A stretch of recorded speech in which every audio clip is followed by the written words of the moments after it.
Hello, everybody, and welcome to the We Like Dota League 2025 Wex Division Grand Finals between Special Agent Blob and Savoury Characters.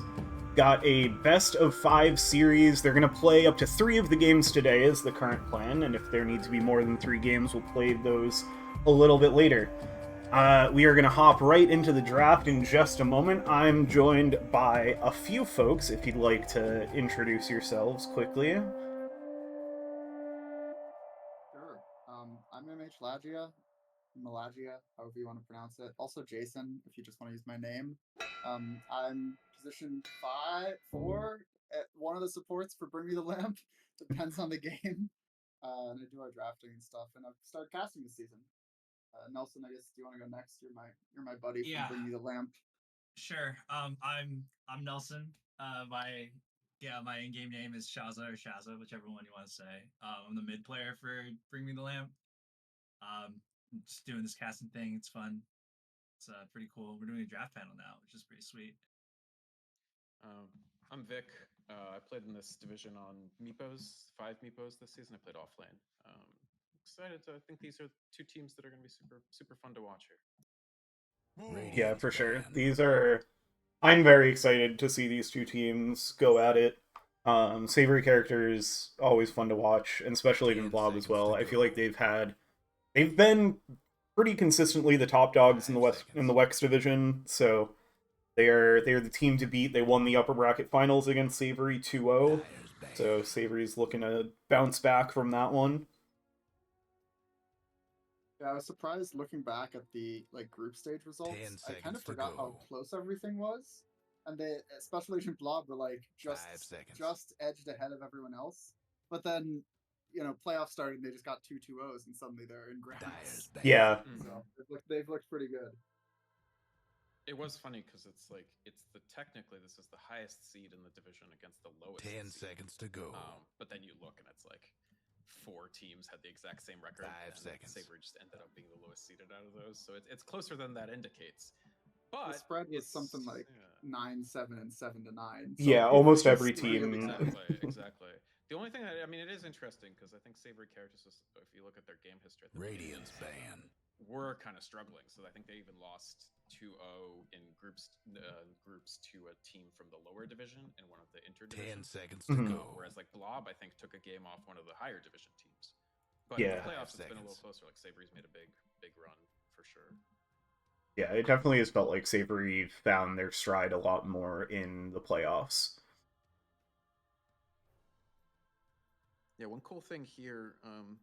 So it's been 3 weeks since these 2 teams played, but one thing that did work really, really well for Blob in the series that they played 3 weeks ago in the upper bracket was that Shadow Demon pick for Strilling.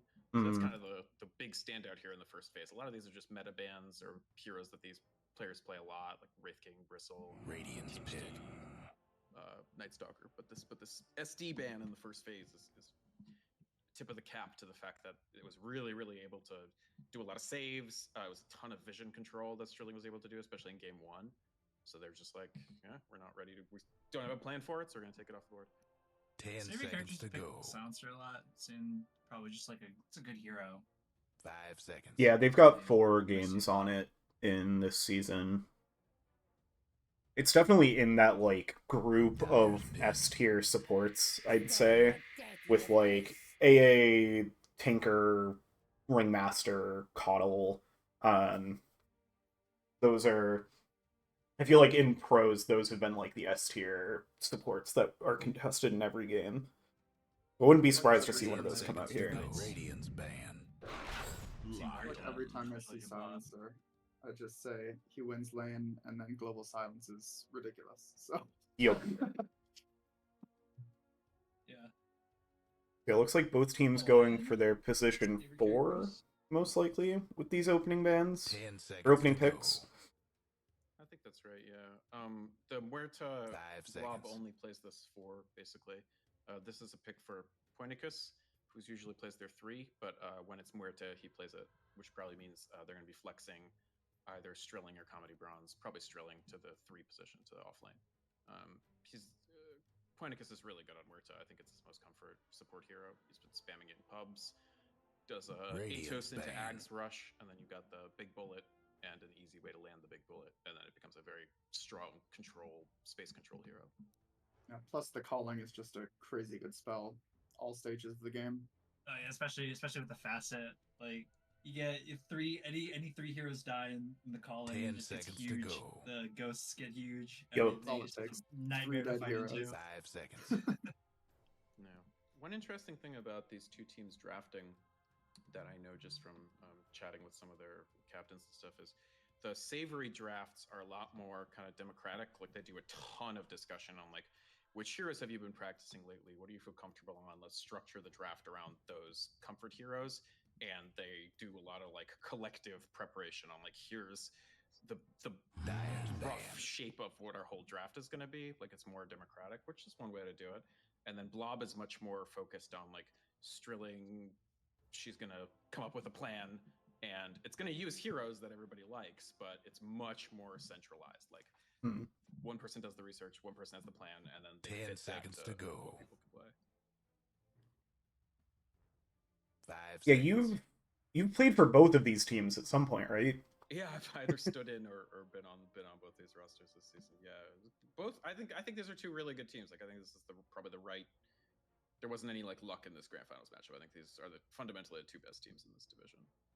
Yeah. Really early Dire offers ban, I pick. think. Like that's Yeah. very clearly a ban for Ophelia, like Yep. specifically. Right. Totally. But phase 2 ban, third one for It's like true, yeah. when you have at least 3 picks, or at least 2 picks to be able to Yeah. counter it. It's true. It's kind of a hero though that people don't see it very often. 10 seconds like to it's go. like maybe you just don't want to deal with it. You know what I mean? Like Yeah, I there's don't a know how very to play specific against that play hero. style. There's a very specific play style tied to Arc Warden that if you don't know how to counter it, it can be really difficult. It's the same kind of idea with like Spirit Breaker and Nature's Prophet. Exactly, and they've shown a willingness to pick it. I know they picked it against them in the Marcy lower bracket final against Marcy Boku. Yeah, they picked it against us in Pick. groups, I think. Oh look, that's a good hero. Yeah. I guess Station Apparition is a good hero. That I'm surprised got through to second phase for sure. Yeah, if a team has somebody that plays it, it has often been getting taken out in the first 10 phase seconds to because go.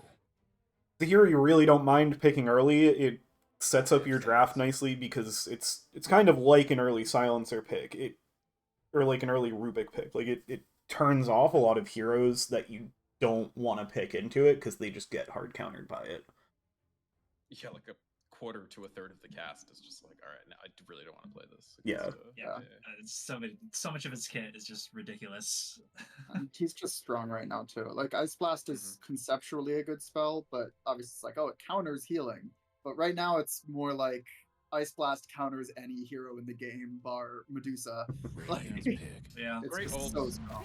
Only needs 1,400 gold to be the best version of himself. The facet Yeah. is overpowered. Yeah, Yeah. he's really strong.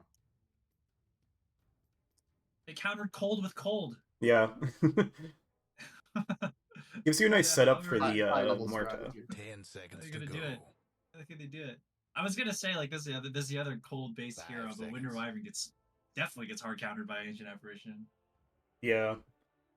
I feel like they're out of room for all the cold, maybe not all, but most of the cold heroes left are supports. So Yeah. they're You can kind get of a out of Drow room. in there. Yeah, Drow's cold. Drow's cold, but you can't get Lich. Yeah. Can't get Wyvern. I mean, you could send Wyvern off lane. I know Ophelia plays a at that Wyvern point, mid. it's probably to carry Muerta. Dire's pick. I would love to see a Wyvern mid. Razor. It seems unlikely, but Yeah. Razor. So that'll be, I imagine, a intentional flex at this point in the draft because he can stick this guy in any lane. Like he does not care. I don't know if we know specifically which 10 player seconds likes to it go. on Special Agent Blob. It's a little bit of a steal too because Savoury 5 Characters seconds. have picked it 5 times this season. Yeah, it's usually. Razor's a really popular hero in this division. Dire's pick. I see it a lot. For sure. I think Blob usually plays it safe, but they have the opportunity to flex it. Gotcha. It's just really good anti-carry hero, right? Part of the Razor thing is to try to it's pre-pick against like You see 10 Muerta and seconds to go. CM, a natural response would be Lifestealer, right? And that's a hero 4 beats plays. 5 But then seconds. you put the Razor in, now they're going to have second thoughts about picking Lifestealer, for example. Yeah. Ursa's still in the pool, though. I feel like Ursa's one of the few other like melee heroes that good against their blob supports. I guess except for Muerta with her ult, but also like a hero that doesn't really care about static link as much because you can ramp up Fury Swipes damage. Definitely a good option would be Ursa, yeah, and they play that on 4 beats. I definitely assume that they're going to be saving the last pick here for Ophelia, so that's what we should be expecting, some kind of safe lane that can deal with Razor. Yeah. I think she has played the Sand King mid as well, so there could be a little bit of flex potential there. But with the overall last pick, I'm guessing it'll be. No, that's a great point, actually, because the last time they played Sand King, I think the last 2 times it was mid. They rate that hero pretty high. Sand King's just a great hero. I love this hero so much, especially with the new Stinger. It's a flying Cossack. I mean, it lets you farm super quickly, especially with like Sandstorm plus high level Stinger plus Ags. It's just ridiculous. I feel like Ags has been coming out more often recently, which I love when that hero's ult does a ton of damage. Like with all the Stingers, it's crazy. Jug and Slardar. Yeah, that should put Razor into carry, but you can flex Slardar a little bit. But he feels pretty solidly off lane. Feels like a tough juggernaut game there's now. a vague potential of running the Slar mid. But the Razor, I think, is almost certainly locked into safe at this point. I feel like they're teeing up an Ember Spirit mid for Blob. And the Quat themselves.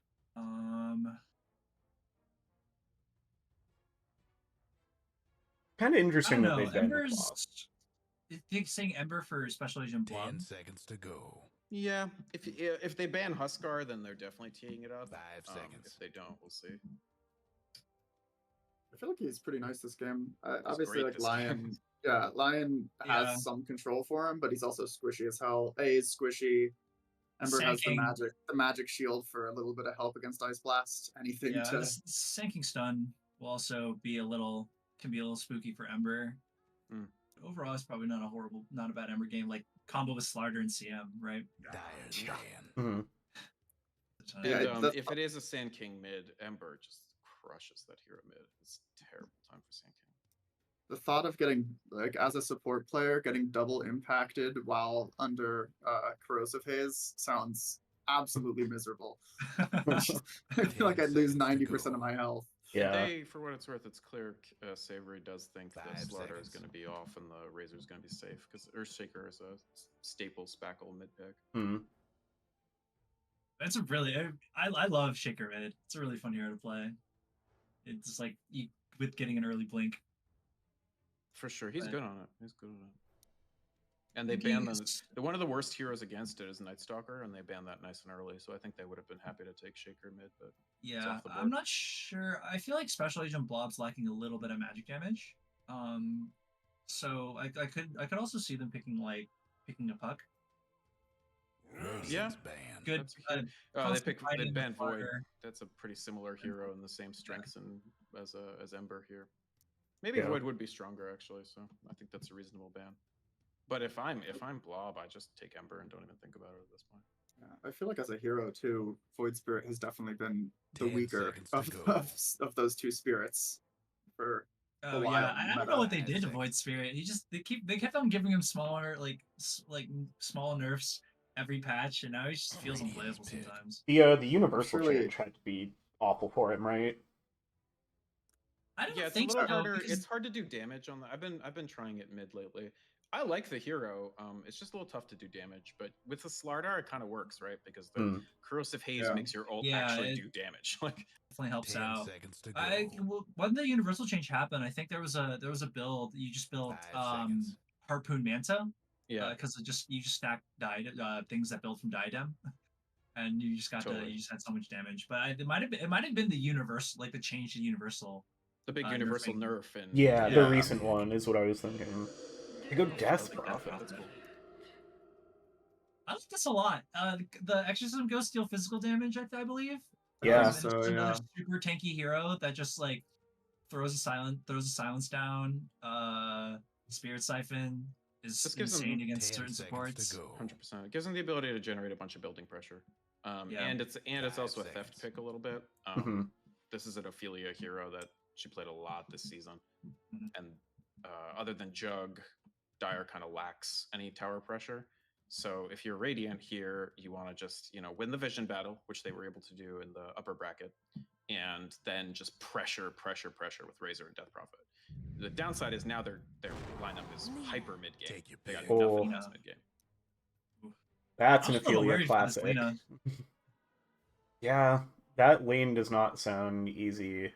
Although it's Crablane's okay. 5 seconds. but I'm not worried. that I'm not looks worried like about it's the lane, I'm Slardar worried mid about- now. Oh, it's a Slardar mid. Is it? Because I don't Oh, think yeah, Strilling's that's- gonna yeah, play that's mid. Spackle's their mid player. Yeah. It'll be a Slardar mid. Interesting. That's funny. They picked a mid here and then didn't put it mid. I dig it. I dig it. My what is this? worry is whether they can survive lane like this with the Death Prophet offlane. Yeah, I feel like you'd rather have the Death against Prophet Jug mid Ancient against Lina. Apparition. It's gonna be a little spooky. Like I don't know how much buffer your Spirit Siphon's gonna allow you to like keep yourself healed up. It's when on they go you. Muerta, honestly. Muerta's got to keep this lane on an even keel. Yeah. Because if you can't get your Prophet ahead at all, let's say your Prophet's like your Krob's like 2 levels behind, then you have no pressure to take advantage of your mid-game timing, and you need your mid-game timing to do anything. Yeah, like a level 6 timing for Strilling is going to be huge. I don't know if he'll be able to get that. They'll be able to get to that point before Savoury Characters like accrue a big enough lane advantage and just start running him down. What's the panel think? What are the takes? What are the hot takes? Yeah, I like this Savoury draft quite a bit. Feels like they've got a lot of their bread and butter. Better I- get ready.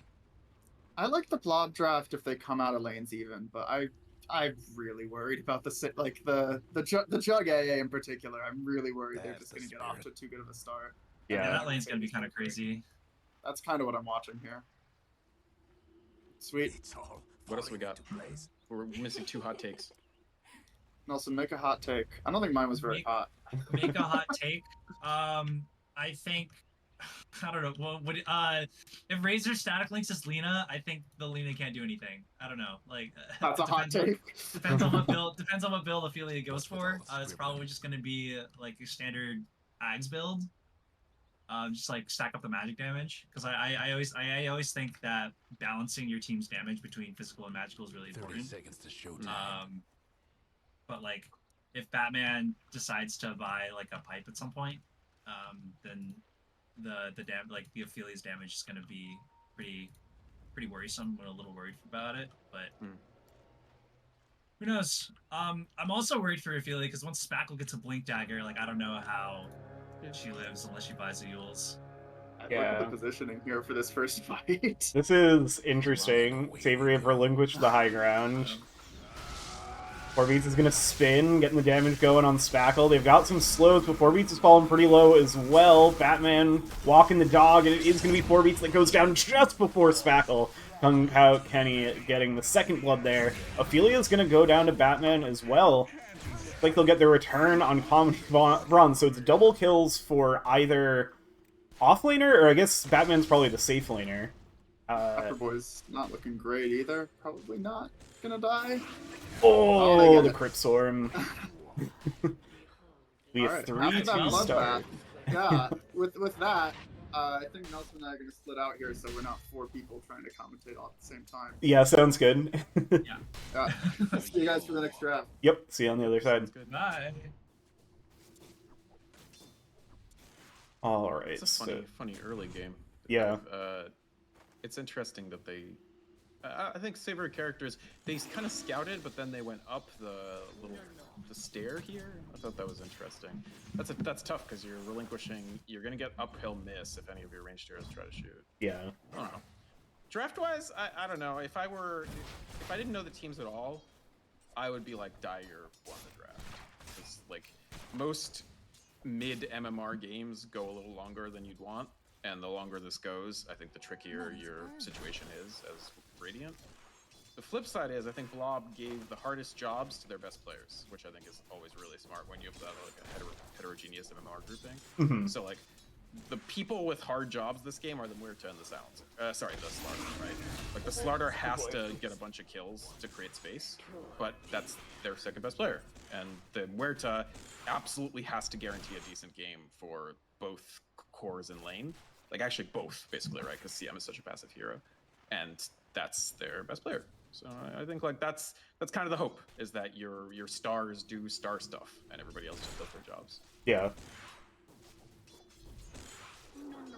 Yeah, also interesting that they end up putting the Razor off lane and the Death Prophet safe lane. I think just to get... The same heroes, so it's the... Sorry, same players, so the safe lane are playing off. Yeah. Trouble bottom lane for Sterling. Oh yeah, Sterling and Kung Pao Kenny getting low. I like they'll both be able to walk it off. Sterling has to clear out some of these creeps. There's a stun coming in sec for the line. Oh, it's the spike. No auto attack? Oh, one more! That was a bit of a misplay by Lion. I think he just, I think that was a pathfinding thing where I think he tried to issue a move command south but was stuck on the tree. Oh, but if you just yeah. go west, you get 2 auto attacks off and you kill the DP. Does leave the DP without like any regen. Is gonna have just clarity coming up. I mean, once you have Spirit Siphon, all you really need is mana to sustain yourself. Could be a big vision battle in this lane too, obviously. Any Sand King lane devolves into a sentry battle. Yep. I think one nice thing about the Slardar, them getting more kills early on, like in that opening fight, is it guarantees Slardar lane a little bit. Because this is not a particularly fun lane for Slardar, unless he has a bit of a gold cushion. As a result, he's basically he's a little ahead, actually. Yeah. And their series in the upper bracket, I think Ophelia won both lanes pretty comfortably, and then they had trouble after.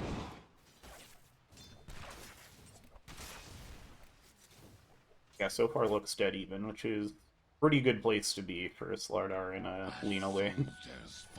Exactly. I think like one thing that was interesting in the upper bracket series between these teams was in game 1, I think they did run this Ophelia Lina, and she was doing really, really well early on, and then just tried a little too hard to push it into like a big mid-game advantage, and so Savoury lost just a ton of equity in mid-game on the Lina. So we'll have to see if she's able to kind of rein in those impulses. Ooh, up top, they find a kill on the Ancient Apparition. Like the one lane I wasn't looking at. This Q's the bullet control on the Clinicus Mertens is really good. Yeah, they've got a good amount of long-range damage with this Razor Marta lane. The A is coming back to lane with boots, which I think is pretty urgent to get early on. Yeah. As long as you have boots, it's like a lot easier to live. I would have even considered maybe bringing Windlace. Oh, we got another dive top. Sorry. Yeah, down bot, they like found that kill under the tower.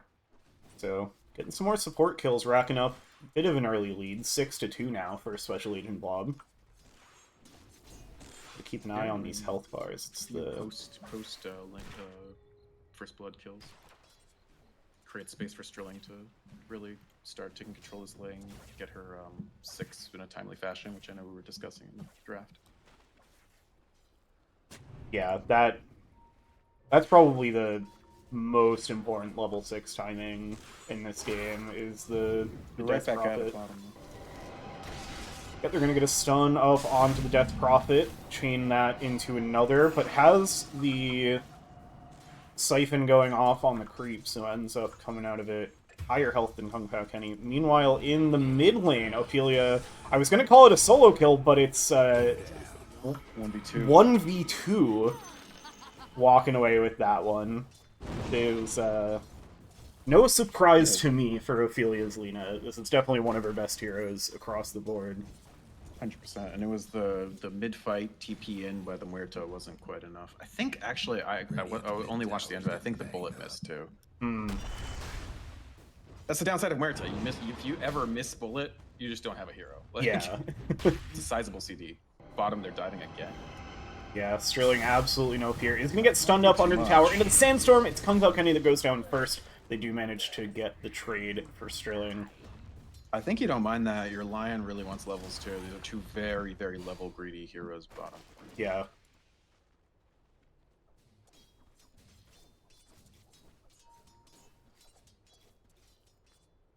Also slows down that Death Prophet level 6 timing that we were just talking about, how crucial that is for the tempo of the game. She's pretty on pace. Looks like she's going to go Yules, and then maybe Travels. Pretty standard, and the Yules definitely lets them speed up the sort of mid-game timing that they're going for. AA is at 100% dead top. Oh yeah. It's a really nice bullet. I always kill quickly. You don't need to bad. I mean, basically both teams got what they wanted. Like, other than the First Blood, which obviously did not go Savoury Characters' way, like, Savoury Characters is okay, because the Lena's getting ahead. There's trouble for the Lion now. Well, yep, able to get the stun. Trying to break the Spirit Siphon, but it's not quite enough distance. Turns around with the Hex is going to be able to just survive. ATP's in off of the respawn, but is immediately getting absolutely shredded by Sterling. The Mana Drain's not going to be enough, and it's the AA who ends up going down. Lion will survive. That's a tough TP. They're really helping this DP get off the ground here. Yep, that's going to be the level 6. See, with the wave pushing in, maybe want to immediately go for some tower pressure. Curious to see how this first exorcism gets used. Barely level 5 or not even level 5 Sand King. The other just pressure this lane for sure. The other thing about that early fight is, yeah, here comes the damage out onto Sand King, and have just enough from the Spirit Siphon. The stun is off the mark, so now Sterling's going to pop that exorcism. Doesn't have another Spirit Siphon, so is chunking the damage from the tower. Is going to be able to bring down Pepperboy. Ophelia TP's in. This is a big kill to get. Laguna Blade is not going to be quite enough, now taking so much damage from the Exo. Ophelia forced to back away. Oh, missing that. That Dragon Slave definitely gets that kill, but without that, this was a very unsuccessful rotation. Yeah. Save the tower, but that's about it. Ooh, and then nice up top Marta. with the AA gone, they find kill on the Juggernaut left alone. Yeah, smart. He brought up the smoke gank through mid up to top, saw the AA leave, immediately went on Jug after that. Just very crisp play early on from Blob, I'd say. Yeah. A soldier's fortune. I think now you're a little more worried as Savoury, just because your Sand King's quite a bit behind. I think if Lena gets that kill on DP, you feel pretty fine because your Lena's so far ahead. Not getting that kill is like, okay, you essentially the exorcism was not well used, so that's nice. Yeah. But the flip side is you've got 2 lost lanes, firmly lost. Yeah.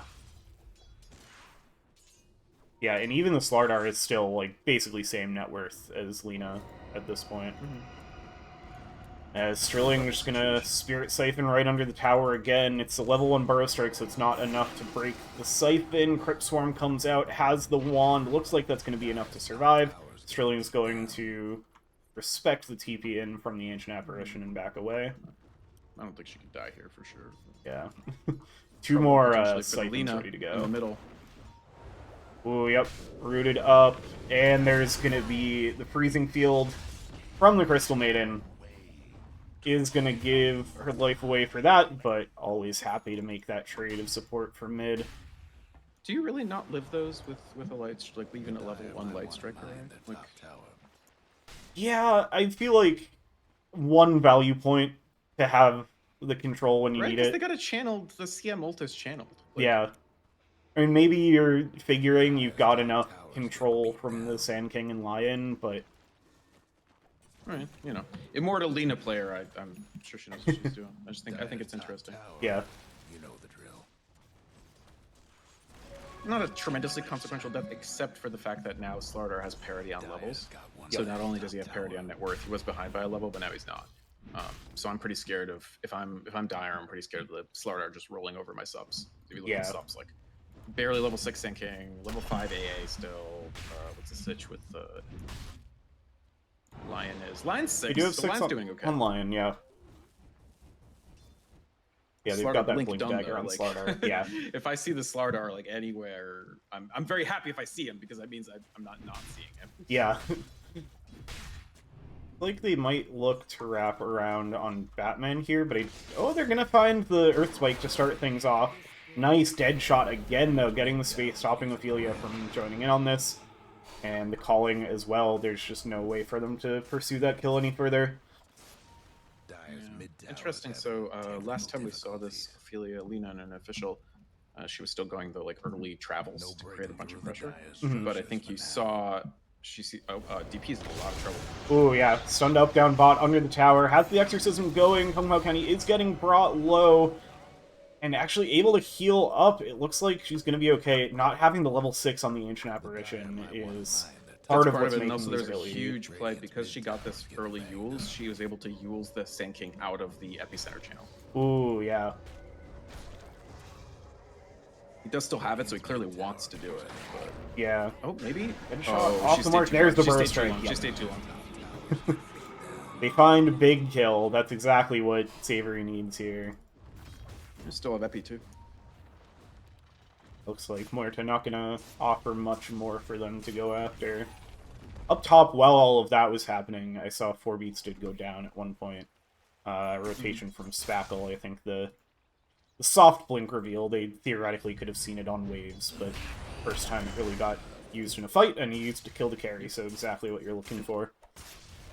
I think the carry kill is big. It's so they took a tier 1, they took the carry. I still think it's they're not as ahead as they'd seem, so like it's 6k.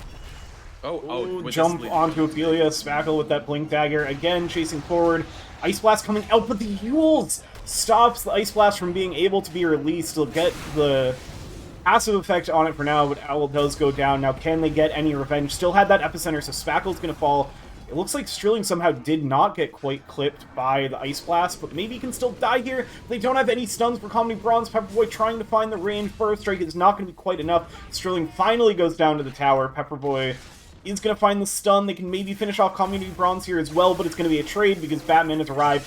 And, of course, Pointicus, again, just showing up to always be there for the value with one more dead shot. I think that's actually good for Savoury Characters slightly, but it's like about even, I guess, because they didn't use Exorcism for that, right? So that's okay. If you didn't use Exorcism, you're fine.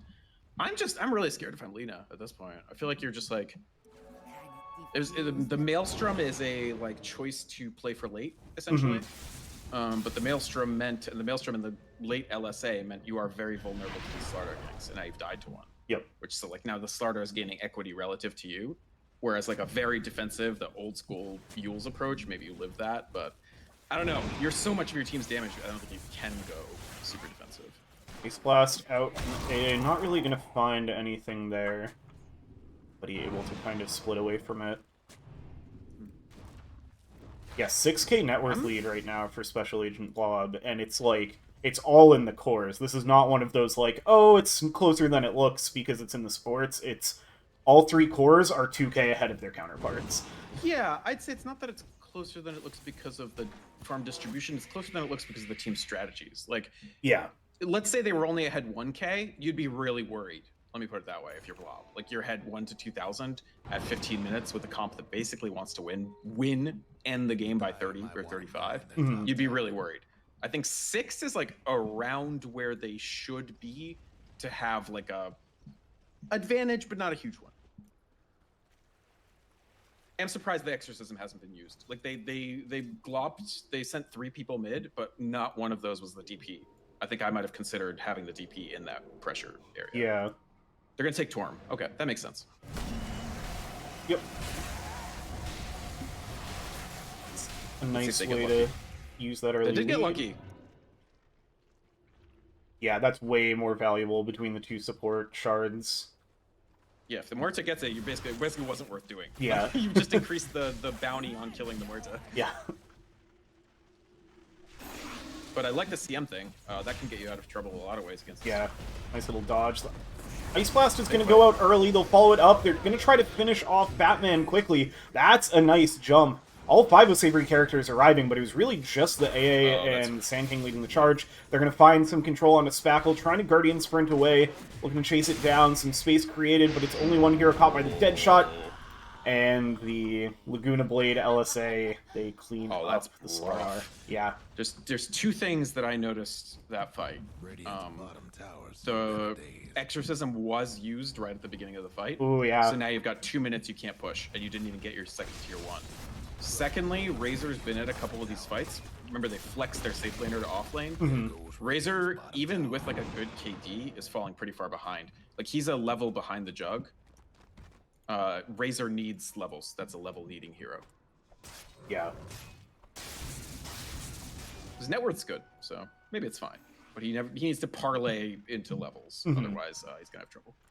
Yeah, which theoretically you'd want to do with these fights, but the last couple fights he's shown up to, it has not been good for him.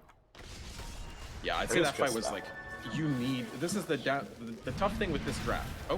Mid, they're gonna find Lion. They will trade for the CM. They have Ice Blast on Spackles going forward. Meanwhile, Laguna Blade getting used on Strilling, who's falling pretty low. Big hits coming out from Ophelia. They are able to finish off Strilling through the Spirit Siphons. Ophelia looking to get away, but the blink forward was there from Spackle, finish off the Lena. And now Batman's here with the static link on to Kung Pao Kenny, and that's the kind of fight they want to join. Ends up being a 2-for-4, and they'll pick up the tier 1 mid tower as well.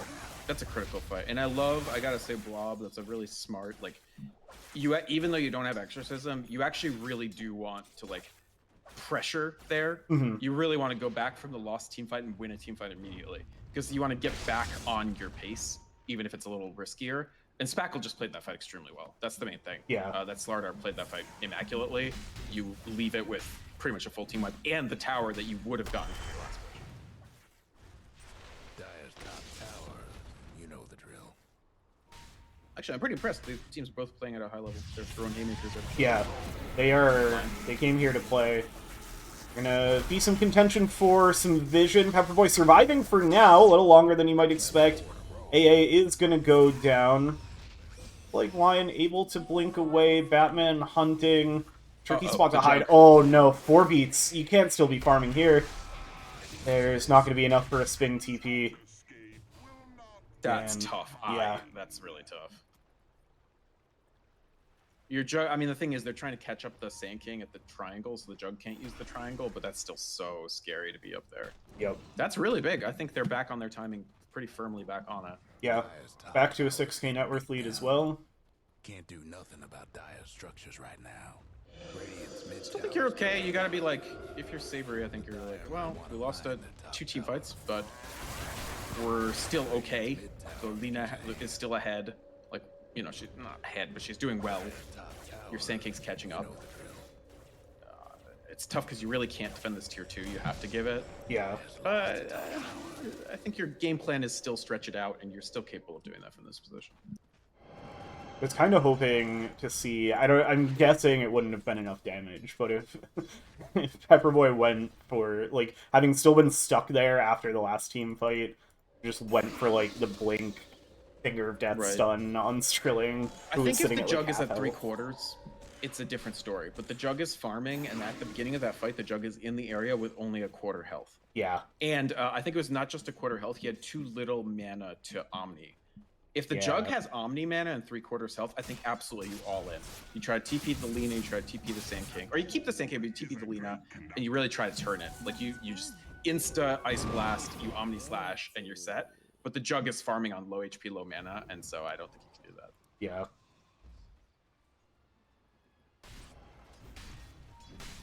Well, they got the tier 2, and now they wait for the next exorcism. I would actually probably have followed up the tier 2 with like a smoke.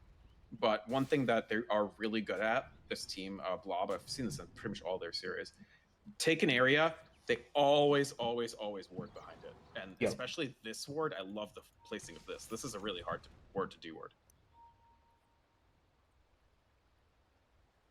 Yeah, the 2 observers in the Dire jungle now make that area very dangerous for Juggernaut to try and farm, especially missing that tower.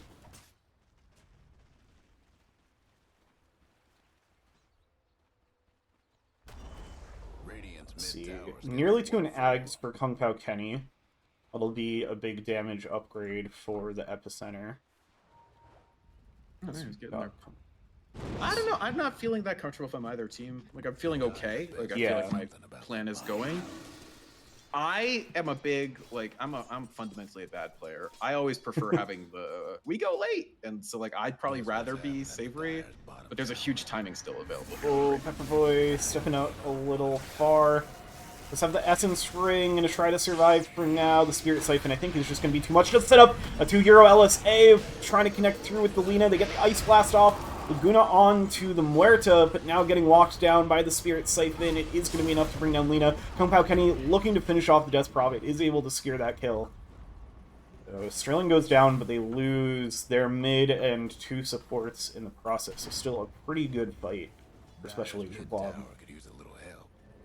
Yeah, I think so. I think the Lina, that was a really, it's really optimistic to approach that fight from the south, right? Yeah. Like, you're not even 100% sure where their position is. Like, you know some of the heroes, you know the heroes here, but you don't know who else is where. I'm not sure. I think maybe if the Lina plays that a little safer, the fight's a little easier for Savoury. And if you don't lose the mid, I think that fight's great. The fact that you did makes it so that using up the exorcism isn't as nice as it otherwise would be. And now Spackles, he's appreciably close, about 400 gold off from the BKB, which is quite a game-changing item for them. Yeah, they have... The only real thing they have through BKB is Ice Blast and then just, like, damage from Lina and Jug. There's... Savoury Characters is pretty reliant on their spells in this lineup. For sure. I think, like, once Spackle has BKB, that's pretty much the toughest time of the game for Dire. The Radiant really wants to leverage that BKB timing into, at the very least, fight wins and both outer towers into Roche. That's essentially your golden timing as Blob here. Get two outers, get Roche, and then try at least an incursion on high ground. If you do that, I think you feel good about winning the game for sure. If you don't, it starts getting a little more 50-50 again. Yeah. But right now they have the Caprid seat. Like, they have essentially 2/3 of map control. It's actually kind of funny. Again, they're warding on this team's so regimented. Check it out, like on the map, like right down the middle. You just have this bisecting chain of sentry wards. Yeah. It's mad funny. And it kind of mirrors where the, like, buildings have been taken on the map. And it's just like, this is the line of, like, where they're expecting to play. Yeah, I think this team, the Blob team, does a great job, like, moving as a unit. Sometimes one person will kind of do their own thing, but overall they just always seem to, like, do their plan, which I like. Here's the exorcism. It'll be interesting to see whether they even bother to fight this. I think it's Savoury considered giving it.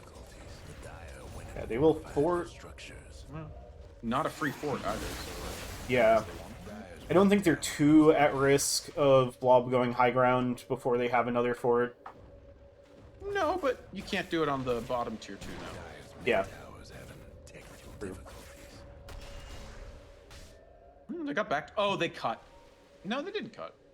No, I think that was just from the fort. Like, fully killing the wave gave them a little bit of backdoor. Just very interested by this. Okay, Sand King's here. They're fighting. Yeah. Now that the Exo's down, Kung Pao Kenny going in, but the BKB reveal on Sterling is there. Now controlled up, Spirit Siphon, Comedy Brawn standing in the middle of everything. Omni Slash out onto Batman, nearly finishes off the Razor through the BKB, spinning forward. The Static Link is going to be too much, drains out all of that damage. And Comedy Brawn's once again just standing in the middle of everybody with that CM ult going. Now they turn onto their remaining cores. All 3 cores dead for Savoury Characters.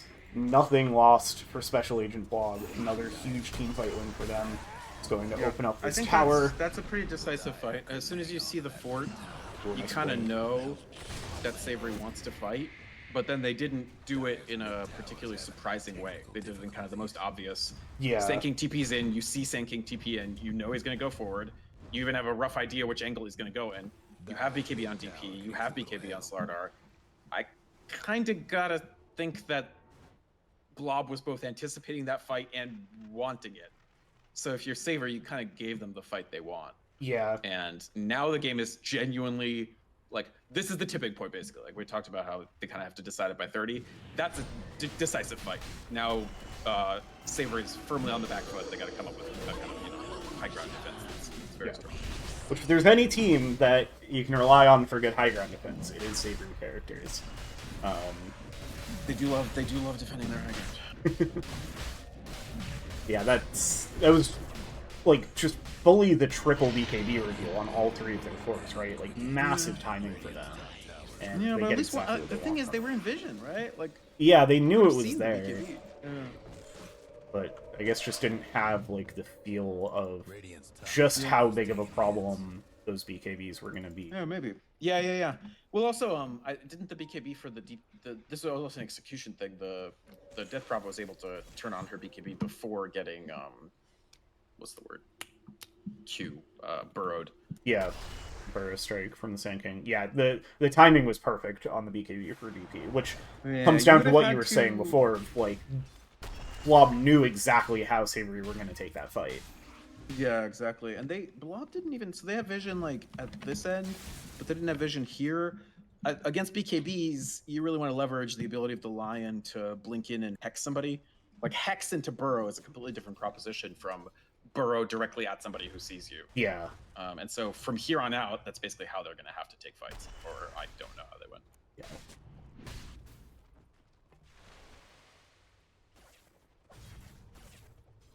Also, it just, like, processing now that they put the Aegis on the Slardar, which is a little interesting to me. I guess part of that philosophy is, like, the long cooldown ults on the Razor and DP. Maybe just the Slardar is the one they think is the highest at risk to die. I guess also has the highest net worth, so maybe they're just thinking about it that way. His abilities are the lowest cooldown too, right? Mhm. Like, your Crobolus dies with Exorcism used, what's the point, right? Your Razor dies with Eye of the Storm used, a little better, but still, he resets his static link stack. Just the value of these heroes goes substantially down after their cooldowns are used. Yeah. And Slardar is basically like, he's always Slardar. Yep. He never stops being Slardar. He's almost done with Ags too. Ags is a big power spike for this hero. Yeah. They are going to find the CM off of the smoke just immediately with the Laguna Blade and the Finger of Death. They are able to finish off Comedy Bronze. Batman now charging forward with the BKB. Sterling joining in with the Exorcism as well. Omni Slash is going to go. Batman is getting shredded by this, and they are going to be able to finish off the Razor. Delia standing her ground is going to go down to Sterling, but they get the trade. It's a big fight for Savoury Characters. 1 for 4. They find Spackle with everybody else, and this is going to be the Aegis. This is all Muerta. Could she save anything here? No, this is, yeah. Oh, that's wow. They fought without the Muerta there. Yeah. I think that's what that comes down to. You need Muerta for that fight. Wow. All right, well. Yeah, I mean, that seemed to be substantially more interesting. Yeah, just a really well-timed smoke gank from Savoury that I don't think Blob was ready for. And that's a big difference with how, like, so much of Savoury's lineup plays. So much of how this lineup plays is, like, them getting the jump. And so now that they get to take a fight where they are the ones dictating the fight and, like, initiating it as a proper surprise, it goes much better for them. And if you know Muerta's not going to be there, because like I talked a little bit about the Muerta loadout. Like this is pretty much maxed out. After this, the only thing you want is level 20 for two big bullets. But all you need is Atos big bullet, and like that is just a ton. That's like a Ravage per fight on a lower CD than Ravage. But if you can take a fight without all of their CC, because it's basically just that and Slardar, right? Then your life's not so bad. Yeah. Lena's BKB is done off that fight too, even though she died somewhat early enough. Yeah, that's big. Actually, yeah, Savoury Characters has assembled their own BKB, multi-BKB since then. So the SK is on a 9-second, the Lena's on a 9-second. Yep. And then the Jug started the game with 1. Facts. Muerta might be. Oh yeah, they find Muerta in mid, and they have so much control. There is no escaping this team if you are alone against, especially those 3 heroes. Yeah, one of those big smidges. That's a large smidge. They are going to flip it by taking a Torm. Yep, they'll make their way through the gate, pick up the second Torm. And it's still just the CM. Oh no, the Slardar bot theirs as well, because it's the really nice farming tool for Slardar. So you see that get picked up pretty early. Yeah, unfortunately, this is almost certainly just going to be the crappy Muerta shard. But what yeah, are you gonna do? you could The game get goes a it million on. years. Your Muerta is actually going to have to do some damage. Like, actually, that's basically your only hope past 50 minutes. If it does go like 55, 60 minutes, the Muerta's going to have to do some shit damage. And at that point, the shard kind of does things. Yeah. Yeah, if this game goes ultra late, you do have both the Muerta and the AA as heroes that can transition into... 100%. And not that I'm saying it will go ultra late. I think you still have, because of how good the 24 to 28 minute window was for Radiant, they essentially extended their timing. Mhm. So like if they would have had to win by 30, they can now still have a quite a good chance of winning. Obviously anyone can win at any time, but they are in the front seat until about 40 maybe. That'll be the outer edge. The second Roche is pretty important for them, I would say. Like, really important. Yeah. It has to be a Rax or 2 Rax. Radiant structures now.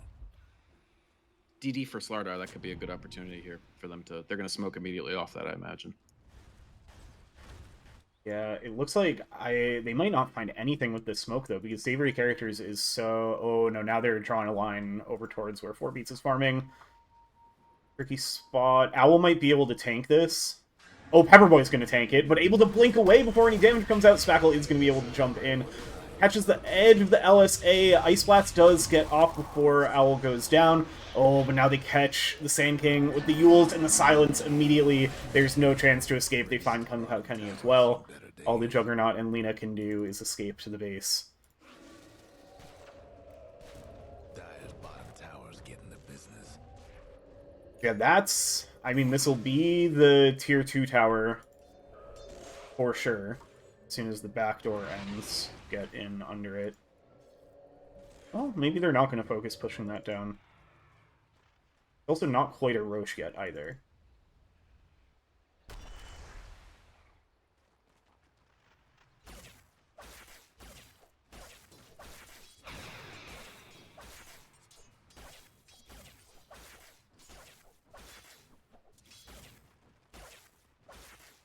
Let's see, what else? We have the Satanic finish for Batman. That's gonna be... That can turn around some team fights.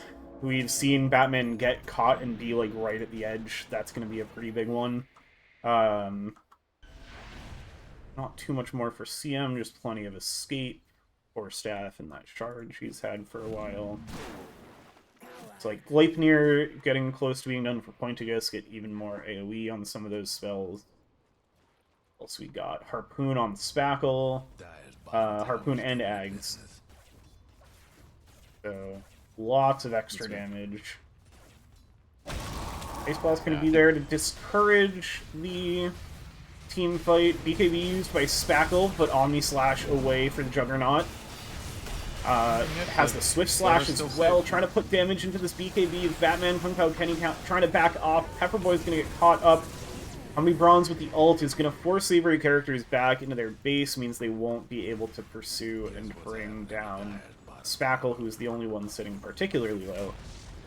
So only the Lion dies, but they do get the last of the tier 2 towers on the Dire side.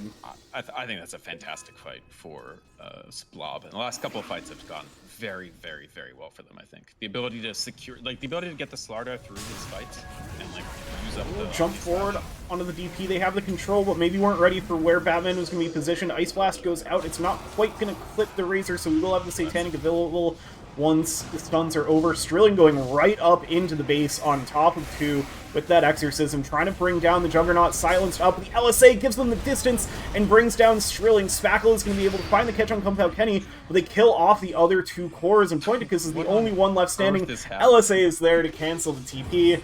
Full team wipe for Savoury Characters. Oh. That's a very, very surprising fight, and Yeah. a pretty big dive from Blob.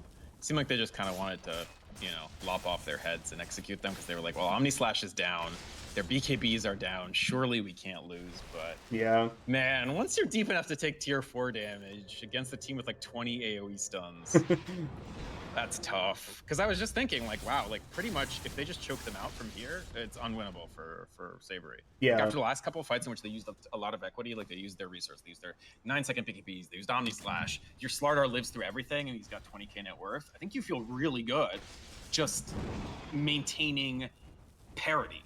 You know, Yeah. you control almost all the map. Yeah, But just take the they overreached tower, a little bit, I think. set up for the next Roche, which is spawning soon. Right. Yeah, because you know Roche is soon. Yep. And it spawns now. So I think it's regained some of the equity or equilibrium in this game. I think you're still ahead if you're Blob, but I don't know. It's no longer a we have to sit high ground and pray if you're Dire. Now Yeah. they have a genuine shot. Yeah, that cut the net worth lead like in half. The win probability is nearly back at 50% now. Oh, nice. Yeah, I think that feels about right. I can't say I disagree with the computer on that one. Yeah. I think it's about even because they didn't use any buybacks. That's so big. Yeah. Like no buybacks. Yeah, like that could have been the kind of fight where they force out a couple buybacks and you use a couple buybacks. You get what looks on paper like a good fight win, but it doesn't feel great because now you're down buybacks. But no, they just did it straight up, and now it's very close game again. Looks like Blob will be the first one to go Dark Roach. Interesting too. The Savoury is taking a page out of this cross of wards. Oh yeah. We'll see what they do about Roche. I feel like I would consider fighting it. But they scan it, but it doesn't look like they're feeling quite in position to contest it. Once you've used the AA ult, I feel like why not? Yeah. Guess not. I mean, Slardar kills it so fast. Yeah. I think there are some situations where you like the hit gets ice blasted and they back out and they're like, okay, it delays the Roche even if you're not going to go fight off of it. It just tells the enemy team to back out. What their health is and like how many people you hit. I don't know. Maybe I'm too much of a thrill seeker. I just feel like once you have like this super forward ward and you know they did it, like leverage that. But I can see if you lose that fight and you're Savoury, like oh yeah, then you're like in trouble. Right? So yeah. How are they? They do have 4 out of 5 of their buybacks ready to go on Savoury. Oh yep. Ooh, nice. That's really smart of the. Oh, because they saw them. They saw them smoke. Great ward. Oh yeah, that weird ward in the mid lane. Mm-hmm. They completely caught out the big smoke. That if they kill the lion there, it's actually pretty substantial. Oh no, he has buyback, but still. Kung Pao Kenny could still get caught here. Dust is there. They get the Gleipnir. Spackle jumps in. They have the BKB, able to burrow strike through the. It's good to get the BKB. Gate, he waited on the burrow a little more than I think he necessarily needed to, but I think it's not a huge deal. Yeah. But it's the 8-second BKB. It's on cooldown for what, a minute and a half? Yep. But Blob just back off. Interesting. Because they didn't feel like they got anything, and so they're not 100% confident. Yeah. Maybe now looking to go like probably after that high ground dive and losing that fight, even with an Aegis, I imagine they're feeling more cautious. Maybe a bit more so than they need to be. Yeah, I think so. I think that's like a recency bias thing, right? Like, yeah, maybe they want to be like, we'll let them throw into us instead of us throwing into them, which honestly, like, fair play. Yeah. But I still think like you feel like you're on the clock. I don't know. Yeah, I guess that's what they have to balance is like, do you feel like you can high ground now? And if not, does that mean you prefer high grounding later? Because this is a team that's gonna get scarier and probably eventually outscales you. Pretty consequential.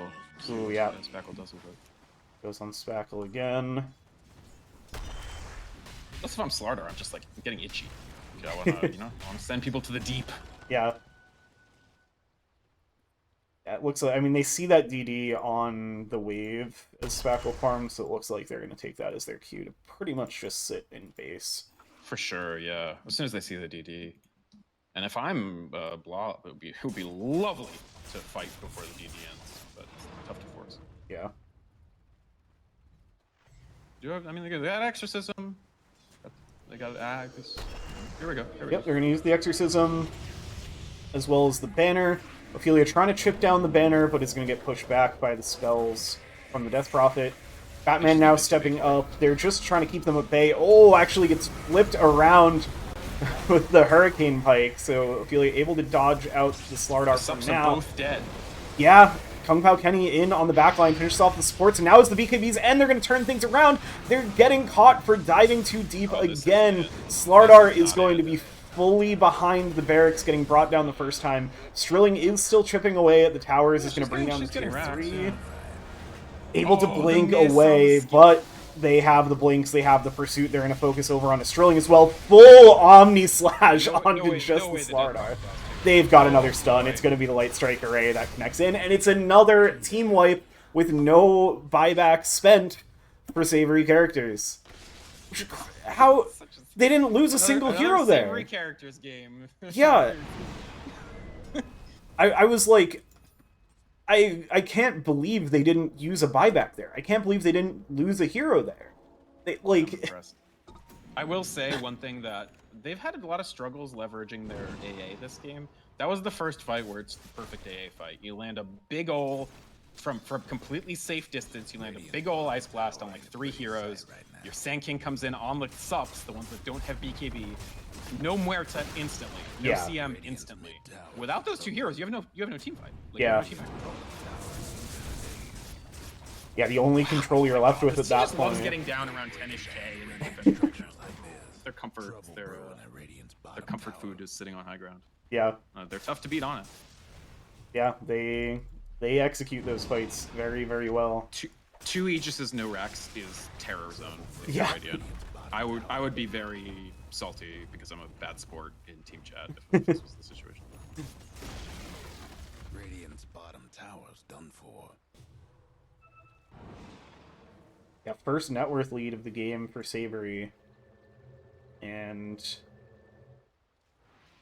now Special Agent Blob, yeah, that second Aegis, like this is that timing that you were talking about of like, that was their window and their window has passed now. They couldn't make it happen and now they're certainly not out of it. It's certainly still a very close game. I would just compare and contrast the Omni Slash just now that basically killed the Slardar with, remember like 2 fights ago at the tier 2 bottom where he Omni Slashes the Slardar and it's like a third of Slardar's health? Yeah. A third of Slardar's health versus like 4/5 of Slardar's health is just a very, very, very dramatic difference. And you're feeling mortal as the Slardar and then suddenly you're feeling very, very not immortal. You've gone from, fish monster to back to fish. And yeah. It's like, uh-oh. I remember when he was ahead, he was looking at AC just for even more invulnerability, and now the AC is totally abandoned. Now it's nullifier. Now it's like I gotta, try to kill somebody before I die. Yeah, and that's a much worse feeling. It does have the nullifier, so that is something. The Slardar is still very rich, but there's one on it's both an interesting sides. time if you're Blob. You gotta out execute. You can't just have parity and execution from this yeah. game.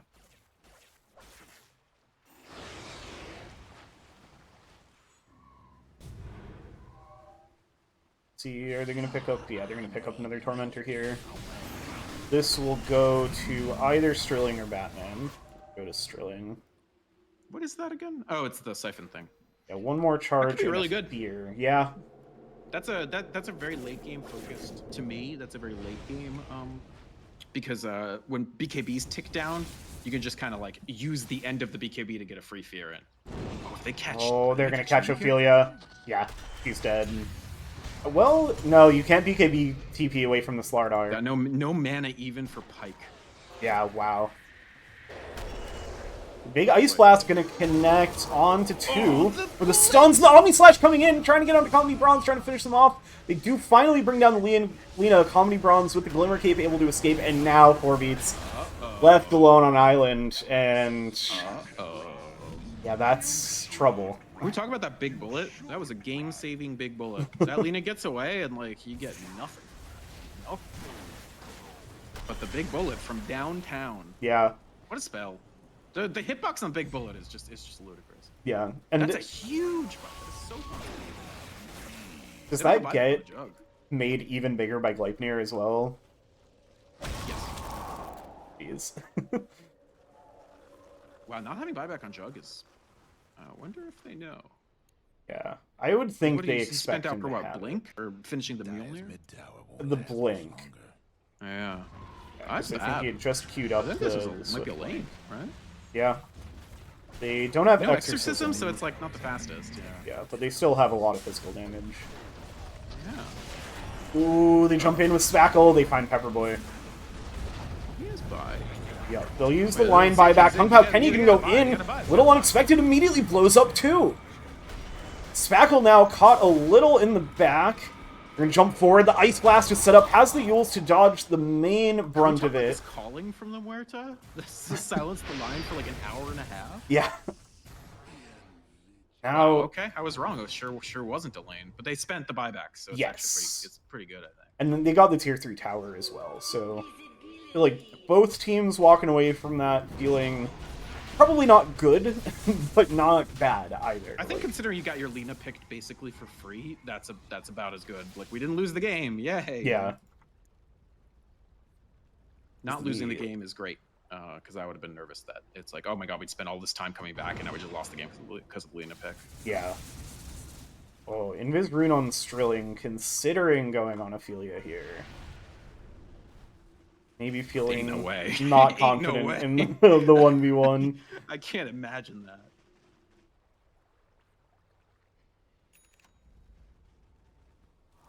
Okay, that's an interesting AA ult. Yeah. Feels like Owl's basically just using it off cooldown right now, which, like... Yeah, he really is. It does give you vision. I mean, if I'm them, I want to force the Slar buy, right? This is what Yeah. the objective is.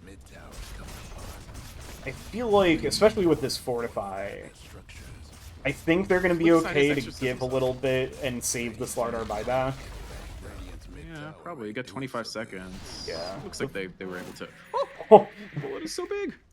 crazy spell. Doesn't matter hugely. It is a crazy spell. No, 2 charges. It's just like, Lord Almighty. Yeah. All right, so both Raxes in middle are naked. I feel like the last 10-ish minutes this game's just been veering around 50-50 to me.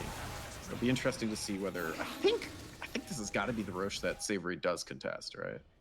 Yeah. Because you can close the game out if you win. Yeah. I mean, you But are again, they do love down defending 5 high ground, so maybe they want to give Aegis, you know, get back in their comfort territory, the high ground. Yeah. So Muerta still firmly believes that his team can win. As you can see, Lotus, a Force Staff, still very support-focused items. Yeah. Very disciplined from this gamer. So this is fascinating. So Ophelia made a Ghost Scepter, then got through 2 fights without using it because she would either live or get 100-0'd before using it. Ghost Scepter is now sold. Just straight up sold back, made a Blink instead. I think I agree. I mean, obviously, then don't make the Ghost Scepter, but I like the flexibility. Yeah. Being like, well, this item actually isn't working, so Yeah. why waste the slot? Yeah, no, I love it. I love it. So get that money back. Money back guaranteed. Smoke Gang coming out. There's Smoke to Roche. Okay. They thought they were already in Roche, but they absolutely weren't. They were five man jungle. It is funny that move just indicated to me that Savoury wanted to take a Roche fight, but does not want to try to initiate the Roche taking. Agreed. I think they should have, but maybe I'm crazy. I think I might be overly optimistic about the Savoury situation. Maybe they just wanted to let it move bot. Oh, Pepperboy. Oh, blink up the high ground. Comedy Bronze doesn't have the root down. Here comes the dead shot. The LSA is there. They're immediately going to blow up. Oh, and everybody arrives just as the Swift Blink or the Swift Slash is going out. Ice Blast is going to hit too. They're just kind of dodging each other for now. Everybody's BKB'd up. Silence on Jug is scary, but now they're focusing on Batman, who kind of got left alone up on the high ground. 4beats is going to connect through and able to bring down Strilling as well. So they get the Roche fight they wanted without it really being in Roche, but around the Roche. Unfortunately, that's vision a completely free Roche, right? Yeah. Pure Radiant. Ooh. I definitely get the impulse to fight, and you catch the lion out to an extent, but really quick thinking by the lion to get back. And this is another fight where the AA blast on the subs. I feel like it's not even, usually you worry about AA blast on cores. I feel like what's been winning this game, or like turning it, is the AA blast on subs combined with the Sand King or the Jug burst damage. Yeah. And like, Muerta knows this, so like you had the BKB on, full BKB built on Muerta just to try to live through that. But so he did, but then he got Omni slashed. Yeah. Fascinating game, but I think at this point you gotta say Savoury feels really, really good, and Blob feels really, really bad.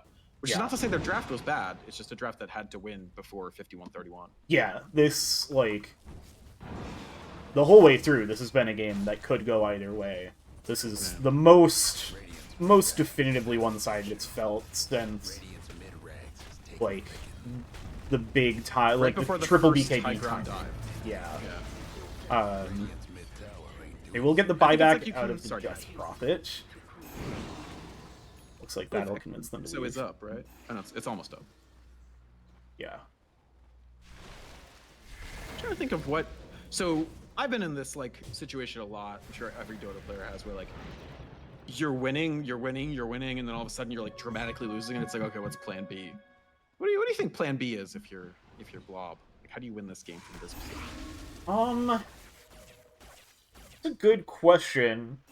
I feel like you're trying to figure out some additional source of control for your fights. I feel like your path forward is somebody building a scythe. Yeah. Krob certainly is a scythe builder. Yeah. It's like whoever is the closest to affording it, I feel like that's what can put these team fights over the edge. Because it's not, you don't have a hero that can build Basher. Like you've got, I don't know, like maybe a CM Gleipnir is the alternative, but that's a little goofy. It's fun. I think she just needs more defense. Yeah, for sure. I learned the other day that Slarder has a custom voice line for making Basher. Really? Yeah, he says this is quite redundant. The item does not work for the it does not proc, but he does have a voice line for it. That's funny. Oh, uh-oh. They're scouting each other here a little bit. Yep. I guess my thought is, the best chance you had of winning the fight was when you caught Ophelia alone. So you're looking to pickoffs. It's 100% pickoffs. They need vision back. Like, they need smoke ganks that establish, not even ganks, smoke vision trips to get the vision back on the map. To try to find somebody vaguely alone. And Savoury intelligently, they're like, well, you know, that's probably what they're going to do, so we're going to try to mass around, we're going to try to take map pressure on, and try to get as many objectives while we have the Aegis as possible. Yeah. Spackle, though, doing a smart job of pushing out lanes. Yep. Forcing Savoury to respond to that. Making a butterfly, that's fun. Ice Blast is going to... Oh my god. They have the LSA, they have the control, able to get the BKB off. Ophelia still trying to run down this Slardar. 4-beats blinking forward as well. Like, they're stunned not he lived. going to be able to quite finish That's it off. shocking. I think the Sand King might have been a bit late to that. I mean, obviously it was a very serendipitous, like they weren't expecting to see the Slardar. So, yeah. I will say that AA shard, they gotta do something about that shard. That's a global range ravage whenever you want, in addition to a ginormous amount of damage. Yeah. No, with the facet too, procs like a bunch of stacks, so it's an extra nuke on top of your nuke. Oh yeah. Yeah, I kind of, as a level 30 AA player, I obviously like the shard a lot. I would be satisfied with it getting moved to his scepter, and then him getting something instead of this like weird right-click build. I really want, I would love to see the old version of Chilling Touch get brought back, where it was like a proper support ability. The AoE application, the enchant weapons. That was cool. I liked that a lot. It was a really nice forward force stab onto the... Yeah. Ophelia is in a tricky spot and just continuously silenced. finally going to get force staffed in the correct direction. Kung Pao Kenny gets a huge initiation on both of the supports. Again, Ice Blast going to go in through the backline. Ophelia still getting brought low, but 16 seconds left on the Aegis. It gets used just in time, but while she's down, Spackle, huge stun onto Kung Pao Kenny, going to be able to bring down the Sand King. 4 beats escapes for the moment. Spackle is finally going to get brought down. They're trying to finish off the Lina once again. Looks like she'll be able to escape. Can we count the number of force staffs used on this Lina? Yeah. It was like roughly 10. I think so. And like five of each, right? Like 5 friendly force staffs, 5 yeah. not so friendly force staffs. Oh, that Ice Blast is not quite connecting. Ophelia gets rooted up, but able to Hurricane Pike away. Pointicus getting brought low. The calling finishes off Ophelia. Pointicus going to be able to escape. And now Juggernaut in trouble. Nullified up. They're burning the buybacks. Lina going to buy back as well. Has the route to travel, but is it going to be in time? It's not. Owl and 4 beats both go down, and Ophelia is just forced to back away after TPing in. That becomes a huge fight for Special Agent Blob.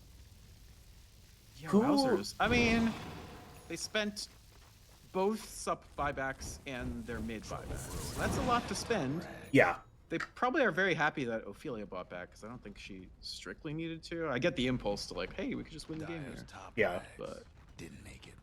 That's a lot of that. Like, if Lina doesn't buy back and you have to force her buyback by like going all in, I feel like you feel a little better. But I don't know, maybe not. Yeah. On the flip side, it's probably pretty sagacious to buy back if you know that they're gonna all in down mid. So yeah, which is exactly what they're doing.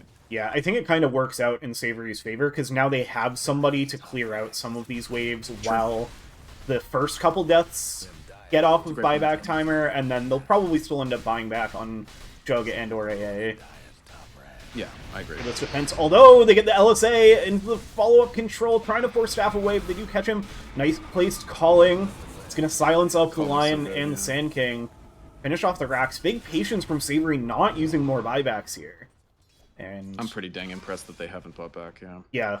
I mean, I guess it is 3v3 right. currently. That's why the Lina bought back early. She's the #1, like, can stall for the other people. Yeah. Makes a lot of sense. Jeez. That was a crazy fight, Paul. I was having a tough time following it just because the Lina's bouncing around from 24 staffs. Yeah, and that was like the first third of the fight. Like, right. I think not forcing a buyback there feels real bad. If you're real bad. I don't know what they could have done differently, but it just feels bad. The latter half of this game to me has just been defined completely by maybe the blob supports are a little too close together.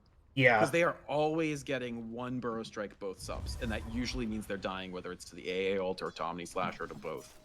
And the Muerta in particular is so important to these fights. Like, no Muerta, they basically just don't have enough, no matter what.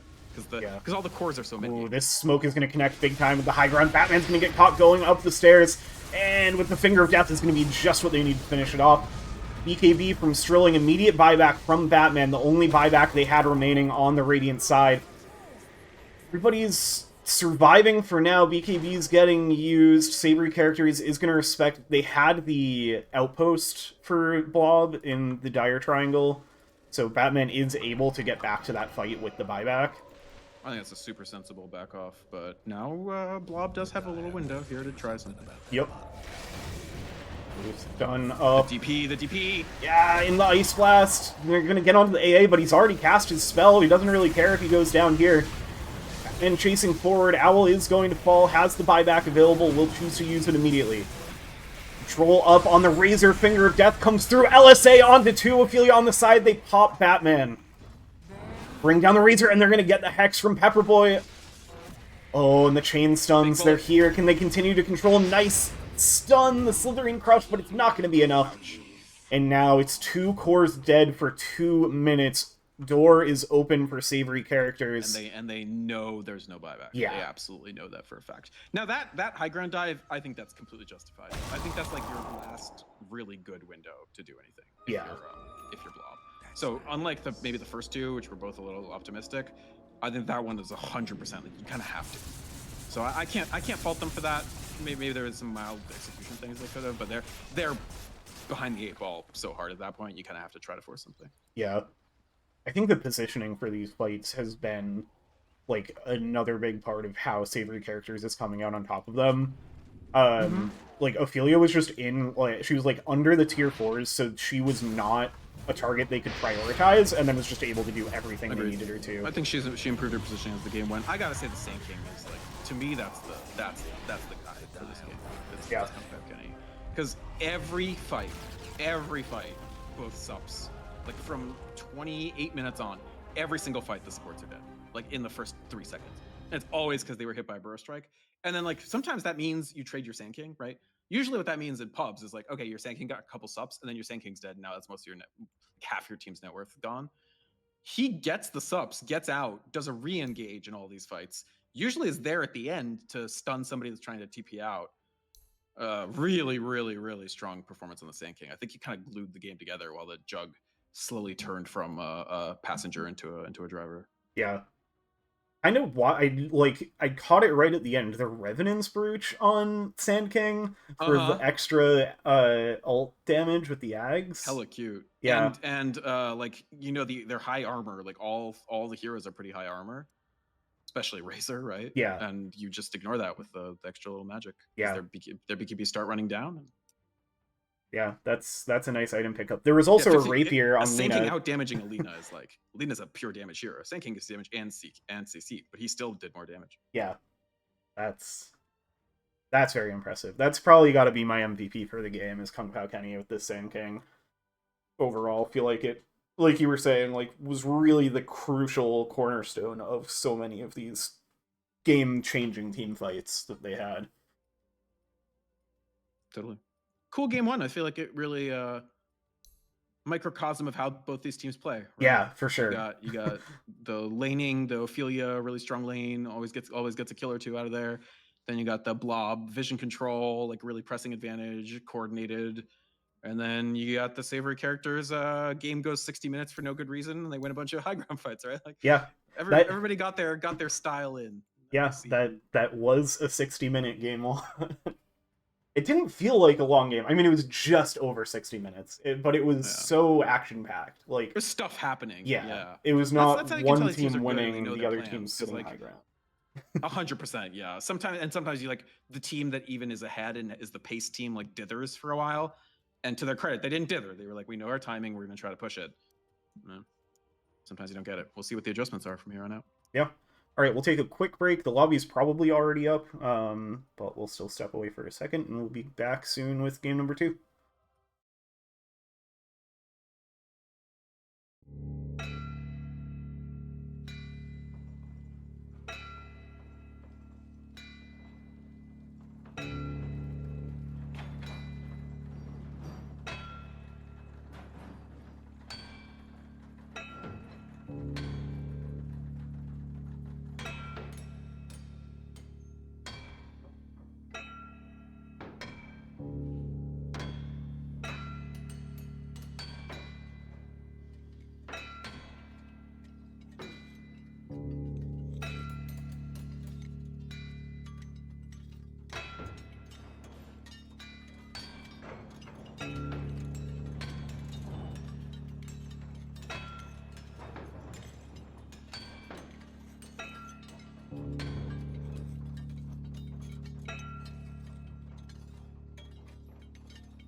Cool.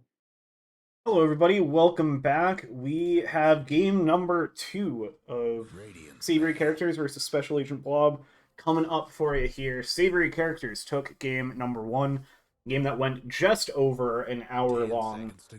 Very back and forth. Very fun one to watch. Excited to see how these teams adjust. Got the full draft panel back. What are you guys expecting for how these teams adjust in game 2? Well, I will say right off the bat, I'm not surprised to see the Sand King banned. Yep. Because he was popping off in that first game. I'm not sure. I would love to see just a different kind of plan from Special Agent Blob. 10 seconds to go. Obviously, it was going great at the start, so maybe they just stick to their guns and go for it. 5 But seconds. it felt kind of weird that they had this big lead and then never really had a traditional kind of strong carry hero to put it into. So they had all these fighter heroes, but as soon as they didn't close out the game, things were just really hard for them. Mm-hmm. I think an insurance policy might be useful. I think if anything, I mean, like the vision of their draft was completely 100% clear. But once you do that and it doesn't work, it becomes, oh, are we concentrating too much on the mid game? If I had to make one tiny criticism, I think what boxed them into that strategy was we'll steal Death Prophet from Ophelia. I feel like that was kind of the okay, now after that pick, now you're locked. You have to do that. Like, you have to be mid game. Yeah, and another part of it is that, like you said, they don't have a natural carry. Razor can be like, you can put Razor in the safe lane, but the Special Agent Blob didn't, and so you just kind of have this weird like core tri-core strategy where no one hero gets ridiculously outscales the enemy when they get a ton of farm on them, like Savoury Characters with Jug, right? 100%. So like you just don't have a hero that you can dump all your a bunch of net worth into and they'll just be able to output a ton of damage. And like I feel like Special Agent Blob also maybe kind of like trick themselves into having all these cores be able to flex into a bunch of different positions, because this helps you secure your lanes. But if you don't have like a clear vision of, okay, this hero is the one that needs to farm, this is the one that's like, we're gonna put not all of our eggs but like most of our eggs into this one basket, like you just kind of don't really have like a late game insurance policy, especially fighting into this King, but they'll ban it out. I think and like in fairness to them, it almost worked, right? Like it came within a hair's breadth. Oh yeah. Mm-hmm. And I don't fault them for being like, the best way to beat the team that loves to sit high ground is to win before they have enough tools to sit high ground. And that, they were only like maybe a minute off from sealing that and then having a 30-minute game 1 win in their pocket. But I do suspect they're going to back off from the hyper mid game focus in game 2. Right. Hey, there was definitely a huge power spike for Special Agent Blob in that game 1. But they dive a little too far. They don't have a good grasp on where the Sand King was, and Sand King didn't result yet. They feed away a couple really big fights, and like that was enough for Savoury Characters to get back into the game. Radiant's banned. But this draft so far, we have 2 different heroes. Yeah, 2 new support heroes. Warlock, Jakiro.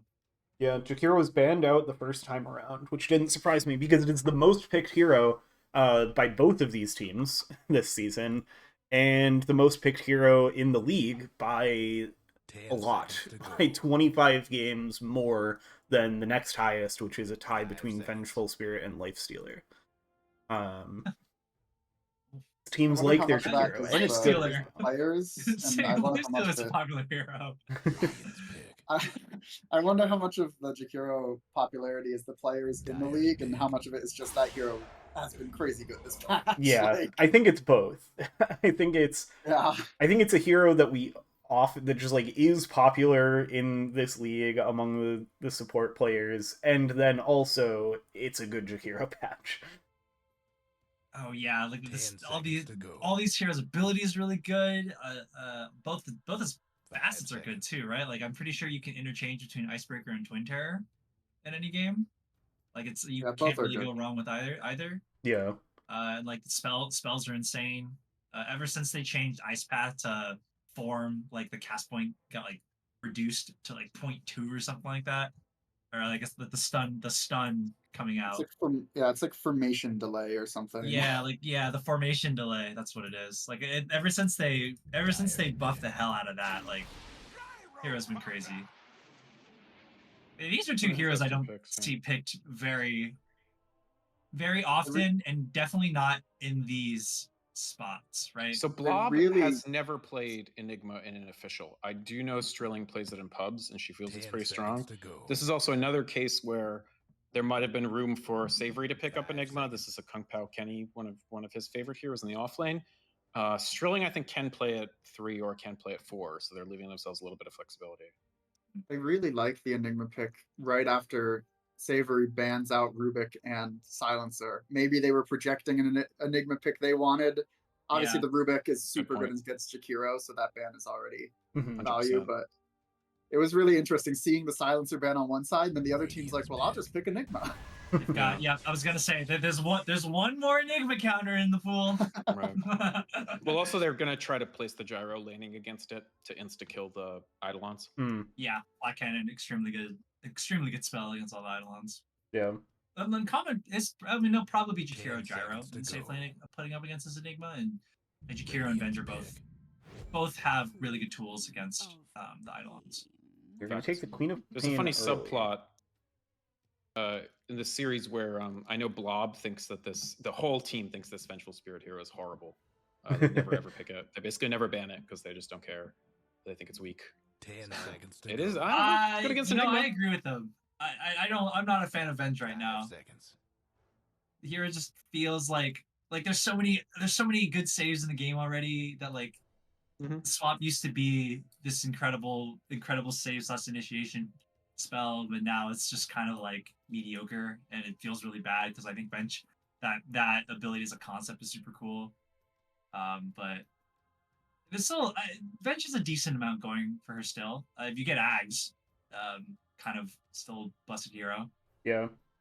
I think here the thought for it is that Swap is an answer for the black hole in 2 ways. Because if they like just get one of your cores in black hole, you take that core's place in the black hole and fine. Or it's a BKB piercing cancel. Because like you can even once the Enigma has BKB, you can cancel it with Swap. So they have that tool. They needed something.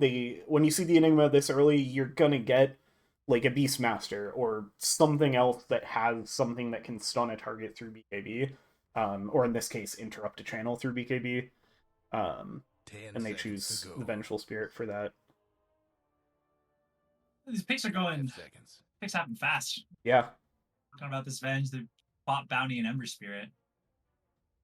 So Spackle will get his favorite comfort hero. I love Queen of Pain. She's a ton of fun to play. Yeah, it's interesting to me that they pick it so early here, because Blob were the ones who banned it last game, and they could have picked it. Like, instead of block picking the DP, they could have block picked the Queen of Pain. And maybe they didn't like the idea of like that as a matchup into the Sand King or into whatever else. Like, they might not have been confident to have it, or they were planning from the beginning, they already had their mid with the Slardar. That, like, wasn't flexible in their mind.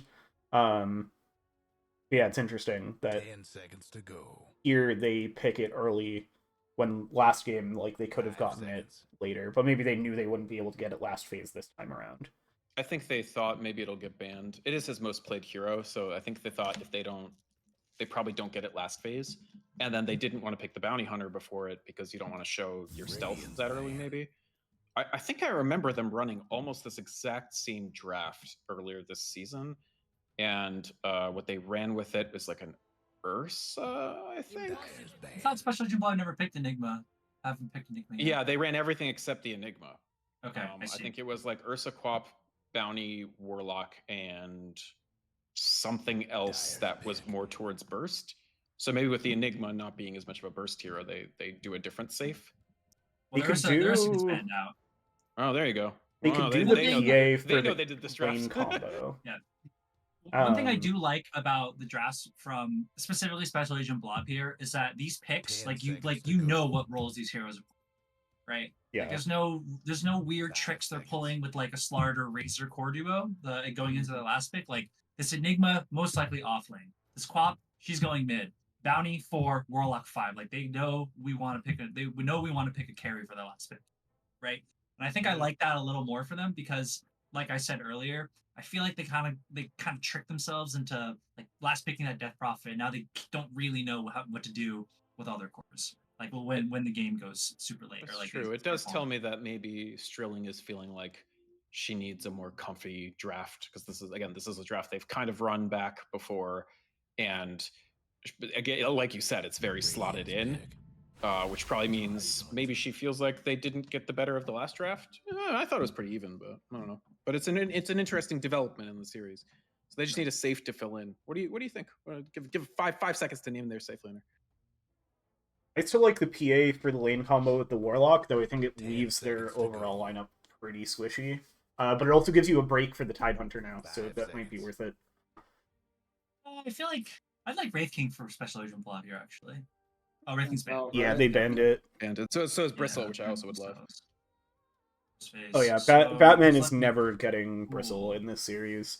PA's left in the pool. There's still a Juggernaut. I don't hate Jug. I feel like Jug is just solid. Yeah. What do you guys think about the Tidehunter pick from Savoury? I feel like they gave them a lot of needed team fight to counter the Warlock plus Enigma on the other side, kind of pressuring, threatening this enormous team fight. You kind of need something in response to counter initiate. Like not only that, I guess Ember Spirit will buy a Mage Slayer, but Tidehunter is also a potential Mage Slayer buyer, so having 2 of them against this Quap is going to be really good for you. Yeah, the Anchor is really good for Quap as well. Anchor's awesome against Bounty Hunter also. Mm-hmm. The other part is Tidehunter. It's not BKB piercing, but Ravage is just this giant AoE stun. Can stop that Enigma from getting the Ravage off, or stop the Enigma's flagpole. Looks like Anti-Mage. This is a weird pick. None of these Savoury character heroes have a giant mana pool. Mostly from pubs, I'm very distrustful of Anti-Mage. I dig the anti against a certain it's very, very easy, for example, to reflect homing missile. It's very, very, very easy to reflect Venge Q. These guys have a lot of things that go out and are pretty dang easy to counterspell. So it's really hard for you to die on Anti-Mage, with the one giant exception of before you have Manta, Ember can kill you extremely easily. Yeah. Does Anti-Mage have Reflect by default? I think they put that back, right? Okay. Yes. Yeah, the facet is Counterspell Ally, I think. No, is it? Right? Yeah, he's never going to take that. It's always Mana Thirst. I was just Bloodseeker, but for mana is just so much better. Yeah. Oh yeah, for sure. Pepper Boy's got Queen Imperia, so I believe Savoury Characters wins cosmetic draft. Yeah. If you have Queen Imperia, that's a free win. Yeah. All right. Tough to vote against. I can't argue it. Look. I was gonna say Special Agent Blob, but Spackle doesn't have the can skirt, the big dress. The big dress is great. Yeah. I think cosmetic draft Savoury. Yeah. Comedy Bronze is doing the correct thing. You can see he kind of has double Warlock head cosmetics because it does that visual bug when you equip just the effect of an immortal. And I think that is correct because I think the giant hat is very ugly. Yeah, see, he's not actually wearing the giant hat, but he has the particle effect from it. So I see. Correct move there for the hats draft. What do you think? What's the call? Despite my better judgment of having been burned by saying an AM team will win so many times, I kind of like Special Agent Blob's draft here. I think it just gives them the ability to be strong in mid game again. But they have this AM who can make use of all the space that is being created. That's the spirit. Lane wise, I didn't even think about it, so I have no idea if they'll get out of lanes ahead. But if the game goes like last game, I think they've got a good shot. I think I agree. I think definitely here to watch out for on the side of Special Agent Blob isn't this AM. I think it's actually this Bounty Hunter. Like how much like once this bounty hunter hits level 6 and gets that track online, like how much gold, how many ganks, like how many kills is going to be able to set up for his team. Especially with, you've got track into this AM, we'll be able to see all like we'll always be able to see track targets, and then once their mana's down, like you don't even need track anymore. Like Special Agent Blob's draft is going to have vision on so many heroes all the time. Yeah, one other. I look at Savoury Characters draft this game, and I think, like, I like all these heroes. These are all good heroes. But what is this draft? I'm not 100% sure what this draft does. It seems it's one of those drafts where it's like, oh, the Gyro kind of counters the Enigma. The Venge counters the Enigma. The Venge is okay against Quap. The Ember is against Quap. But it's tough to draft when all of your drafts are like, oh, my hero is good against their hero. And then you end up with a draft that, like, yeah, okay, it's all good heroes. They're all good against the heroes. I don't know what the vision is. I don't know how they win. I think to me, the vision is you have a lot of heroes that are good at, like, setting up your Gyro to win your team fight. Like, the Ravage, the Chains, the Ice Path, and then, like, the Venge for, like, the save and additional control. Like, this Gyro's game in team fights, for the most part, feels pretty easy. I think that's a big part of where the AM pick comes in. Because now they do have a few heroes that can get on top of the Gyrocopter. But I think, in my mind, that's the plan. It's just like, you're kind of stalling out, you're just getting 4 beats huge on the Gyro, and then your team fights are... Very close. I think Nelson and I should get out of here. Sounds good. Before we try to cast again. See you guys for next draft. Have Yep, fun. great discussion. Commit is action-packed already. Yeah. Ophelia just right under the tower, trying to finish off Spackle. One more click would do it, but pretty low herself. Spackle gets the blink away. The tower shot's coming through. The shield is saving Ember from the Shadow Strike for now. It's like right on the edge. Oh my goodness. That was Rosalo, the blink over from Spackle, still knows where Ophelia is, gets the first blood. Well played by Spackle there, but like... Was that four tower hits? Yeah. That's tough. Can we see where it goes away? Death summary. Yeah, 327 damage from tower. Oh, that's too much tower damage. That's really I good. think that's for Spackle, 5 tower I would hits, say. actually. Every prior match between these two teams... Oh, sorry, I missed a Strilling.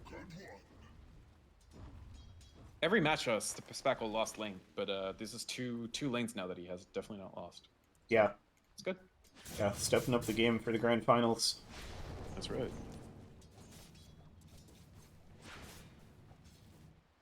I'm gonna be I think the highlight in the draft panel of Watch the Bounty is exactly correct. Like, yeah. There's a little bit of a tension on this Radiant draft between, again, heroes that want to keep the tempo up, and then the AM is insurance policy. And the bridge is Bounty Hunter Gold. That lets you get ahead enough in the mid game to cushion the AM until the AM can win. Yeah. And it's going to be very dependent on how big that cushion is.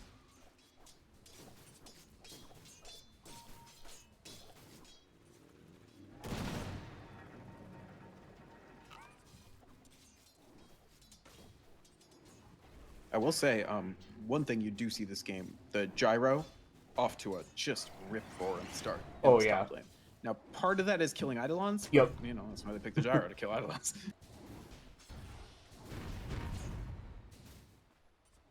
Yeah, there was a moment where, like, the Jakiro had more last hits than, like, any Radiant core. And I was like, how did that happen? Oh, right, Eidolons. Yeah. Yeah, I think the one thing that's very nice if you're Savoury is I do think it's 3 lanes that basically can't lose. And so sometimes you see this team come out of lane phase with 3-1 lanes, sometimes you see them with 3 lost lanes and they really have to focus on the high ground. Mm-hmm. But they should feel very comfortable in these lanes, and then the onus will be on Blob to generate advantage with the Bounty Hunter post lane. Yeah.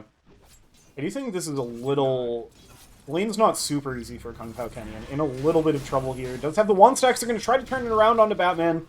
They do get the... Oh, it purges off from the blubber. That actually saves the Tidehunter's life. I actually think, yeah, I mean, Tidehunter walking back makes sense to me, but... Oh, wow. Pointicus making a rotation, and Spackle gets another kill on Ophelia. That's pretty big. Super important. Keep the Ember from getting out of control. I love that rotation from Pointicus. Yeah.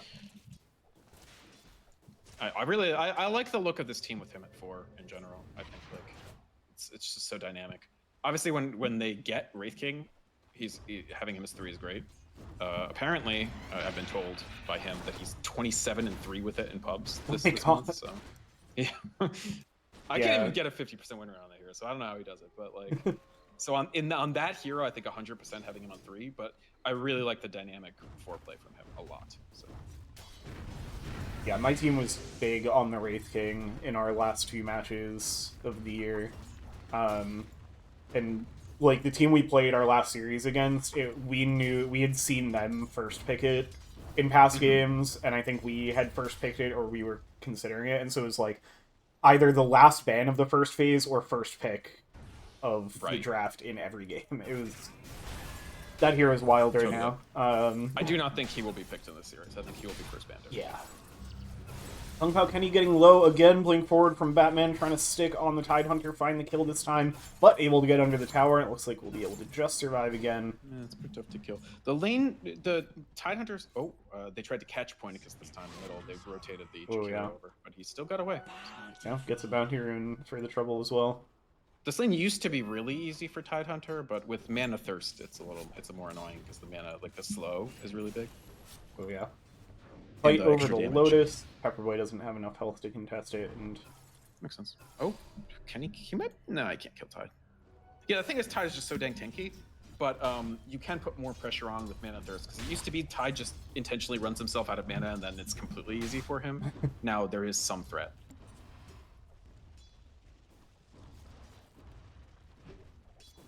I think one mildly concerning thing for Blob is, and I mean, to be fair, Ember versus Quap is an Ember tilted lane, but even with the 2 deaths, Ophelia not really worried at all about her situation, I think. Yeah. So in fact, she's pretty far ahead in last hits, and yeah, making rotation, wanting to shut down the Enigma some more, slow down that black hole timing, get the root under tower into the ice path, and yeah, this is going to be Strilling going down. I think, yeah, one last ditch Eidolons, but does end up falling. One route to victory for Savoury for sure is just Enigma doesn't get to have a game at all. Yeah. And I feel like the Gyrocopter pick, as has been said, is huge for that. Yeah, the flip side of picking all counter picks is, they're counter picks. They counter. So if they can leverage that, it doesn't really matter what the overall strategy is. You just kind of win on all the margins. I think you're right about guaranteeing the space for the gyro, which is what they're doing. Yep. I also love that timing from the gank by Ophelia wasn't just like the level 6 timing. It was the 7-minute timing. It was when you know the position 4 has left the lane to go get the wisdom. Just very, very expertly played there. Loses the 50-50 on the rune. Spackle gets a shield rune going to the bottle. Yeah, I think Blob, I'm thinking about what their situation is. I think it's fine. I think your anti-mage, hasn't died. Has okay creep. I think it's not like incredible, but it's good. And there's no real kill threat on the anti-mage, really, for a giant stretch of this game. A giant stretch. And so, Blob, it really just, they want to not lose. Oh, here we go. Ooh, jump in. Spackle in the backline with the scream. Trying to finish off Kung Pao Kenny, gets pushed down into the river. And that will be a killing spree for Spackle, and they'll look for more, chasing Pepperboy under the tower. Blood Grenade will secure the kill, Batman finishing it off, going forward. So, very smart. And that is level 6 on the bounty. That's a perfect timing for bounty to be. Yeah. Necessary. Radiant's bottom tower ain't a pretty you want to create enough space. You just want to guarantee the anti-mage a wide enough swath of farm, because his odds of getting ganked are actually pretty low. So it's just as much of the farm as possible goes to the anti-mage, as little as possible goes to gyrocopter. That's Radiant's approach.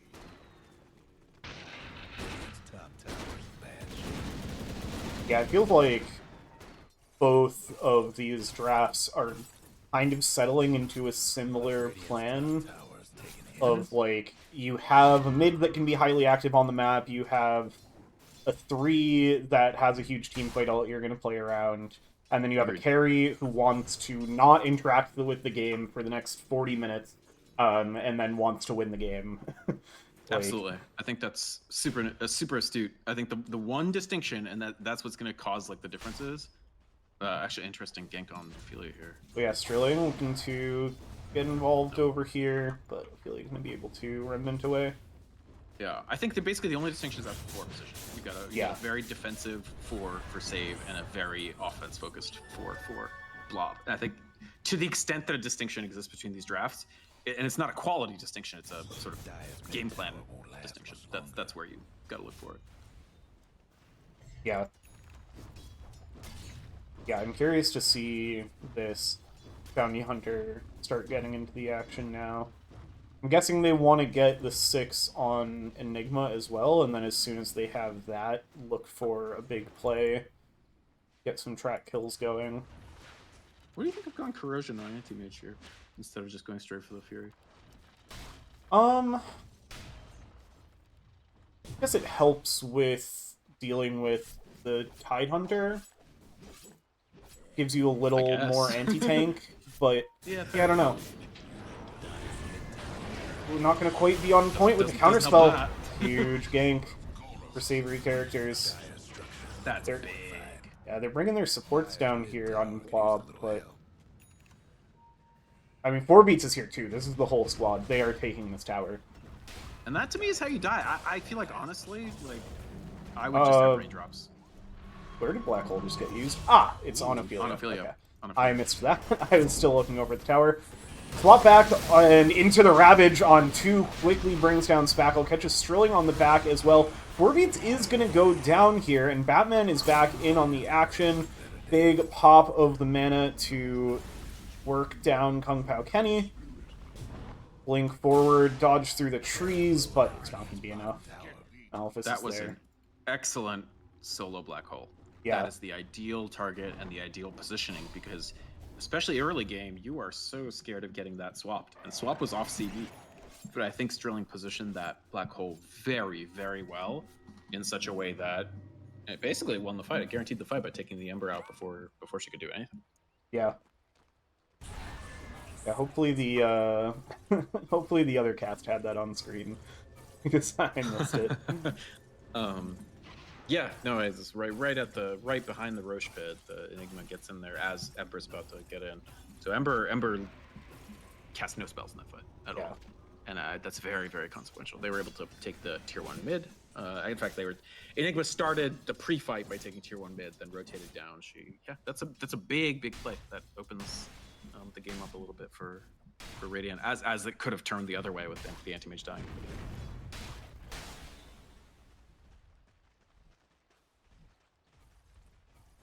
I would say, especially early on, I would love having just a passive raindrop on the anti-mage.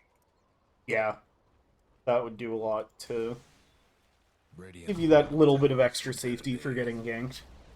Radiant lost one of them bottom towers. I mean, you look at that fight, and even though you die on gyro, I think the gyro still feels, you feel fine. You're like, I'm farming. Kind of fight where afterwards you go like, don't expect me for a while. Yeah. Fucking creeps. Yep.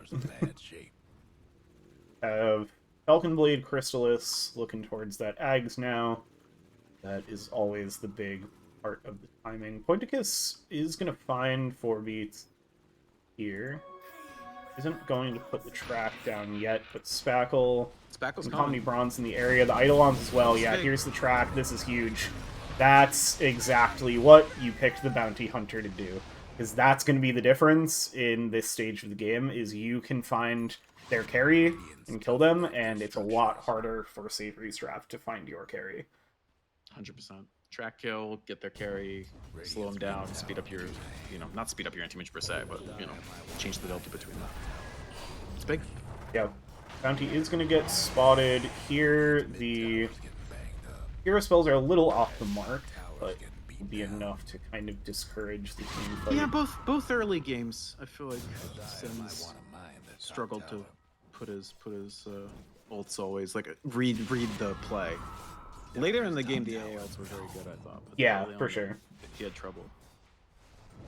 And gotta remember that this guy's playing on like 200 ping. Oh or yeah, whatever. huge ping. Like, Ping's crazy. Yeah, yeah. impressive any ice blasts getting hit, and a lot of them were That's really absolutely good. factual. Dagon's up on Spackle. It's gonna be a quick blow up on Owl.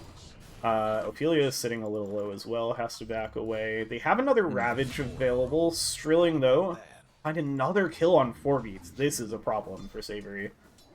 That's really big. That is huge. The blink. That was, I think, the blink reveal. Yeah, that makes yeah, sense. It was. So that makes sense. It's more the previous kill that hurts. It's tough to tell exactly when the Enigma's going to pop out with the BKB, especially if the rest of the team's somewhere else. But now dying twice in short order, that's tough. That's not fun. Yeah. Well, Pointicus is scarily close to the Tidehunter's farm now. Absolutely. Well, it's a bounty hunter game, and they're definitely leveraging it. We've got the anti-mage heading towards, I think it's 15.5. Yeah, I think the battlefield is coming right now. So obviously slowed down a tiny bit by the corrosion, but corrosion has its own value, and 15.5, you're very happy with how the game's going. I think you've got plenty of equity out of the Quap too. That's a big thing. But Spackle's very comfortable in this hero. Yeah. Looking at the Kaya next. Or the Queen of Pain. A 2k delta between the queen and the Ember is just that's like a yawning chasm. Like, yeah. And that's the star player for Savoury. But she's got 3 deaths, right? That's 3 deaths to do that. Sentries are gonna finally catch the bounty hunter, but Comedy Bronze is there with the Golem. The fire is, I think, yeah, that's just going to burn down Pointicus. Yeah, that's a well-placed macro fire. Sometimes right the by pathing in this game. Did you see Pointicus trying to get Yep. up the hill and character just goes back and forth? Yep. But they do find Pepperboy on the back, and Batman gets a solo kill on Kung Pao Kenny. Tide dies, no Ravage. Yeah. No, you're feeling good about that. You lose the bounty for very little, really. And Yeah. get a tier 2, which is huge. This one's seeming really good, I think, for Blob. I think Blob is getting to an earlier start, even with a less early game focus. Yeah. I think the bounty hunter pick has just been leveraged so well. Yeah. I think there's a good chance that eats a bin in the next game. Possibly. Yeah, I mean, it's interesting. They banned the Quap, right? But these are 2 mid laners that are both very adept, very proficient at Quap. Yeah. And I think it was pointed out in draft, like, wow, they're picking the Quap early, but it's not a hero that is super easy to, like, maybe her upside isn't as big as some other heroes, but she's not the easiest to counter. She doesn't lose many lanes. Yeah. They've got Black Hole in 5 seconds. Swap back on Strilling. Oh, you need to find this hero soon. They're not going to find it instead. It's a huge Sonic Wave back. Actually, not quite going to bring down anybody. Strilling is hunting, though. Has the Blink, has the Black Hole available. Backle's back in, getting some damage on Ophelia. They finally finish off Pepperboy. The Shuriken from Pointicus. And yeah, 4 beats. Hoping to farm in the area. I think gonna want to find somewhere else, but it looks like Savoury won't lose anything else here. Yeah, like Savoury really wanted to hold this Enigma down early, right? Like they focused a lot of lane attention on it. They got a couple kills on her early, but this Enigma's been very scary. Like both Black Holes have been critical kills on cores. Yep. A lot of pressure is still being placed by this hero. I think you're kind of seeing, like, I think as was pointed out in draft, like 2 Enigma counters banned and stealing the Enigma that maybe Savoury wanted. That part's very, very clever. Yeah. And that's like kind of like, I did see them run this draft except without the Enigma, and it's like, well, you can fit in kind of a clever little pick like the previous game, but you're fitting it into like a framework that you know how to play. Yeah, for sure.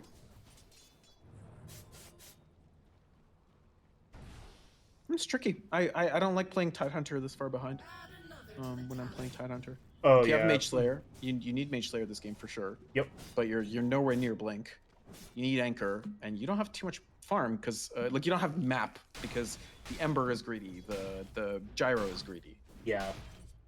Your job at this stage in the game is not intended to be farming, but you're in a position where you need to be farming because you can't go take fights. Right.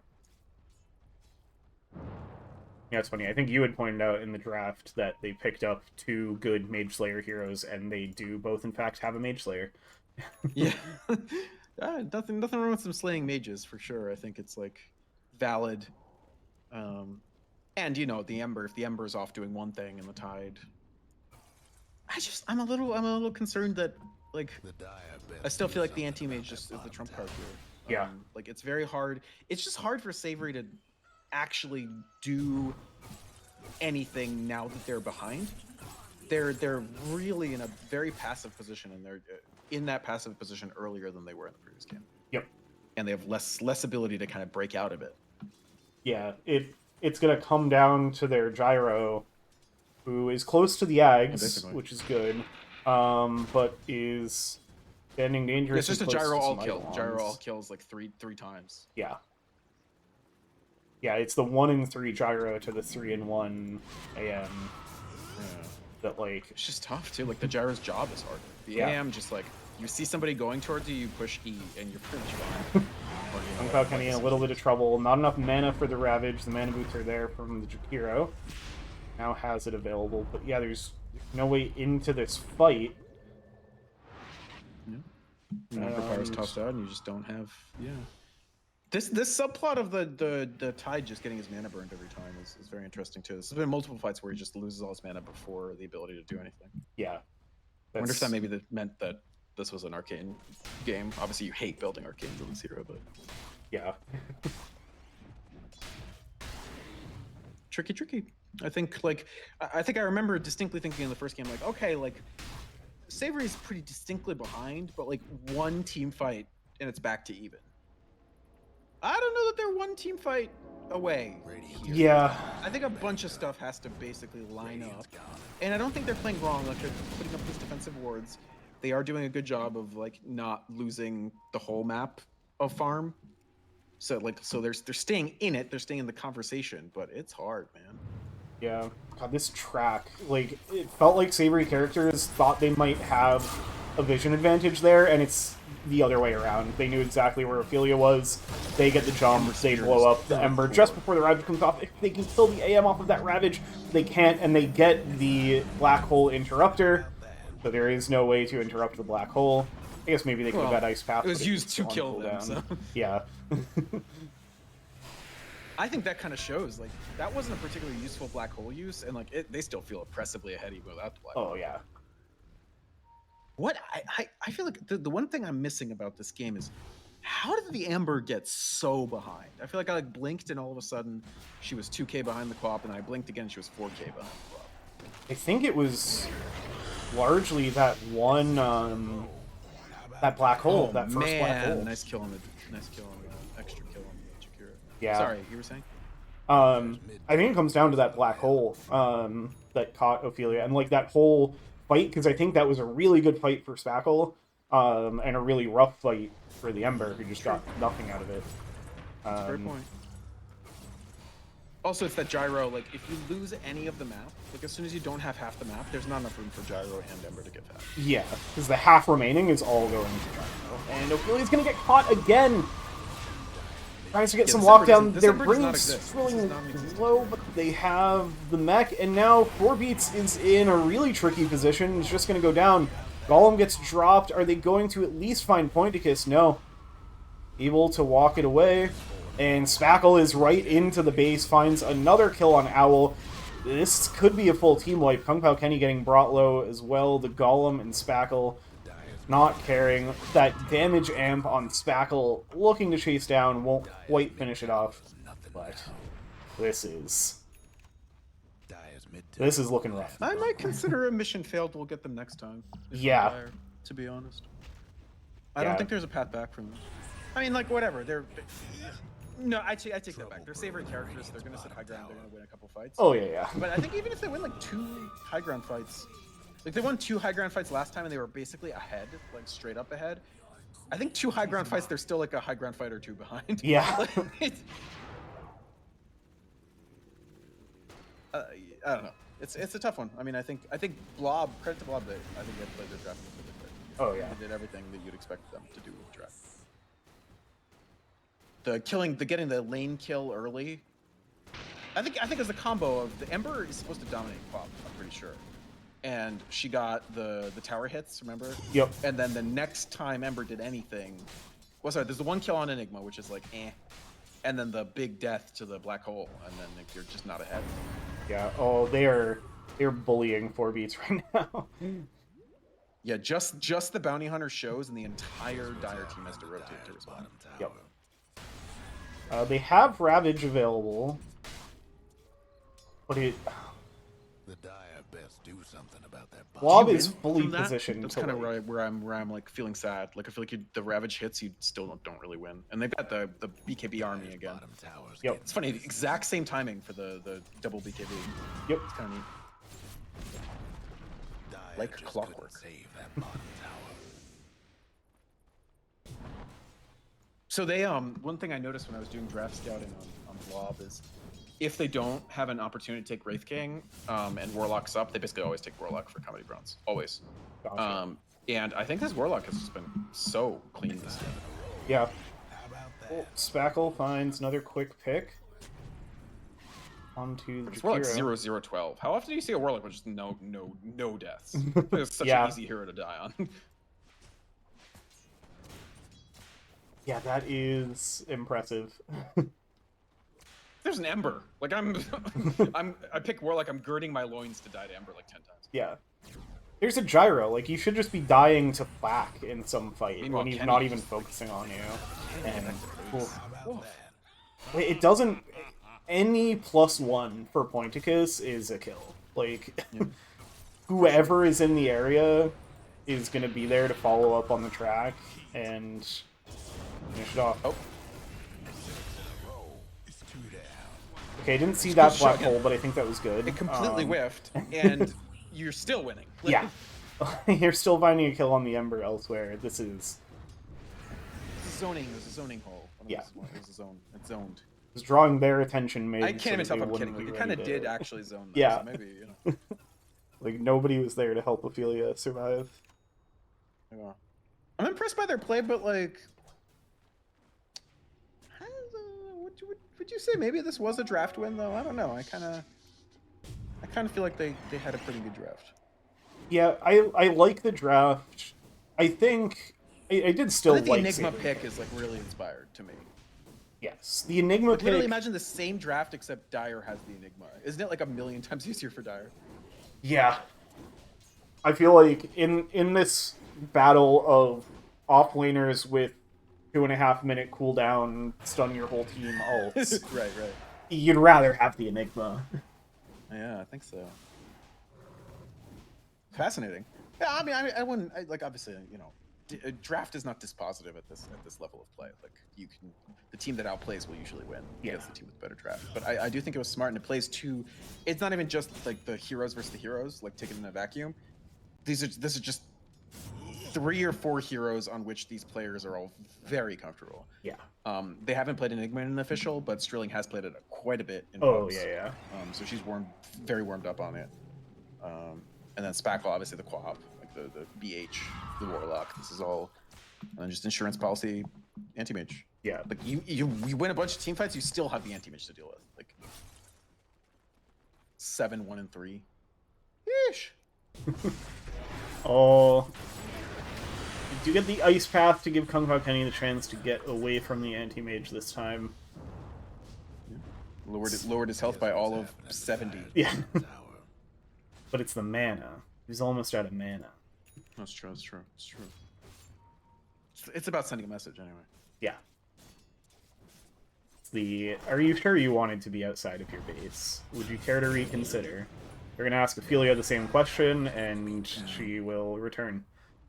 Yeah, I think like fundamentally too, like just in terms of like who does what. Your star player's 2 levels behind the 4 position bounty hunter and 1 and 6. That's a tough position to play from. Yeah. I'm not saying it's necessarily like she messed up. It's just the team's dynamic is such that usually Ophelia is like calling out, like, we're all heading here. Mm-hmm. I mean, you're expecting your immortal player to kind of be like the tip of the spear. And I'm sure it's not that she is unwilling to do so. It's just, it's very difficult to be that when you're an Ember that's lower net worth and lower level than a bounty hunter. Yeah. Really a hero that doesn't enjoy playing from behind in general, I feel like. Yeah, that... Man, it really goes... Like, the lanes were pretty even. First rapier queued, is that right? Am I seeing that correctly? Yeah. That's gonna be her first real item, assuming the game goes that far. That's how you know she's feeling really good about where this is headed. Oh, yeah. Queuing a rapier at 30 minutes is 30 minutes only ever a good thing. I dig it. I dig it. You gotta play to your outs. Sometimes your outs are hard to define. You gotta ask divinity itself to intervene. Yeah. That's probably how I feel if I'm dire here. I think it's like, you know, it's like a only God can judge me type rapier build. Yeah. Meanwhile, maybe it's just bugged for me, but 8 Reavers queued up for 40s. It's non-negotiable. No, that's definitely 8 Reavers. Yeah, it's a strat. Are they roshing? I don't know what the 2 after you fill your entire inventory of runes. What are the 2 additional? Hey, we can see you in the Roche pit. Savoury Characters with a rare using the Tsunami Are You Roaching lines and being wrong. They're usually pretty on point with those. That's true. That's a good point. Last game was very, they used it for pure intimidation. Yeah. Oh man. I mean, I think 8 Reavers is good. I think you make rapier on that guy too. Yeah. Like maybe with a Mask of Madness as like your other item. What do you Or just think? like Mask of Death rapier. Yeah. What do you think would if Gyro had it right now between 1 Divine Rapier or 8 Reavers, and we'll just ignore the plot limitations. I still pick the 1 Gorilla, but then like after that, I'd rather have the rapier than the 8 Reavers. Like 8 Reavers, like okay, that means you definitely live through the combo, right? Yep. But then I think you still can't face up AM 1v1. There might not be a number of Reavers that makes you win that 1v1. Whereas like Rapier, you know, if he's in a nice path, maybe. Yeah.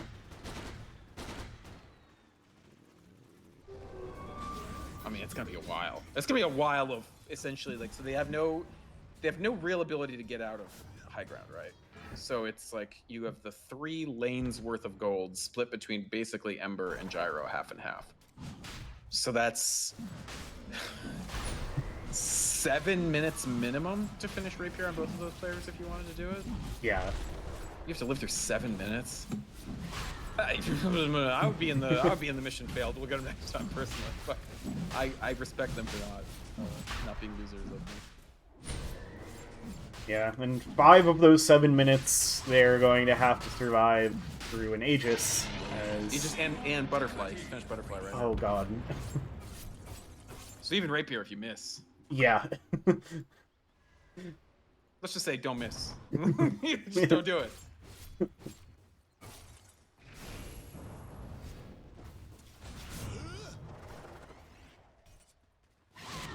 I mean, Savoury, this is where they like to be. They can make magic happen from this position, but this is a tough one. I think it's a brutally, like, again, you're absolutely right. This is to an extent their comfort zone. So, and like if you're blob, I think you're like part of why they haven't done anything yet is like they want an extra super double guarantee after game 1. Ooh, they get a little bit of a catch on the map, but there goes 0.6% of his health is already back.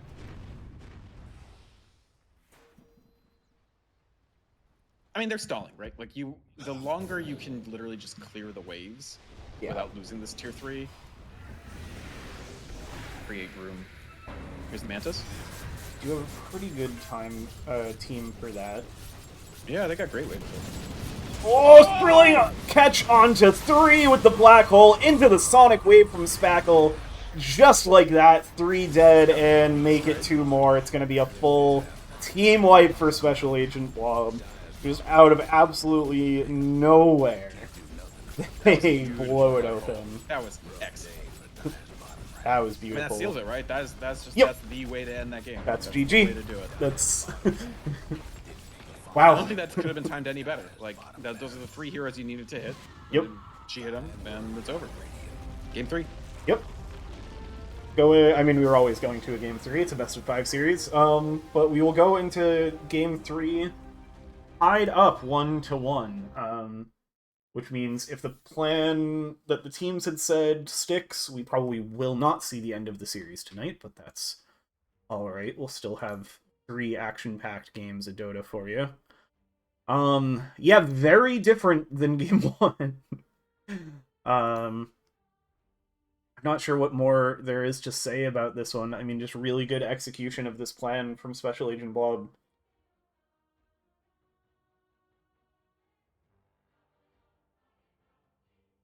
I mean, the Bounty Hunter did exactly what it was supposed to do.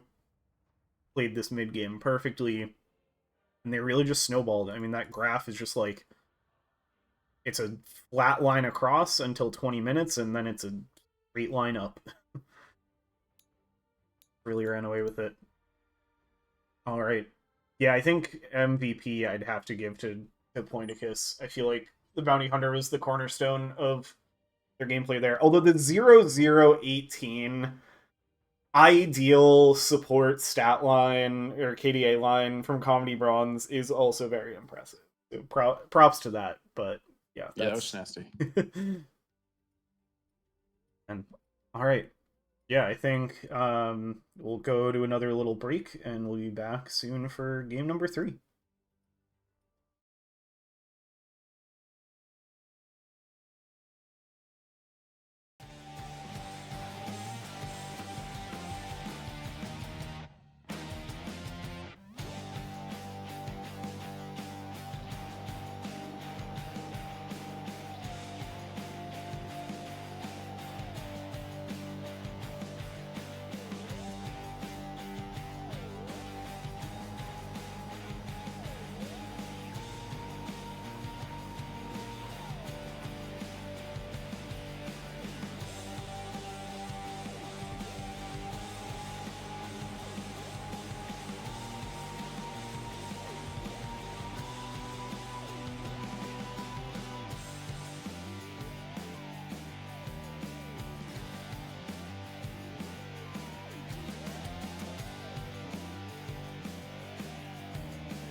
shake it for me.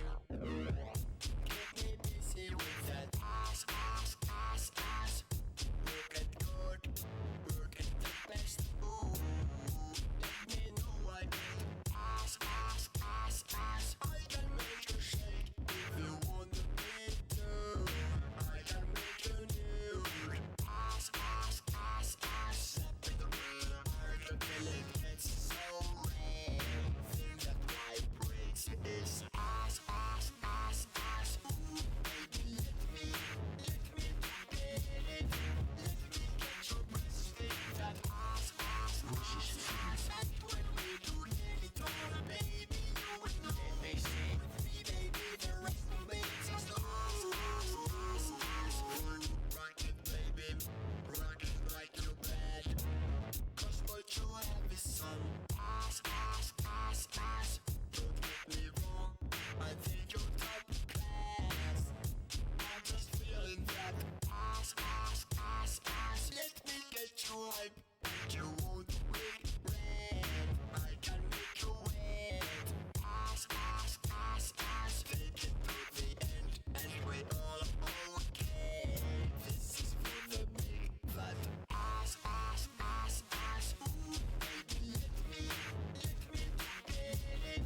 Let me get your breast in that ass, ass, ass, ass. And when we do get it on, baby, you will know. Let me see with me, baby, the rest will be just ass, ass, ass, ass. Baby, let me get it.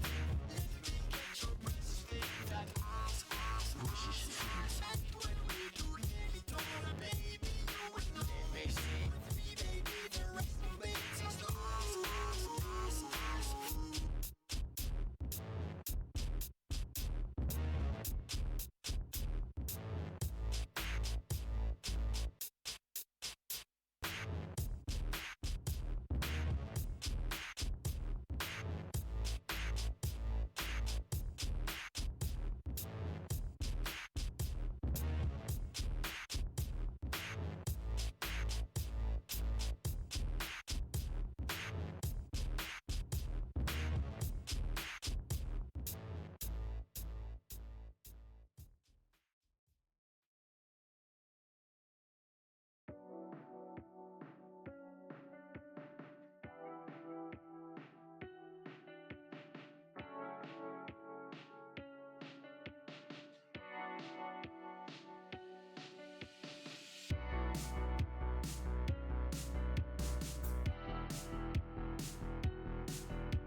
All right, we are back for game number 3 between Special Agent Blob and Savoury Characters in the WLDL 2025 WEX Division Grand Finals. 1-1 now, Special Agent Blob answering back and evening it out. We are right into the draft. Bans have already taken place. We've got Shadow Shaman picked up first, so yet another new support to start things off here for Blob. I'd like it if we get another 10 unique heroes in this draft. 10 seconds That'd be to cool. go. Good luck with Was that. it 10 different ones from game 1 to game 2? Radiant's ban. I think so. Oh, Oh, well, never disappointment hits early and hard. Yep. Well, There I was... also think we're gonna, if Sand King doesn't get banned, we'll probably see that again too. I was reading recently about some, like, I think not quite pro, but, like, high-level tournament, 10 where seconds to go. they do that. I don't know if it's for the whole way, like, for every series, or just 5 for the grand seconds. finals. But, like, any hero that's been picked is banned in the Radiant's next, ban. like, for the rest of the series. Yeah, I saw something about that tournament recently. Yeah. oh, Also, I think it's it makes me think elimination of. mode or something? I don't know. That sounds right. I don't know. It was just like a single tournament. Yeah, that did it. But also like years and years ago now. Moonduck did that like years and years ago. 10 seconds Oh to right, go. right. I was thinking of Virtus Pro did it at one summit, just completely Yeah. 10 unprompted. seconds. That was There was awesome. Yeah. that Virtus Pro lineup completely, like, actually just worlds better than every other team. Just being, Yeah, and then just they decided to do choked. that. They choked super hard at that TI. Yeah, they choked super hard at They TI. choked Super so unfortunate. hard. That's the one that Liquid won, the first time Liquid won, right? I think it sounds it was, Yeah. See, They were crashing out before the term crashing 10 out even seconds to was go. invented. Crashing Out is particularly apt 5 for that, because seconds. wasn't that the team that won, like, 3 cars Yes. over the course of a few Yes. tournaments? Yeah. I think so. That was when we were giving away Mercedes-Benz E-Class sedans. Yeah. That's right. Unfortunately, in WLDL, I don't think we have a Mercedes-Benz Dyer's Yeah. waiting for any Get of these there. players. No, We'll it's get all about the glory here. No money, no Mercedes-Benz. A more honorable game. Yeah. It's 3 Ophelia heroes got banned here, right? Like, I'm pretty Ophelia plays Invoker. I'm Yep. not tripping about that. She plays a little Invoker. I mean, that's the only person who would play it 10 on, Yeah. seconds to go. on Savoury. But I I don't wouldn't- think she favors that hero that much. It's an interesting choice. But they 5 banned it in seconds. previous games too. Yeah. I mean, stuff that did get through. Silencer is in. Sand King is in. Radiant's pick. Shaker. Wind Ranger's in. I think Savoury likes to play this 4. Yeah. Yeah, I think a lot that of makes people like to sense. play 4 right now. She's definitely strongest in 4 right now, I think. This kill I shot would love to ability. see Savoury 10 go seconds to back for the go. Sand King again. I feel like, and that it's a silly way to 5 draft, maybe, seconds. where it's like we're planning to lose lanes and hold high ground. But Kung Pao Kenny wasn't really allowed to do what he did in game 1 and game 2 because Tidehunter just can't. But they're not going to get the Sand King. Yeah, Sand King gets stolen in game 3. I was thinking, I thought Sand King would be definitely good on this Savoury Characters lineup, but this is now, it's interesting, the drafting story here. Like, again, this is like the Savoury we talked 10 about. The seconds to Savoury is go. like a committee draft and committee planning, and then 5 the seconds. blob drafting is like Sterling's figuring it out. Seeing an interesting tendency is 2 games straight where this first pick out of the second ban phase, she's stealing a hero specifically, like guessing what hero they want for offlane on Savoury and stealing it. Yeah, It kind of worked last game. Like I didn't even think it was like such an amazing Enigma draft, but taking it kind of like tipped quite a bit of like the game plan. Yeah, for sure. I think last game in particular, it made a lot of sense because the bans were spent.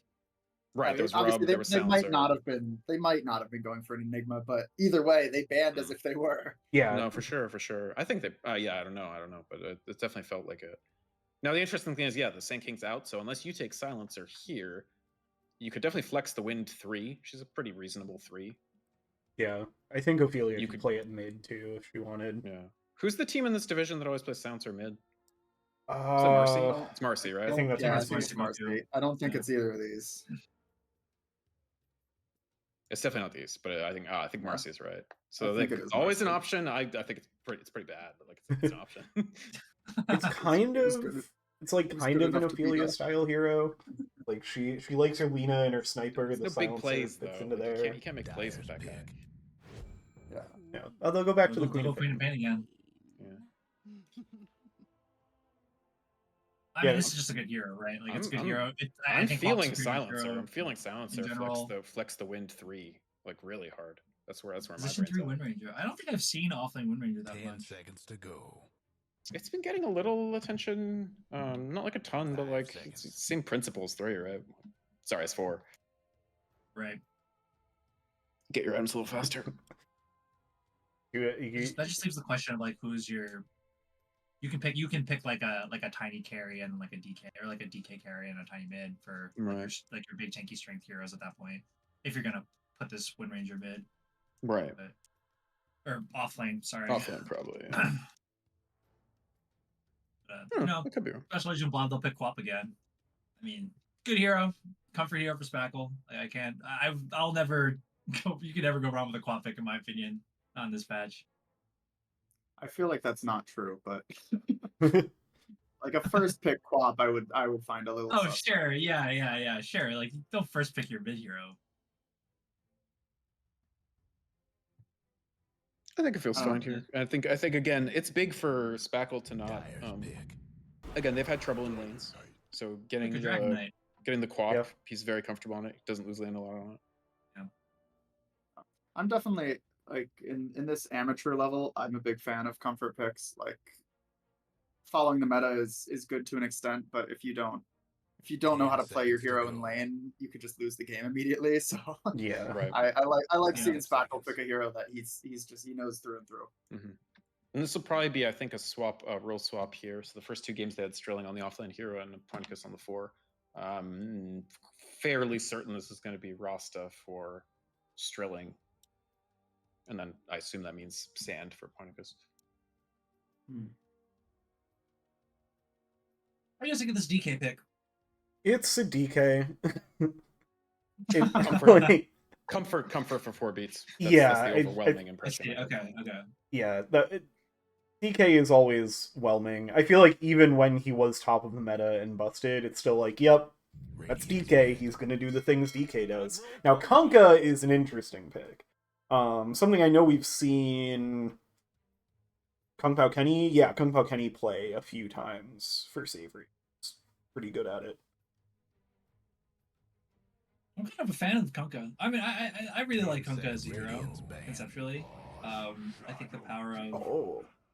Rum buff is just insane, but Shadow Demon gets through. Yeah, the That's- Warlock that's ate the ban Sterling hero, instead. yeah? That's the Sterling hero. Yes. Yeah, so that True. Good point. Yeah. that goes with what Vic said of the Sand King being Pointicus offlane, and then Sterling moving to 4 with the Shadow Demon. They'll immediately go with a Meepo ban after that. Ophelia. Ophelia has played Meepo at least 10 once seconds to this go. year. Fairly sure. They do already have. I know like AoE isn't necessarily the answer to Meepo. Focusing one down is good, but they already had a Sand King and a Quap. That feels like it feels rough for Meepo in my head, but They don't have a ton of other than the. So they've got the Rasta Shackle that could be Dyer's huge. banned. yeah, Quap, you just dig, right? yeah. Like also Quap is a squishy hero, right? So Well, you Quap get is a one hero root- that Radiant's one banned. net hits her and it's curtains. Like Yeah, exactly. And like you can kind of buffer the damage and the disable from like Shadow Shaman, Queen of Pain just by having Ags, right? Like I think even if a Meepo is disabled, as long as the main Meepo isn't, you can always get it in the Mega Meepo. Not that I know 10 how seconds Meepo to works. go. I'm not like don't assume that. This hero makes no sense to me. I do think this 5 hero seconds. got a lot easier to play when they added the alt cast to Poof. yes, But like the hero still like makes no sense to me. Playing him is way too hard. Radiant's pick. I like the 2 carry bans by Savoury. It's like the 2 anti-carry carries. And especially like the Lifestealer ban is kind of required when you've just picked DK Kunkka as your side lane cores. Agreed. Yeah. 10 The seconds. Razor to Band go. also extremely good, right? Because like DK doesn't have a natural way to get away from 5 static link or seconds. just to like disengage at all. Hmm. So Definitely. like, if you can't deal with Razor in these fights normally, so you just don't want to deal. And they love playing that Razor safe. They really do. So Ursa's still in the pool for Special Agent Blob. Hmm. Same I with like- Jug. I like an Ursa here, I think. A little in danger of getting kited around by, like, Wind Ranger Kunkka. it's tough into wind. This is my only feeling. Yeah. I'd probably see They are Maybe- like out of time. I just maybe a noticed that. gyro for Yeah. them. No. This is a pressured pick. They have no reserve time left.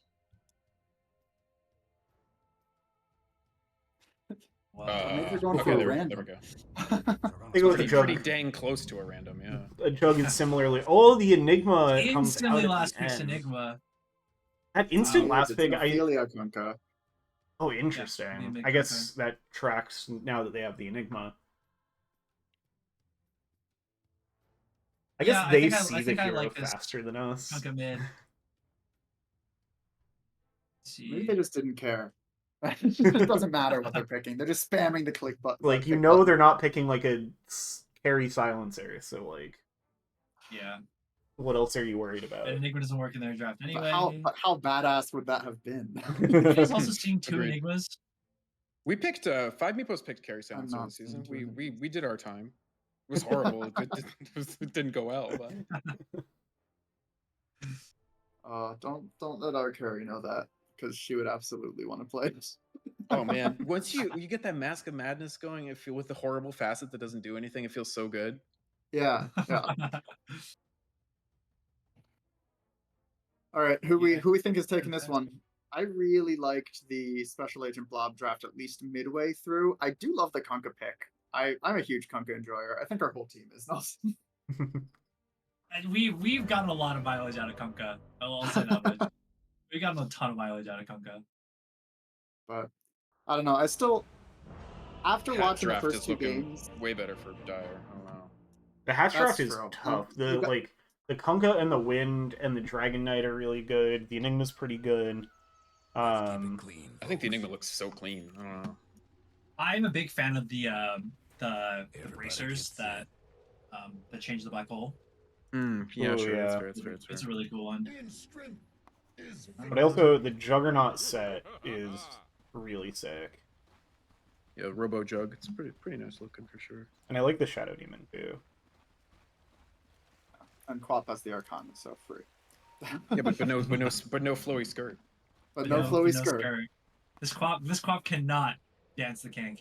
That's right. I feel like that's just positive. Yeah.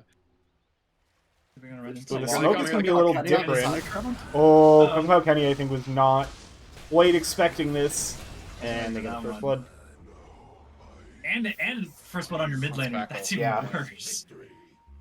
I was coming into this lane with a bottle. Ooh. Yeah, that's tough. To go. I think you're feeling good.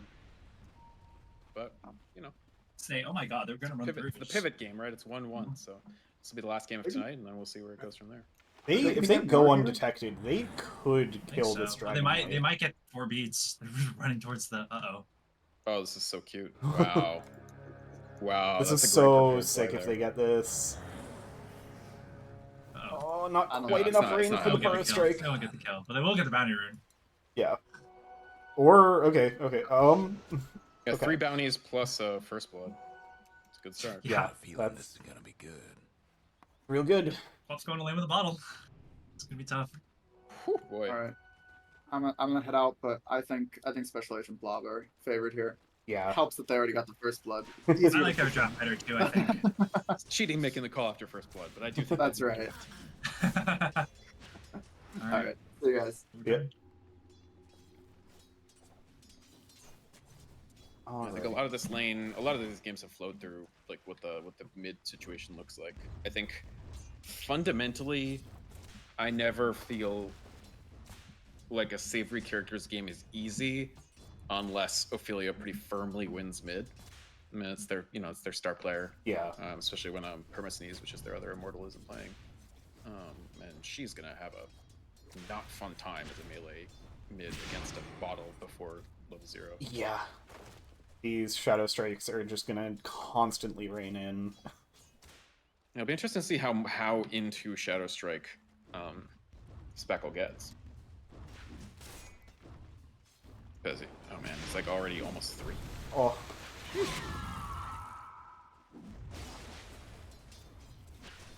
As far as like heroes to go up against FOP, even with a level advantage, like melees, you can do worse than Kunkka for sure. Yeah. But already 2 range creep denies. And they picked this Kunkka and then later locked it into the mid lane with the Enigma pick, like, having seen the quad. So they have some amount of confidence that Ophelia Definitely. can... Lots of confidence. They slammed that. They open palm slammed the Enigma pick. Yeah. I wonder about that. Is it such a slam dunk Enigma game? There's no... Sonic Wave doesn't cancel channels, right? It doesn't cancel pull? No. Okay. So yeah, there's no BKB piercing cancel. Right. And that makes it a pretty good black hole. There's also not a super easy cancel even without BKB. Like, there's plenty of stuns, but Shaman and... Yeah, Ross is not going to to do it. It would have to be a dispersion. Yeah. Yeah. Yeah, that's... The Shadow Demon's probably the biggest problem for the black hole. Similar to the Venge, it's both a save and an interrupt. Yeah, it's interesting. There's only really one hero Shadow Demon illusions are strong of, and that's the DK in dragon form. Yeah. Other than that, illusions are non-factor this game. Oh, chance to get... not without mana on the Sand King, but he is going to get a Lotus, which is nice.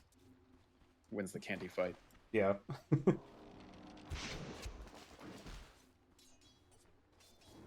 I mean, I will say, these are all, like, especially the Enigma, Kunkka can loves this hero. I am an Enigma skeptic, but, you know, did great that last game on Sterling. Yeah. Okay, will do well in twos.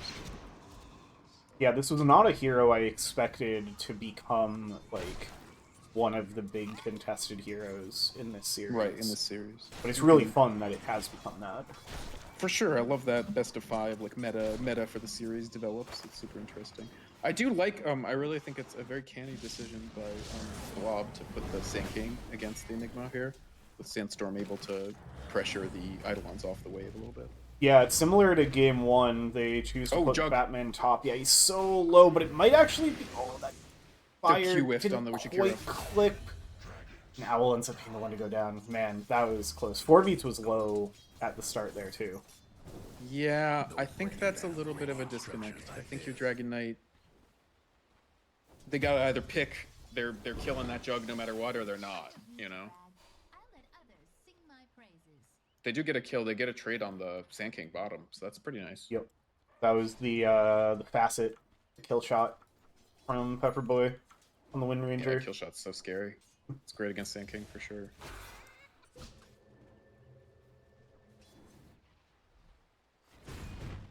To me, if I'm so like, there's an interesting slight bit of this draft from Savoury almost looks a little more like what the drafts from Blob have been like. This is a pretty mid-gamey kind of draft. They are looking to take some freaking towers. THD and Dragon Knight and Enigma all push towers, and then Kunkka to kind of create space for them. It's a little less greedy. I think the last game they had 3 heroes that all really, really wanted farm.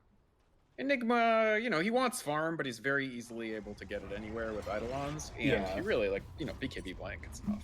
It's enough. Yeah. You don't have to worry about, like, finding jungle camps on the map. Kunkka needs, like, blade mail. Down lane. Yeah. Yeah. Like, that's kind of the upside of, like, okay, sure, they did get first blood. You are gonna firmly lose this middle lane because you literally can't win it. Like, you have not been allowed to win this lane. But you get blade mail, you're fine.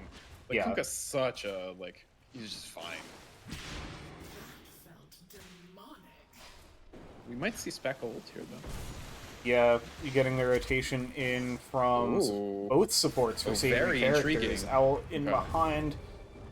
does not have a point in the ice path yet, only sitting at level 3 right now, so Yeah, no way to stop it's the mainly blink just away. if the torrent hits, that's one story, but the torrent did not hit. Yeah.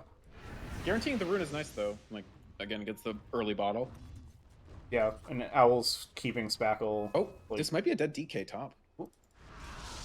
yeah, trying to take advantage of the absence of the support. Spin forward from Batman. It does not look like they will have enough, though. I don't know what I was thinking. It's a dragon. It's got a bajillion HP. It's a DK. Optimistic that something would happen. I like DK in just kind of the way Savoury plays as well, because it's a carry that can be involved earlier in the game, but also can be that ultimate late game carry.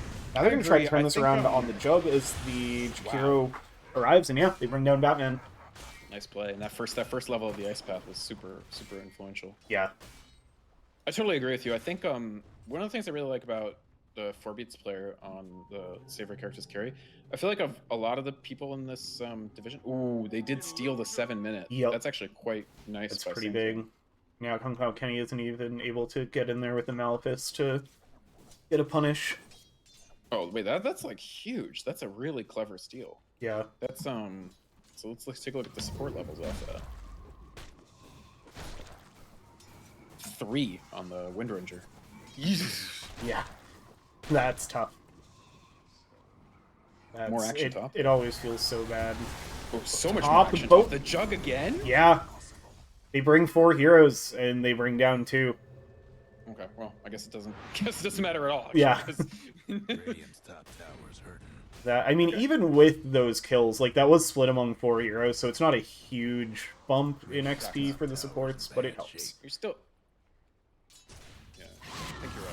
The subs are still actively behind, and you're still very nervous as Konka that you don't have supports that have ults to help you out.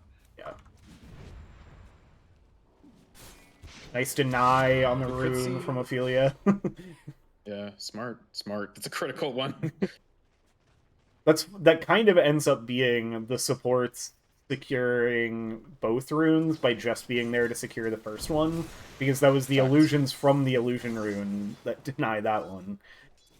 It's funny. No, that's absolutely right. I think that's one thing that has been changed by Savoury from earlier games in the series.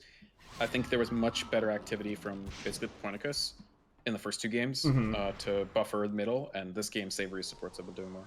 Yeah. I feel like especially with this the like narrative we've been talking about of them like very much drafting by a committee. I'm sure this was a big part of the conversation. Of, like, they pick the Kunkka, probably planning it for Kung Pao Kenny, but then they say, can we flex it to mid? How does it look if we put it mid? Like, well, the matchup against the Quap is tough, but if I get more help from the supports in this game, then I think we can make it work. Agreed. And I also wonder if part of it isn't let's not make a draft that's so reliant on Ophelia dominating mid so that she doesn't feel pressured to like dive tier 1s and like yeah, they're gonna go on Kung Pao Kenny here. They have the Sonic Wave, and they'll be able to finish it off, but they do have more help in the area. They get the Ice Path down onto 2, into the boat. It's gonna be a massive hit on the Shadow Shaman and the Quap. Boy. The Quap blinks away, but the Liquid Fire is what the kicks epi. They out got on the her. And yeah, they bring down the Shaman there as well. Poinicus did get 2 with the Epi, both of the supports, but Savoury. So yeah, I guess that... I think you feel pretty good if you're Blob, because for like that could have gone so badly. Yeah. But you feel okay if you're Savoury under the condition that your black hole does something because you didn't spend it. Yeah. If you can find, even if you just walk up and hold Poinicus right now in the TP, no. I'm surprised they didn't. Yeah. I'm surprised they didn't. They did meanwhile get a kill top on... They did TP the Ophelia, but now Ophelia is gating 2 bottoms, so they're definitely setting up for Poinicus right here, right now. Yeah, they've got another the vision. missed dual breath. Jesus. That's rough. Yeah, you actually need to slow him to start this fight from range. They don't quite know that Ophelia's there yet, but they actually guessed it. Like you saw them ping it out, Radiant. So now they're counter sending. This is a pretty significant fight that's gonna happen in like 2 seconds. Yeah, everybody's stancing up for it. They do have Disruption ready to go. They're gonna start on Poinicus here. Yep, with the Jakiro spells. Jeez, That's gonna. I really thought they'd go in on that. Yeah. Little desync. I don't know. Like, they've brought 4 heroes here. What's but... the point of the macro power then if you're not gonna? Right. Strange. The longer this goes, the easier it is for Radiant to just bring more people. Epi's up in 20. Yeah, Duft is going to be off the mark because Pointicus is all the way in the back of this Sandstorm. Doesn't eventually really get clipped by it. to me. Yeah.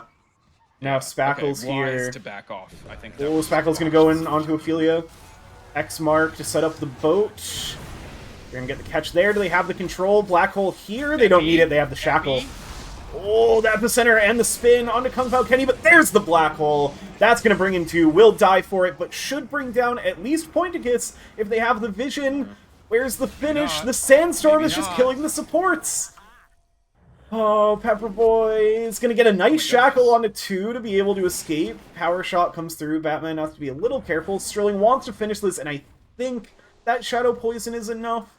You can try popping it. You're not going to get any more stacks. Gotta pop it sooner rather than later. Yeah, they're only going to regen. As soon as Pepper. Yeah, no, it's fine. It's fine.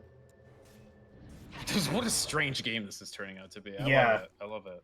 9-7 at 12 minutes. I think we had 2 games that like played out in such like we know what's gonna happen more or less kind of ways, and this one's I don't know what's happening. There's so much early team fighting. Carrie's getting involved on both sides.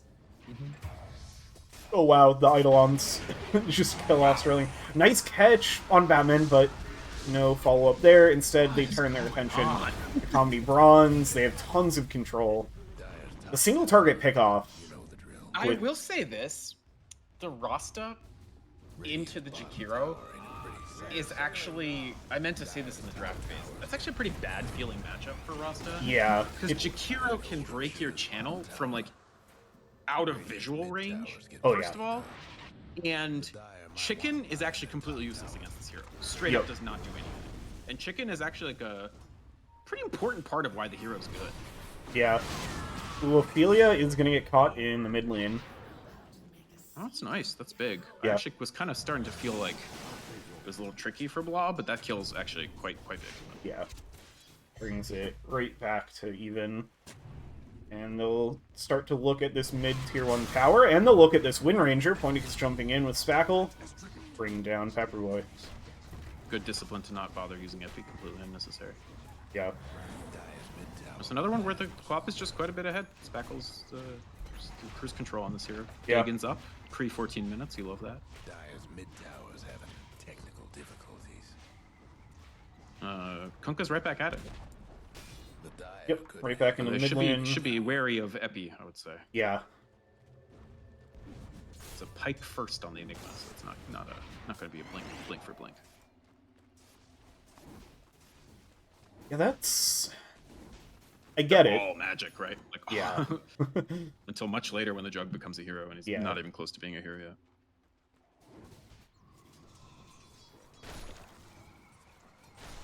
Yeah, I They're worry also the more for this stally. They're the fights. stally team, right? Like your damage piles up over time with Kunkka and Jakiro and Wind and DK. Yeah. So anything that helps you stall fights out is quite. That's true. And it's a pretty quick pipe. Like this. Mm-hmm. That is going to make these fights easier right away. Highest net worth on his team. Yeah. Kunkka Kenny's got the flash farm on the Enigma part down. I feel like on this hero, I really struggled to get any gold, but he's very good at it. Maybe putting some pressure into the mid-tier 1 tower. Trying to even out that lane. The Dyer might want to mine their Like top now they're tower. backing off a bit.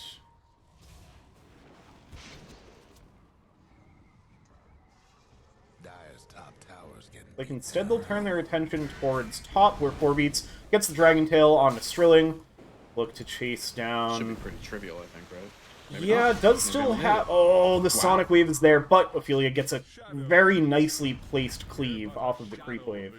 That Yeah, it's kinda actually... funny, actually, like that fight's fine because you don't really care about losing Strilling, but then using the Sonic Wave matters. But then again, a kill onto Kung Pao Kenny in the mid lane, Yeah, right as the pipe finishes. yeah. I That was is... gonna say, like, Sonic Wave for nothing is actually pretty bad, but they didn't end up needing it for the Enigma. Yep. Spackle still wanting to defend this tower. It's going to get hit by the Dragon Tail into the Ice Path and the Macropyre. Boat coming through. Spackle's just going to get absolutely blown up. Yep, they're able to finish it. Batman spinning in, though. They have the full trap onto Ophelia, and so it's going to be a trade of the mid laners. Everybody else just going to get the hell out of there. They defended the tier 1. I think that's deceptively important. Yep. I think for the jug to exist, you can't lose triangle too early here.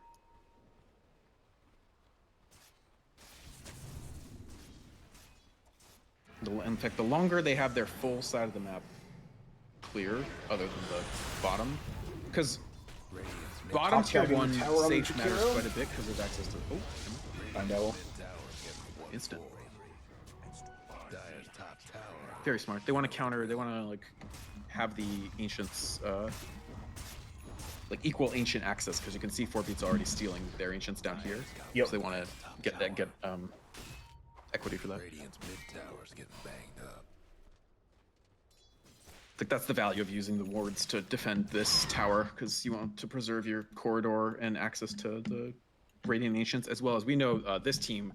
Out of all the teams in this division, Blob is the one that really likes an early Tormentor. They're very diligent about going early Tormentor. Yeah.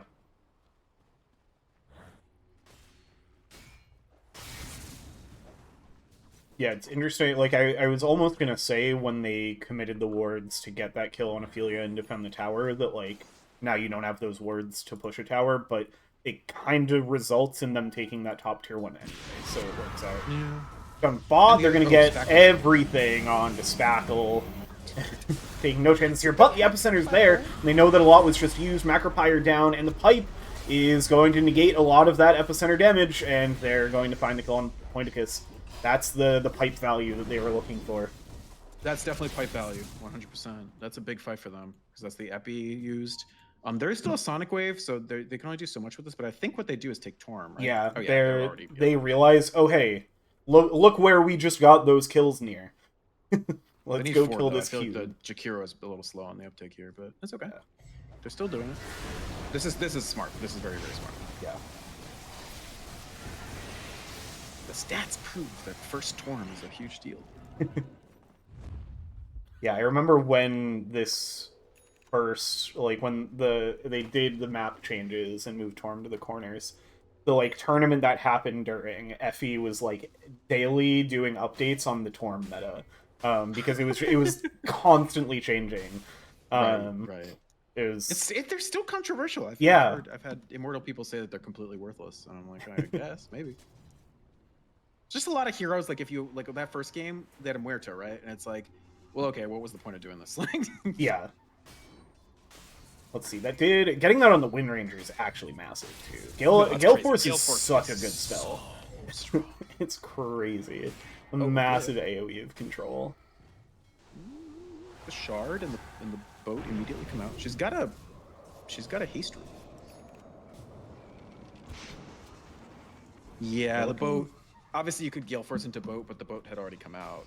Yeah. And they don't have Black Hole, so smart to not overdo it there. Oh? No, didn't quite.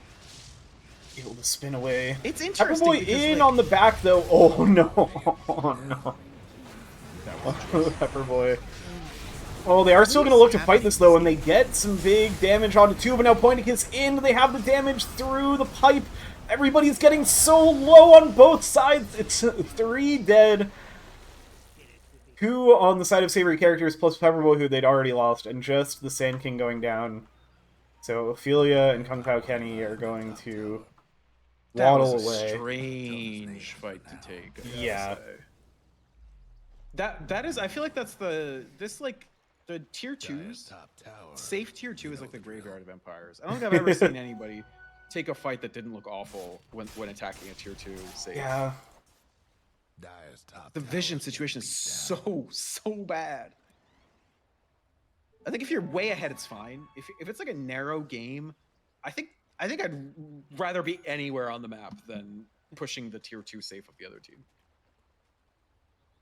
Yeah. It's once the Wind Ranger's gone, it's like yeah. It felt like they took that fight as if they had gotten the catch on the jug, but they Agreed. didn't get the catch on the jug. Agreed. At the very least, you gotta have Black Hole, right? And they Yeah. don't have that either. I don't know. I think it's an interesting game. I think probably you feel more comfortable right now if you're Blob, I gotta say, because like the jug is pretty ahead. Like if they lose the jug in that fight, it's a little trickier. But now the jug's like it's pretty smooth sailing, and he's the how do we put it? He's kind of the trump card eventually. Yeah. It becomes very, very hard to play jug super late. Spackle's got just another pretty dang solid game. Like he hasn't dominated, which I think we maybe thought he might. So that's why they're not further ahead, given that he started with a bottle. But he's farming. He spent that whole last fight farming. Didn't even need him. Yeah, highest level in the game right now as well.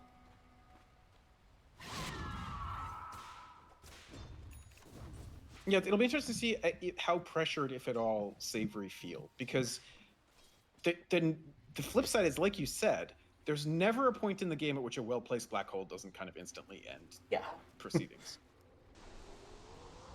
But they're putting a lot on Kenny. Like as the game goes, more and more of the game is dependent on contact. Okay, this is the blink reveal smoke for the Enigma. They also gave the wisdom to Enigma to get the level 2 black hole. And there it is. They called that jug location. Yep. And they saw him hitting the wave. There's only so many places you can go after that. Go to the nearest creep camp, and there is that carry. Sent the bowling ball straight down the middle. Give him a... You know what you are, I am.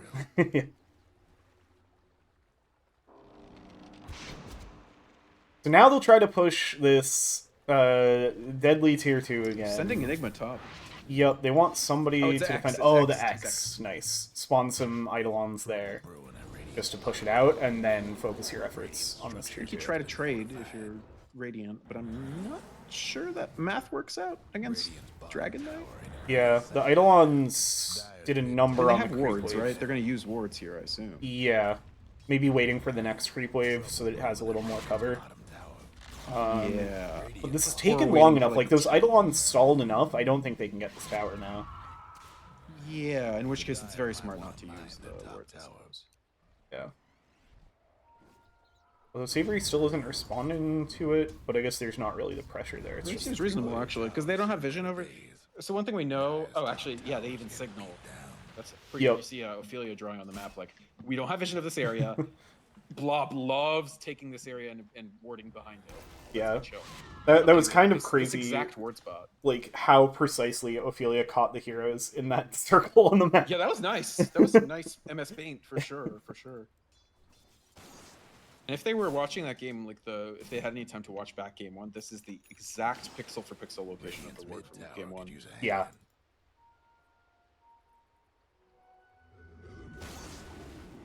This is a fascinating one. I think this is the most toss-up-y. Like, there's so many ways this game could go. Like, the first game was very close, but it was like either this team is going to win in this time frame, or probably the other team will win in that time frame. This one, like, I don't know. Yeah. Anything could happen still. Yeah, this is the first of the 3 games where Blob isn't in a commanding position at this stage. Facts. Yeah, right. 24 minutes, both games, they were way ahead of this. Yeah. Yeah, part of that is Spackle hasn't really like blown it open. Yeah. He's just been farming.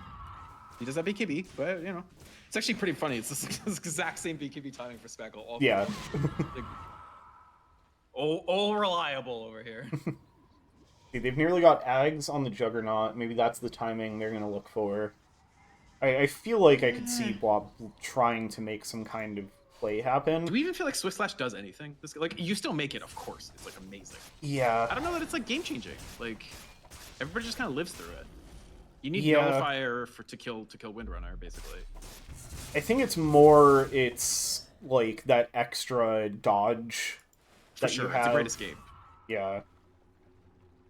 Yeah, I don't know. I feel like if they had a window, it was while they knew Black Hole was on cooldown, and now... Oh, they know exactly where Beats is. They just de-smoked the Sand King. Ooh. Oh, this is a Beats delicate is moment. alone here, but they probably don't... They know where most of these heroes They have are. direct vision over him. Oh, yeah, But they're going gonna go for Ophelia. Ophelia. Yeah, they see enough heroes bot, they know that's the safer catch. That was smart. That was really, really tight play. And at a time when, like, I think if they don't get that, they start feeling a little bit constricted. So that's really smart. Yeah, oh... I wasn't sure if that smoke gank was going to work out, and I think if it doesn't work out, they don't feel too good.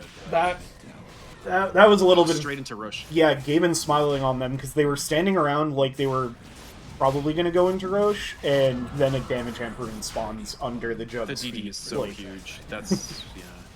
That's super consequential. That speeds up, because they don't have an amazing Roche lineup. Right. Yeah. And, ooh, the power shot's going to see this. Doesn't quite steal it, but they could look for a fight here. Immediate smoke. No way, I don't think. No, there's too much healing from the healing ward. And Kenny's way out of position. I'm gonna be real with you. This is Yeah, it's gonna get. spot That's for an this big illegal teleport. A bunch of weird stuff happened actually. Did you see Jakiro take the tier 3 tower to half? No, I missed that was happening. Holy. So Jakiro and Eidolons solo the tier tower 2 tower down to half. Sand King TP's bottom and whiffs the burrow strike on Jakiro, only hits Eidolons, which lets Jakiro just walk it off. So that was right around when the power shot came in, and I was like, maybe they could fight because they know there's no Sand King, but the Enigma's way out of position to do anything there. So that was a weird series of events. It's actually like, I definitely think the Aegis on the Jug is super good. Like, it gives you actual pressure.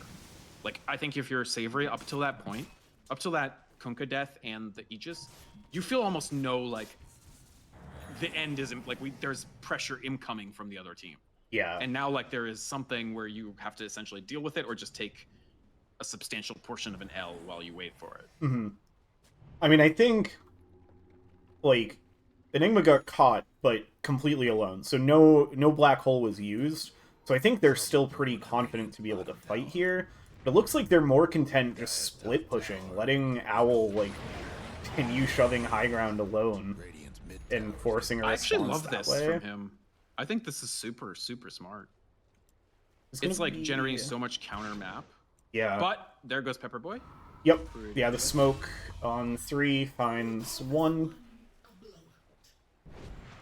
Your Pepper Boy, you're like, yep, 8 of smoke. That's exactly, yeah. One of my on my list of job responsibilities when I accepted the role of support. Yeah, you definitely give them the old space created. Ooh, they see men here, but I don't think they see enough of their heroes. And you know that Aegis is still there. And he's holding Aegis, yeah. So not even worth committing a black hole for the solo kill, even if you were confident you could get it. 100%. How free is Strilling here? Not free. Ogre. Was that Ogre Seal? No, Wait, it's too early for one. Then what the heck moved her there? I'm so I don't confused. know, actually. Sure looked like Ogre Seal. Yeah. Either way, great. Good job surviving. I thought she might be pretty dead. But she was on. Is it like a Kunkka shard? I didn't think the Kunkka was It might have been enough. Kunkka Shard, yeah. I didn't see the wave as though. Yeah. And it moved her like the wrong freaking way if you wanted to kill her. I don't know, whatever. Ophelia with the late Radiance. I think late Radiance is so underrated. Like, people are like, if it's a good Radiance game, it never stops being a good Radiance game. That's my point. Yeah. It's also just like a casual slight damage reduction for the Omni Slash. 100% until he has to make MKB, which he probably was going to do anyway, but until then. Yeah. Coming out now. I don't actually know what just got delivered. Was that? I don't know. TP scroll? Maybe. It might have just been a scroll. He already had the Mjolnir, he already had the axe. Yeah. I think the one thing is, like, the one thing that's really good for Blob, like, really good, is the Kunkka into the Aegis, into the Enigma kill. Enigma's really behind now. Yeah. Really, really behind. And that's why he's been trying to aggro farm. But, like, what's the delta? 5k between, like, the entire lead, or 2/3 of the lead is this difference between Enigma and the Sand King. Yeah. And we kind of talked earlier about how, past a certain point, Enigma is their strategy. Yeah. Like, this is a Kunkka any game.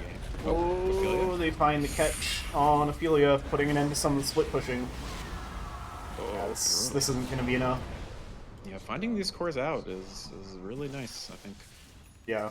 This is a game where Blob can just keep doing this, and the game keeps getting harder and harder for Savoury because they really don't have a lot of insurance other than Enigma has to just hyper carry. Yeah.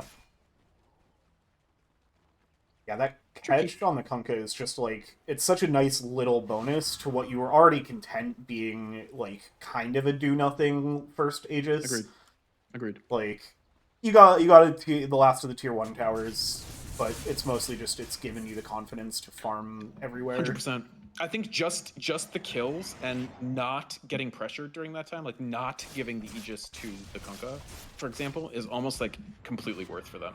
Yeah. Because it like assails the ostensible power spike of the Dire lineup. Mm-hmm. And like the downside to this late Radiance is the BKB's late, right? Like all of these ganks, none of these work if the Enigma has BKB, if the Kunkka has BKB. Yeah. And those things are so delayed now. Yeah, that was also just, like, the Aegis was 5 minutes of Black Hole not getting cast. Facts. And, like, that's we've said it so many times, that's, like, the crux of how Savoury wants to play this game, and it was how they were winning this game. Oh, they found out the THD. Oh. Bottom lane. Yep. Nice little macro pyre. Oh, wait, this probably works. I think this works. Yeah, wow. Nicely played. Oh, wait, didn't go to the fountain, but there's not enough DT. Didn't go to the fountain. That's funny. Yeah, still worked. No, this was great. I honestly think, like, I can't say enough about the Jakiro play this game, actually. I think this has been really smart. Jakiro's provided more cross-map pressure and delay on the Aegis than any of the cores have. Yeah, if I'm being real. For sure. And has been the only person to successfully TP out of Radiant gank. so tip to send, lowest net worth on team, but best stat split pusher. Yeah. So they got the BKB on the DK. I mean, if you're Dire, like you just have to. You can't do anything until there's 3 BKBs. Yeah. And if you're Radiant, I think you pressure if you can. Yeah. Definitely looks like what Savoury is playing for is this triple BKB timing now. Do you like the S and Y as the 3rd item on Jug? Yeah. I think it's still a good item, even after it got a little bit nerfed. Status resist feels really important in this game. So I think it's worth it for that. Alright, I feel you. The status resist, like every single hero is affected by status resist on the Savoury, so. Right. Savoury get another Tormentor. That one goes to Owl. Not a huge one. Lets you use both Liquid Fire and Liquid Frost. I like that. I think that's good. Yeah. It's definitely that means solid. Pressure. Radiant's top tower's in bad shape. Let's see, now these two teams are just like fully ignoring each other. This is a corrosive DK. It's not like it's a frost DK. Yeah, that I hadn't thought about that until now. It's because he hasn't been pushing. Yeah. Oh, he's been SD broken. Yeah. Are they going to be able to connect with this and do anything with it? Instead, it's going to be the SD getting shackled into Gale Force, caught back. Big Epicenter coming in, but they're kind of able to dodge it. The pipe, I think, gets off as well, and it's actually going to be Pointix going down. Comedy Braun's trying to make something happen. Batman does get in and brings down Kung Pao Kenny, and now is on to both of the supports. Going to quickly cut them down. Spackle in as well, bringing down the rest of the cores, and suddenly, it's a full team wipe for Special Agent Blob. Yeah, I think that was too early if your characters to commit to such a big team fight. Or if you're gonna do it, I like the vision, but that probably wasn't the Black Hole. Unfortunately, again, it's a game that relies at this point for them on a god like Black Hole. Yeah. And I don't know that did it even catch anybody up more than just the Shadow Demon? Maybe it caught one other person. Yeah, it wasn't able to do much. You just can't use it. I think you just gotta like if we don't kill the SD, we don't kill the SD. But... Yeah. Gotta hold it for the cores at this point. Yeah. I mean, Jug. Whew, yeah. That was so much damage from that Juggernaut. Yeah. That was. I wish I checked. And I don't know that anybody did any damage other than the DK on the Dire side. Yeah. which I guess is kind of how their lineup is built. Like, there's going to be incidental damage from everybody. The hero should be getting a good amount of damage. You'd hope that the a fight. Radiance Blade Mail does something. Yeah. One would hope. That is... We also get through that without you... Oh, was that before the Kunkka BKB even was obtained? I had assumed that she had the BKB, but I don't see it that it was used. Which must mean either they had such a bad time in that fight that she wasn't able to use it, or they took the fight before she had it. Yeah. That's unwise, in my opinion. Yeah. They must have... Like, unless they just full controlled her, but I don't... The shaman wasn't involved in that part of the fight, so that she would have. She must have just not gotten it until after. I think they just took the fight without BKB on the Enigma or the Kunkka, which, to me, that's a nerves pressure series going long type situation. I think it was one of those fights where, like, the Shadow Demon uses his ult. You just see the Shadow Demon, and you're like, okay, guys, quick kill on the Shadow Demon, and then back to a regularly scheduled leaving this area. I guess so, they used like a trillion spells on him, Yeah. And I think it just took a little too long to get that theoretical quick kill on the Shadow Demon, that then all of Blob arrives, and you're like, oh shit, we didn't want a 5v5, but now we have one, and it's bad. Yeah, I don't know. But, like, you are deep in enemy territory. Like, how likely is it that it's just, like, fine, it's just Shadow Demon, but it's Shadow Demon at the tier 3. Like, right. I think it's tough. I think that's a nerve split, if I'm completely being real. Like, it's hard to feel yourself losing and just be like, we're gonna wait, and you wait for, like, literally 10 plus minutes because of how little farm you're getting, but I think they had to wait. I just don't think a fight can be won without BKB on the Enigma, BKB on the Kunkka, and a black hole that hits 3 players. Alright, what can they set up here? Pepperboy's gonna get caught before Savoury Characters can assemble for this. And Kenny is looking for that BKB reveal black hole, but is just gonna get controlled up by the Shadow Shaman and Sand King and full to zeroed before a BKB can be used. Sonic Wave comes in to kill off the hero. They are going to get a catch on a Batman, but what is a catch on a Juggernaut but an Omni Slash waiting to happen? Completely turns it around on the Dragon Knight. They bring down 4 without losing a single hero. Execution. Yeah. That's just excellent execution by Blob. Because that's the fight. That's the fight with the black hole, with the BKBs. Kunkka ends the fight with a 9-second BKB. Yep. Enigma ends the fight with a 9-second BKB. Yeah. That is just a crushing outplay in that fight, I gotta say. That was an excellent play by Blob. That was exactly when Savoury wanted to have their fight, and Blob were just a step ahead of them. Yep. And part of that is, you just gave the Jug 2 levels and another 4,000 gold right before that, right? Yep. No, I think now Blob can either finish the game or get very close to finishing the game. Yeah, one set of racks down already. They're going to try to bring down the Shadow Demon here, but there's so much forced movement. It will just get away. And the Orchid on the wind is so optimistic. Like, I don't know. Eon Disc? Like, right?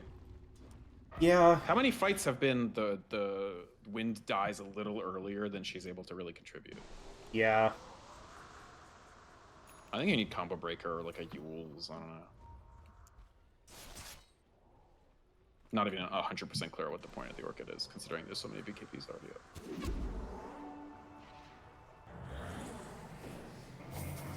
I guess the idea is no Manta on Jug. Once again, gonna try to get a theoretical quick pick-off on the Shadow Demon, and even through the Shield Rune, it should be enough. BKB used by Kung Pao Kenny, it's gonna be the Black Hole. Batman walks into it, so they'll catch the Jug with Black Hole as well. Do they have enough control? Gets into the Swift Slash and spins forward onto Kung Pao Kenny. They're gonna just clip them with the Sonic Wave. It's gonna be another full team wipe. They do lose 3 this time. It's just the Queen of Pain and the Shadow Shaman remaining. Another well-executed fight by Special Agent Blob. That was very close. I like the gumption to take that fight. Yeah. It was really close to being super good. The Shackle missed on the Jug. I hate casting. I hate the Shackle shot spell. I just when you most need it to just like, and it's most like it's obviously gonna latch. It's just I'd rather use this. Yeah.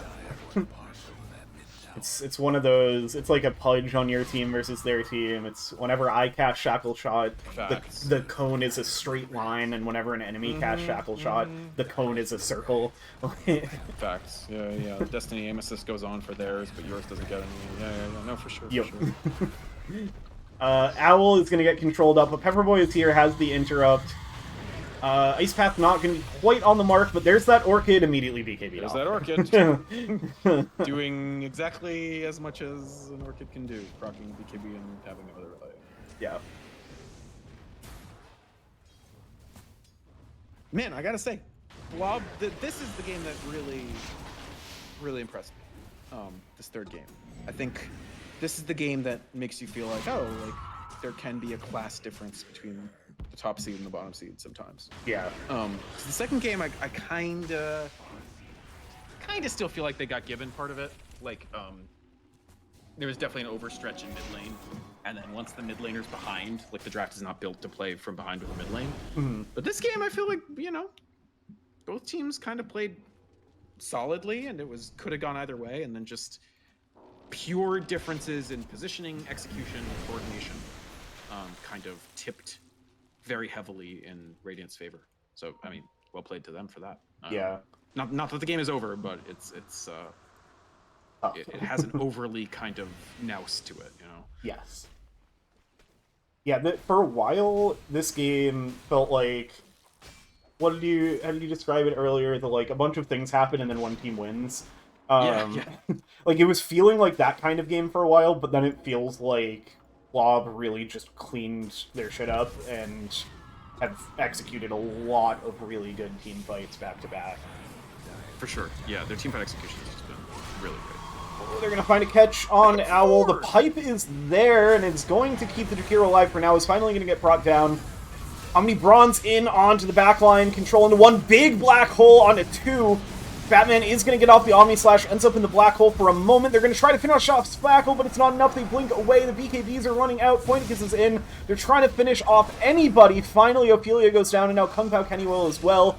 A buyback from Pepperboy is the only thing that makes it not look like a full team wipe at the top of the screen, but a buyback does in fact mean... that one's a 30k team fight. Like, it's not per se that Blob played that one better. It's that when you're 30k ahead, you can afford to have a bunch of people sit in a black hole and just be fine. Yep.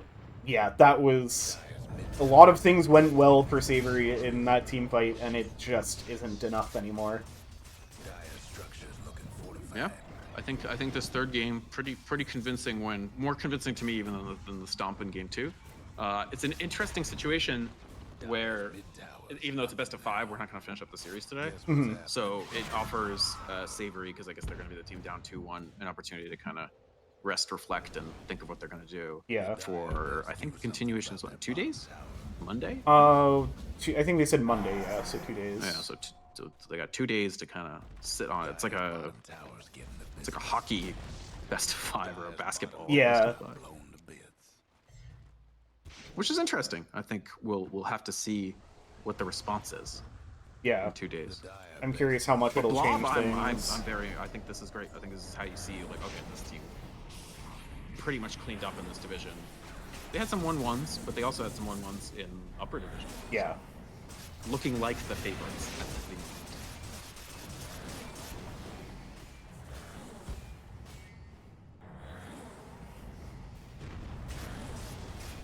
One thing that's surprising to me, 3 games, not really any convincing Ophelia lane wins. I think yeah. Some respect to Spackle for practicing in between. Like they had 21 days since their last series, and I feel like even in series against some other teams, Spackle didn't really have dominant lane performances, but very tight today. Very clean. It's been very impressive. Playing at an MMR distance, it's fairly substantial MMR distance. Mm-hmm. Ping advantage has to be said. Oh. Oh, that's funny. Roche starts to walk, gets one toss off, but then... I did like the toss right out of the pit. I feel like it'd be funny if he, right at the beginning, just tossed everyone out of the pit. I feel like that's the more appropriate Roshi thing to do. Yeah. Maybe they'll do... Because they upgraded the, like, shout, the roar, recently. Yeah. Like, the roar does a lot more now. I could see that being like a post 60 minutes. Roar now throws everybody out of the pit. Yeah, that'd be great. Be great.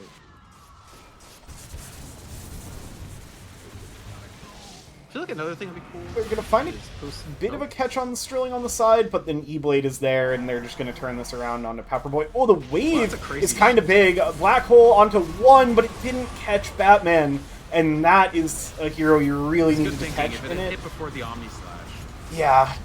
They will bring down the Juggernaut the one time, but they're already so low. They're just dying to the chip damage, and Batman's back in at full health. They're immediately going to get an Ice Path on him, but everybody's going to die here, and the buybacks are wearing thin. I really liked the play of a good chunk of this game. Early on, it was a little weird with some weird Ice Paths, but later on, Chikiro tried his best. But overall, I think all 5 players. I think I was most impressed by, I think Comedy Bronze sometimes can feel like where a lot of teams like focus their like pressure on Blob, but he held up really, really well, and then Spackle we talked about. Yeah. Yeah, very, very well played by Blob, like you said, looking like the team to beat that they are. Yeah, very, very cool series. I don't know if I'll be able to cast the conclusion of the series on Monday, because it's pretty late for a Monday night. It's like 9 p.m. scheduled for. Only so 2 games max, though. Yeah, that's true. That helps. So we'll see what happens. I'm sure somebody will be around to cast it. So looking forward to that. I'll probably make another announcement when that happens. So be sure to join the Discord. Keep an eye out for that. Thank you for joining us. Thanks for joining me for the cast as well. You were a cool panelist to have. Yeah, had a great time. Yeah, these 2 teams are super fun to watch. So I knew it would be good games, and they certainly delivered that. All right, and yeah, with that, we're gonna wrap things up. Have a great rest of your weekend, everybody.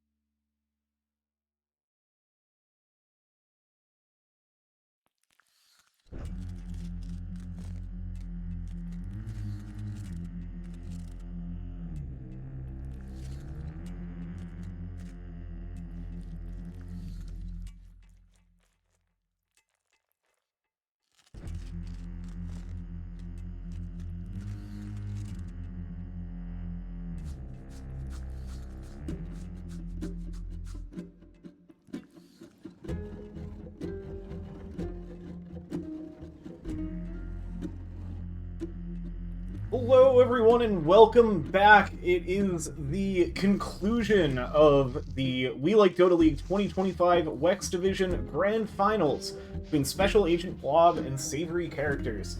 Its best of 5 series started on Saturday, and we played 3 of the games. Special Agent Blob are up 2-1 right now. Play 1 or 2 more games tonight to decide who is the first of our champions of this year's league in the WEX Division. I am joined once again by a few fellow casters, if you all want to say a quick hello before we get into the draft. I'll start. I'm Jason, MH Malaria, whatever I have it typed as currently. I'm the 4 player for Bring Me the Lamp, who got eliminated a little while ago in WEX. I'll go next. I'm Nelson, or Shaza, whichever one you want to say is fine. Any 3 of them, really. I'm the mid player for Bring Me the Lamp. Just doing some casting shenanigans now. I'm Vic. I played for 5 Meepos this season, played 3. Excited to finish the series up. Getting started. Heck yeah. Sweet. AA coming out first here for Special Agent Blob. I can't remember. I think Savoury played it in at least one of the first 3 games. I don't remember if Blob got it. Savoury had it game 1, and then it went uncontested game 2, and then banned by Blob game 3. Yeah, I mean, I think this hero is maybe just the strongest 5-position support right now. So Yeah, it is certainly up there. On the other side of the draft, we have the first phase Lina, which is something I don't know if Savory's done it this year. It's something I know they've done in the past. Because I know for sure because my team used to contest it with them. We would fight over the first phase Lina. Especially in the Lina major patch, but even after that, it's one of Ophelia's signatures, and it won them game. I mean, it was part of how they won game number 1, so they taken it early, making sure they get their hands on it. Yeah, I think they nudged it up because there were a lot of, especially towards game 3. I think there were just so many bans going towards middle from blob that they wanted to get ahead of those. So only really the Arc Warden got in this time. I think the other situation is Lena's a pretty decent matchup for Queen of Pain, so they might be looking to let's backle onto Queen of Pain here. Queen of Pain's one of those like 2 heroes in this series where both times it was picked at 1, and then it was banned 1 time. Same thing with Sand King. Sand King won game 1 and 3, banned game 2. Quap banned game 1, won game 2 and 3. So I think they're trying to maybe get ahead of the Quap pick. Of course, by taking the Lina so early, you show what the mid's going to be, and you open up a bunch of bans that they don't have to spend that they otherwise would spend on Ophelia. Yeah. Yeah, and this is like 99% locked in at mid. It's I'm sure they could shuffle it around if they saw some absolutely horrible mid matchup, but I think Ophelia is willing to play it into just about anything. 5 seconds. Does Savoury Characters ever flex as Lina, or is this pretty much No. just a lock on Ophelia? I think it's a lock. Yeah, for sure. Okay. I think one other factor is there's certain heroes. If your mid is on ping, there's some heroes that aren't accessible as much. Like you can't really play Puck. You can't even really play Puck on 80, much less 280 ping. So getting like a solid hero that's not going to lose lanes for mid early is good. But I don't think anybody else on this team plays Lina. I don't even know how playable Lina is in other contexts. That's right. Yeah. Savoury Characters have I believe it's a different support duo. 10 seconds to go. yeah, Yeah, compared to swapped. yeah, Yeah, they've got Thermal 4 fates and Sneeze sneeze and yeah. Oh yeah, and Four Fates wasn't playing last time around either. It was Yep, it was Pepperboy and Sen on Saturday or whenever we played the first 2. Yep. They've got a big roster. It's the biggest roster team. Yeah, effectively 8 because like Permasteves 8, has essentially been Benji, part of their roster. Yep. Technically a 8. stand-in.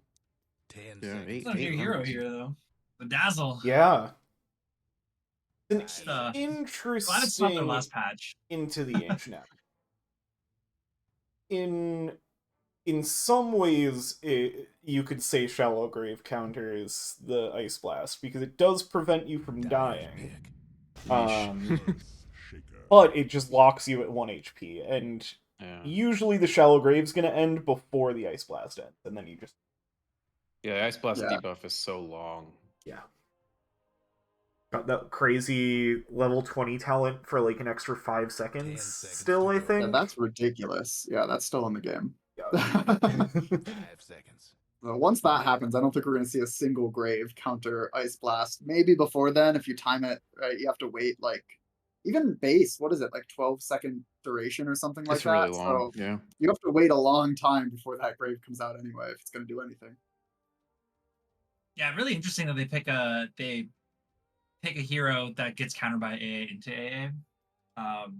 Yeah. But there are still a lot of strengths to Dazzle. Like the Dazzle ultimate is still, I think they nerfed it a little bit from when Dazzle mid was like an absolute menace and it was like first ban in every professional game. But Ignite the Projection is still a really strong spell, right? Like you get all the old like, shard upgrades and talent upgrades on Dazzle's abilities. So there's a lot of strength to it. It'll also probably help a lot with Lina's physical damage. Right? I think Ophelia built Maelstrom, the Maelstrom Hurricane Pike in the game that they played earlier. So like the Poison Touch reducing armor. You have Lina chonking and damage from long range. Like it'll there's a lot of incidental 10 AoE seconds damage to here go. so far from the Savoury Characters lineup, but Yeah. 5 seconds. Special Agent Blob picking Spectre, which also has a lot of incidental AoE damage. I Though forgot that perhaps not the Spectre's a strongest carry hero. at the moment. Yeah. But I like it into the two heroes they see so far. I feel like that is mostly intended to answer the lean. It's Doubles just down on global, so you Yeah. have the AA Spectre. You open up the possibility of even like a Furion added to this. I also, in their upper bracket final between these two teams, Blob did pick Spectre game 1. And I remember thinking, I thought it was a little dicey, like it'd be tough to survive. They picked the Spectre into the Lina that game too. And the Spectre actually ended up like holding, like having a very bad lane, as Spectre pretty much always does, but then holding totally fine, flipping it around to being like super effective. Something else to note with the Spectre pick is they took a long time to do it. They only have 20 seconds of reserve time left Yeah. going into these last 2 picks and bans. Game 3, they also ran out of reserve time around pick 4. So going deep in the tank. Like we talked about, it's not really a brain trust. It's Sterling cogitating. I think that if we think about the drafts first part of the series, I thought they did a pretty good job. It was very offbeat. Like the drafts in general were very offbeat. A lot of odd stuff, very like meta-gamed, like both teams planning against each other. But I think Blob did really well for themselves in those first 3. So maybe not the Shaker's first mid, one. right? Yeah, I think so. It's gonna be a Spackle Shaker. There's a fringe possibility of it being offlane, but I think it's very, very likely to be mid because they already know they're against the Lina, so there's no reason to wait for the mid pick. Right. I mean, Shaker, good hero. I'm always going to be a fan of watching Shaker and playing Shaker. So I am actually very worried for Spectre's lane though. Now with the Starkseer pick, like you kind of know what your lane matchup's going to be. It's most likely going to be a Spectre Ancient Apparition, but Spectre's a pretty weak hero in lane, and your two Ion Shells, no matter what the level, is going to deal a lot of damage if Spectre wants to go up and hit any creeps. So gonna be pretty tough game for the Spectre, especially transitioning into the mid game if she struggles in lane because of this Ursa pick.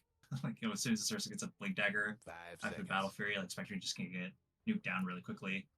And yeah, how are you guys feeling about this Ursa pick? I kind of like it a lot. I feel like he has maybe a little bit of a rough time against AA, but if he gets the jump, obviously AA probably dies before any impact is made. Dire's ban. I think it's okay. I think it's a comfort pick for sure. Beats is really strong on this Ursa. It's another hero where like it has a good kind of like balance you can walk between farming and fighting. But the flip side is to me it's a pretty lifesteal dependent hero. I also don't particularly love this hero into Spectre. The idea is you kind of leverage the timing before the Spectre is strong. But once the Spectre is strong, I think life gets really, really hard. It's easy to slow him. She has a very low cooldown slow.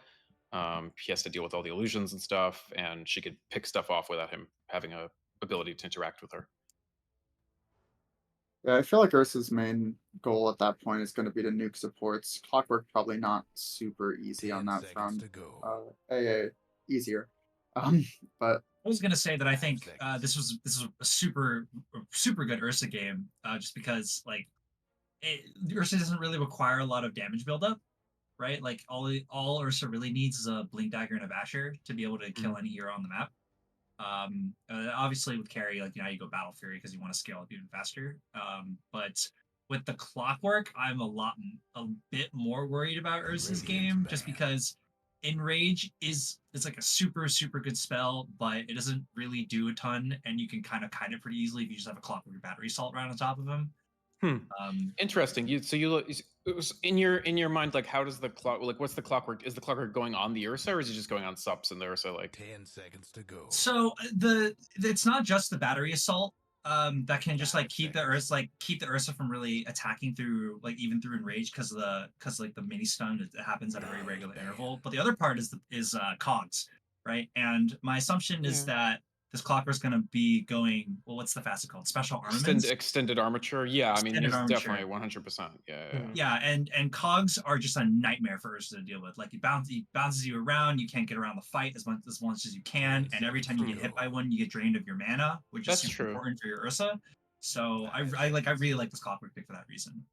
It's interesting. I like the clock because it's a really good counter to Darkseer. Like he can't surge out of it.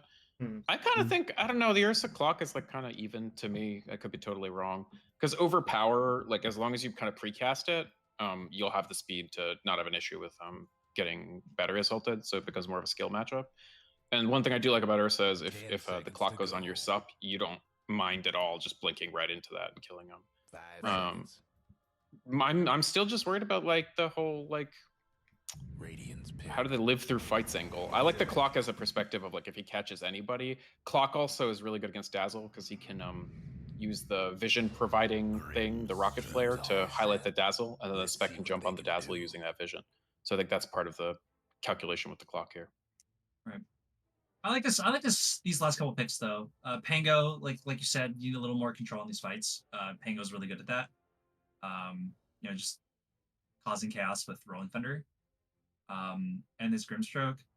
I'm a bit less of a fan of the Grimstroke. There's not a ton of single target spells other than, you know, obviously you have Ophelia with Laguna Blade.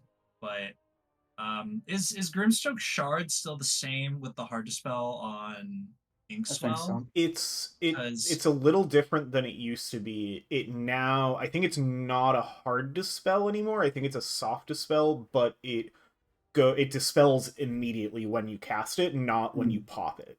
Yes, that's right. It's a soft. It's not a hard dispel, but it does do right when it applies. Yeah, that's right. I mean, the Inkswell will be good. You put it on your Ursa, and you'll mostly be able to kind of run in. Speaking of putting things on your Ursa, I'm really curious to see if I feel like a big part of these fights for Ursa will be if Darkseer can surge him at a good time. I feel like that for me is what determines whether he can have a game. Yeah. if he's max move speed in these fights, he's got a lot better chance. No slows. I think he'll be able to deal with the cogs a bit better. But he'll be able to get run away from Clockwork as well. It is nice that they have the two tools. They have the Grimstroke, Inkswell in addition to the Surge, but otherwise I feel like the Ursa's in trouble. There's just a lot of slows in the AA together. I'm worried. Yeah. I liked it at first, but I think I really don't like clock against Ursa. I don't know why. Maybe I'm just bad enough that the cogs are a bigger deal. Because you can hit them pretty quickly with overpower up, and it's not, you can just get them out of your way, but if you get hit by it even once, it feels like your fight is ruined. Like if it hits you before blink somehow, you're screwed. Sure, I get that. I don't know, I'm gonna be real, I kind of don't like either draft. But I think I would personally rather be Blob, just because like, this is one of those games where like the Lina has to do really well, but Lina also has to build a bunch of defense because they have Clock, they have Shaker, they have freaking Pango. They have so many ways of annoying you. You need defense, but then you also need offense. So you need like 30k net worth on the Lina. Gonna get a walking into each other Goth here. Commit. They're gonna go on a Pointicus now. Everybody's still hesitating after the smoke breaks. Nice Fissure block. Spackle just completely denies any hope of getting the first blood here. Sterling Comedy Brawn's gonna offer at least a blood grenade, but it looks like then they'll back off. That does mean Spackle now has Fissure level 1 and doesn't have Enchant Totem for last hitting the first couple waves. Yeah, it's actually kind of big. That's gonna be tough for a tough lane situation. That's a really good point. It'll be difficult to deny that first range creep and get the first range creep last hit for the wave. Worth doing to not get first blooded, but yeah, it's kind of important actually. I feel like this lane is already gonna be tough. Like Earthshaker is definitely a hero that can stand up to Alina, but like this isn't Ophelia Lina. This is gonna be tough. This game's about the Lina, I think, because I think you're right that there's enough to make Ursa's life like not amazing. So Ursa's kind of insurance. It's basically how good is Lina, like how many times is Lina gonna get picked off versus how many times is Lina gonna pick off other people. If the Lina gets way ahead, I think it's really hard for Dire. If Lina is even, I think it's really hard for Radiant. Yeah, I can agree with that. I think before we split out of here, I'm thinking Blob's taking this one. I like the draft just a little more. Not a huge edge, maybe like 65, 35, but yeah. I think that's also a little like based on the past few games we saw where all 3 games, Blob came out of the lanes looking pretty good. So Yeah, I think I also favor Blob's draft. Honestly, mostly because of this Pango. Like, I think once this Pango gets a defusal, like pinching, limiting all the mana that your supports and even this Ursa can use for these fights is gonna be a lot. And like Rolling Thunder is just a crazy fighting spell when you utilize it properly. So Pango's the hero to watch for this game. Makes sense. any hot takes before we hop out of the call? Be interesting to see how the completely different support duo. So that's one thing that could be Yeah, in that's a good Savory's favor or not, because it's a completely different look lineup wise. Yeah, Yeah. definitely something to think about as well. Yeah. I'm Cool. feeling like Well, Savoury has the harder draft to execute, but if executed well, they can take this one. That's what I'm looking for. yeah. I'm looking at the Lina and the Ursa. It's unfair to just say the top 2 positions, 1 and 2, but just to see how their games go. All right, we'll hop out of here. Yep. Have a fun cast, guys. You as well. Bye. So yeah, as expected, mid lane already a little one-sided in terms of last hits here. 8 new heroes this game, which is kind of cool. Yeah. Yeah, it's the AA and the Lina are the Lina, only yeah. holdovers, yeah. Now, Spackler Shaker's probably, I think, his second most played hero in this league this season. So it's not like these are unheard of. We've seen the Spectre, we've seen the Strilling Pango, but for this series, this is a big twist. That's kind of what's neat. You get this 2-day break, and like people come out, like clearly different strats were prepared in the interim, right? Yeah. Which is kind of funny. So that happened once in the pro scene. There was a best of 7 between DK and LGD in a Chinese tournament, where they went so long because it was a best of 7 that they all tried to play over one day that they took a dinner break between games 3 and 4. And LGD was up 3-0. Come back, DK rattles off 4 straight. No way. Reverse sweep after a nice long dinner break. Jeez. That is... Reverse sweeps do not happen a lot. And to happen in a best especially of hard 7. in a like best of 7 barely ever happens in Dota in general. Yeah. Yeah. That was the old the Lanham Ice, the Mushi DK.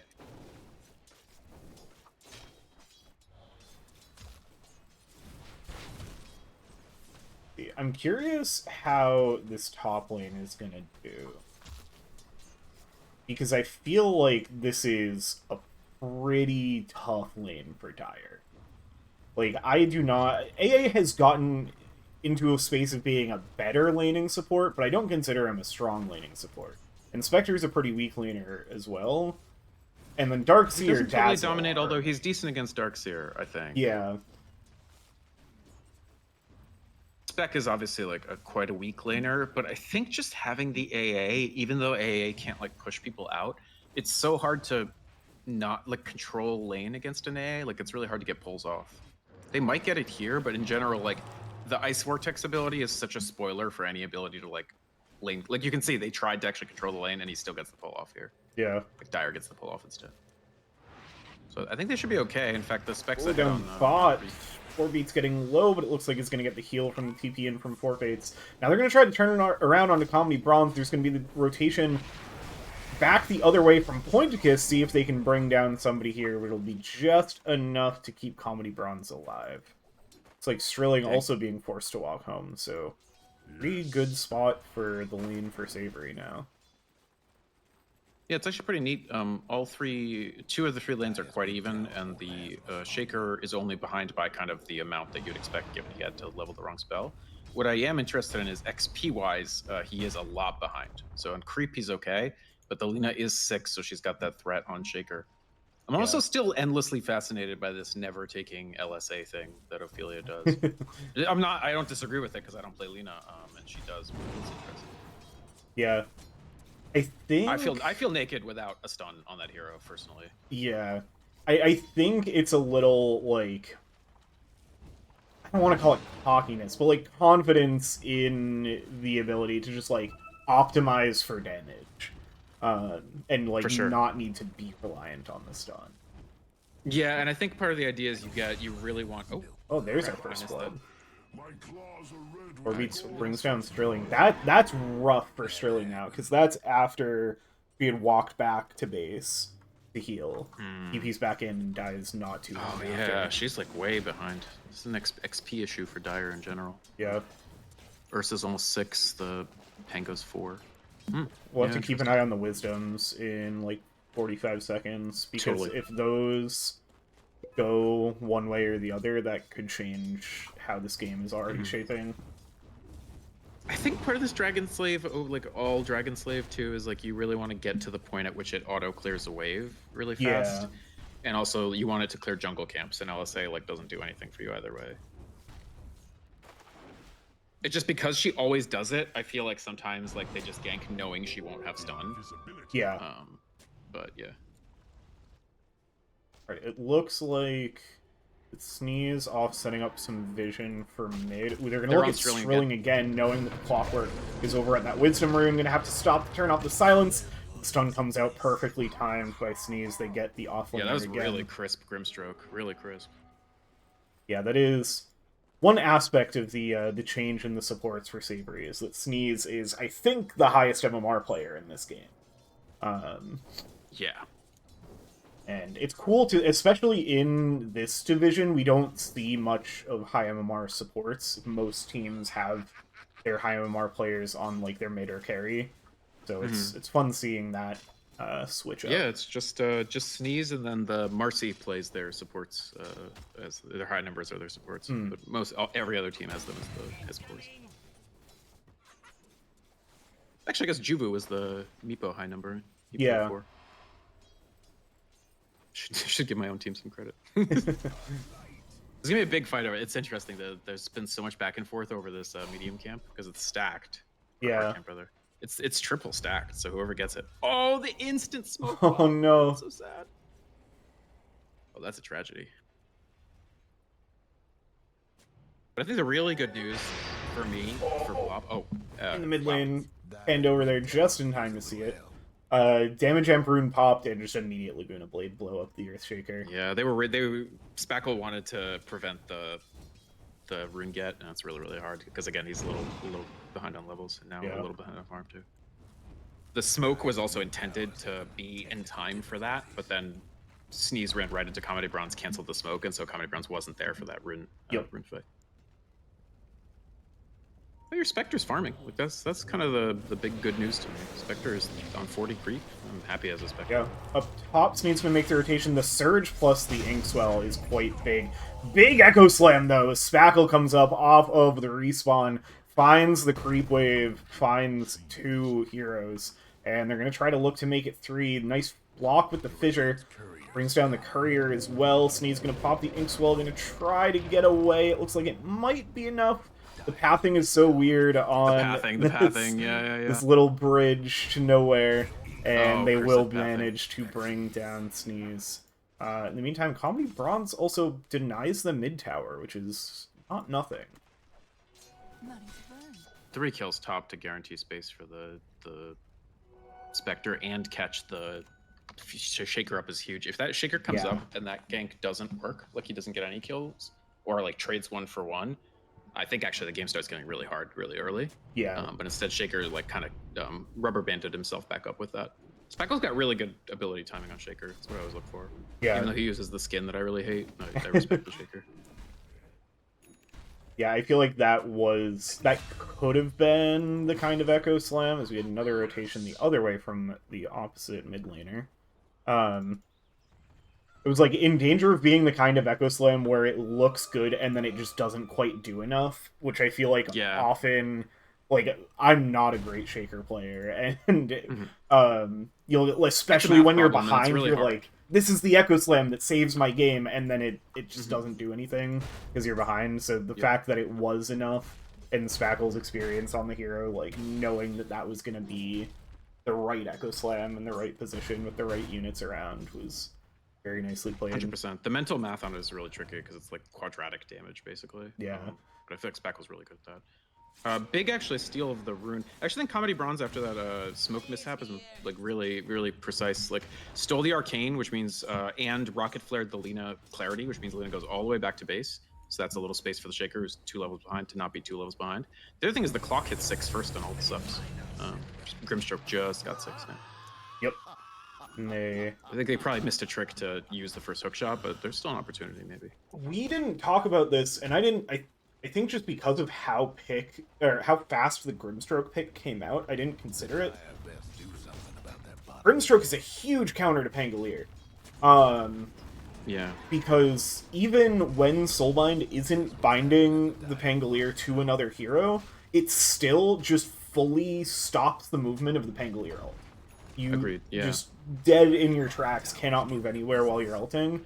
And I think that was part of what just killed Sterling there, although I don't even know if the Rolling Thunder was able to be cast. I don't think it went out. But obviously, like, part of that is the long duration silence. Yeah. What's interesting to me is neither the AA or the Dazzle have been able to hit 6, but that's a much bigger deal for AA to me. Yeah, for sure. AA not being 6 at 12 is really rough. Yeah. Not even especially close. They got to find some space for AA to get that. Yeah. Because without that, they don't have the global kill ability with Spectre. Yeah. I do love this Rune Denial, though. This is super, super nice by their supports. Yeah, the supports are definitely... I think we saw it in Game 1. Oh, Ooh, boy. nice setup with the boy. hook shot. Shallow Grave is there. It's going to keep Ophelia alive enough to get a Laguna Blade off before she goes down. The Echo Slam's back up, and that gets the level 6 to finish off the kills. Batman even sneaks in there with the ult to pick up one of them. They do finally wear down Spackle with just the poison from Four Fates left over after the fight. But that was just perfect synchronization of abilities from the side of Special Agent Blob. It was funny, I didn't even get to the Dazzle not having 6, but Dazzle not being 6 there actually mattered so much because the Shallow Grave heals, and that gives Lina like several seconds more to do stuff in the fight. Oh yeah. But instead he had the non-healing Shallow Grave, and the not pig generating Q. Yep. And they still didn't have wall, because actually Kenny popped wall top to try to solo kill the Spectre unsuccessfully, so they weren't able to turn that fight. Ooh, they're immediately going to look for more up top. Hookshot in again from Comedy Bronze, and they're just going to group as 4. So they continue bringing the pressure on Sterling, finding another kill there, but it's a trade of offlaners on either side of the map. I think that part is totally fine for Radiant. I think their big problems are Dazzle is now like a non-entity. Like, you already ran the risk when you picked this Dazzle into AA of him being a non-entity, but at least you hope, okay, he can be aggro early and like generate some kind of early advantage. He's 2 levels behind the lowest level person on the map. That's really, really bad if you're Dazzle. Like, you're a creep almost. So that's a big problem. I don't know about this mech on the Darkseer. Wouldn't you want Pipe? I'm a little confused about that too. We're getting fights over both of the Wisdoms, and it looks like Savoury Characters, they secure both. Nicely positioned for that. That was like a 2v3, or I guess it was a 2v2 on one side and a 3v3 on the other. And one problem is solved. We talked about 2 problems. The problem's completely solved. The Dazzle is now 7 because they won both Wisdoms. That's huge for them. Huge. yeah.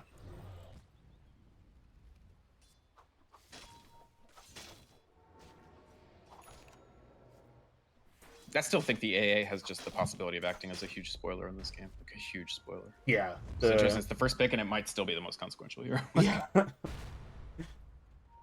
Yeah, I'm still curious to see how much Four Fates is able to do with the Dazzle into the Ancient Apparition. Yeah, right. And there's a big smoke. They're looking for Ophelia. Able to get outside the range of the Ice Blast, but it's not going to be enough to survive. And Sterling rolling in with the Rolling Thunder. Echo Slam dropped as well. They're going to commit everything, and they're going to find 3 heroes once again. Side of I'm not Special totally Agent clear on Blob. why the Dazzle wasn't able to cast any spells.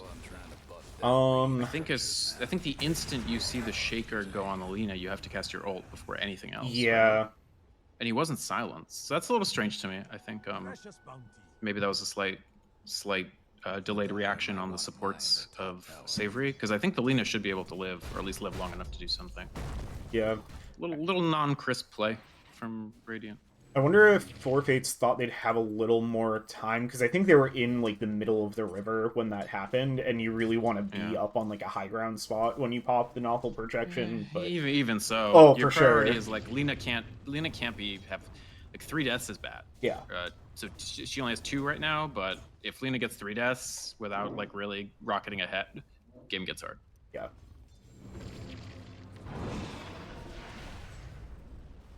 This is kind of the dilemma with Lena here too. Again, you need damage, but she's also going to need like a million defensive items. Ostensibly, the Dazzle is a defensive item, but it's a defensive item that's canceled by AA. Yep. Okay, we're going to get a smoke back the other way for Savoury. Omnibron's scouting, but the Rocket Flare's not going to reveal through the smoke. They might find more than they want here for Savoury. They're going to start on Batman. They get the LSA to Laguna. Omnibron's going to try to get in there. It's a huge Ice Blast set up by the Cogs. It's going to at least bring down the Dazzle. If they can get everybody else out here, this is pretty good for Savoury Characters, and it looks like they will. So that ends up being a big gank for them. Getting the spec there is great. They kind of did exactly to Blob what Blob's been doing to them all game. Yeah, so that's really important for them. They can start generating a little map control off of that. Like with all the previous games, and with the upper bracket series, the vision battle is really important in this series. Blob has mostly won the vision battle. Strilling. Oh yeah, Strilling's in a bit of a tricky position. Batman's going to try to jump in with the ult to help. Try to set up on Strilling. Has the Rolling Thunder available. There's no Soulbind to stop it. Looks like they'll respect the rest of the heroes, though. They have all 5 from Savoury here. And Spackle on the way, so it's going to be 5 on both sides. The scan is going to show that they're going through this. This is a risky Tormentor if they go for it. Special Agent Blob can absolutely contest this. I don't think they can go for this. That's wild if they do. Yeah, Echo Slam's available too. They're going to smoke up. Oh, this is so scary. Even if they get the Tormentor before they arrive, they're going to see... Okay, they get the Tormentor. Ophelia going to run up. They're all spreading out. Amazing Delta Split to avoid the Echo Slam. Huge Ice Blast from across the map. They're going to be able to bring down 4 beats. Sneeze might be collateral here as well. Ophelia going to TP out, so yeah, they'll lose. They'll lose Honestly, 3 because 4 beats also died to the Tormentor. How does that... Oh, that fight recap is giving me nothing. It is still a net gold gain, but experience loss for Savoury because they get the free 1,400 gold. I actually think if they were 100% on the same page comms-wise, they can win that fight on Savoury. Like, the Lena fully bailed, but the Ursa tried to fight it. Yeah. I think literally LSA and Dragon Slave, much less Laguna Blade with the Grimstroke ult. Like, oh no, they'd use Laguna Blade. Yeah, my bad. Yeah, I know Laguna Blade, but even like a Dragon Slave might be just enough. Yeah. Yeah, I forgot that can also get copied by the Grimstroke ult because you have the option to unit cast it. So she's got I mean, Lena finished 4 staff, which actually is really, really big, obviously, against Clockwork. It's the #1 anti-Clockwork item. Then she's gonna go BKB Ags. So I don't know. I think the game is very, very even. Overall, Blob's been getting the better of every fight except for 1. So if that persists, then the team fights don't get any easier for Savoury Characters. Yeah. So it's gonna have to be a difference in execution or a difference in the element of surprise that wins them for them. Because at even execution, Blob's, somebody pointed this out in draft, Blob's team fights are easier to execute.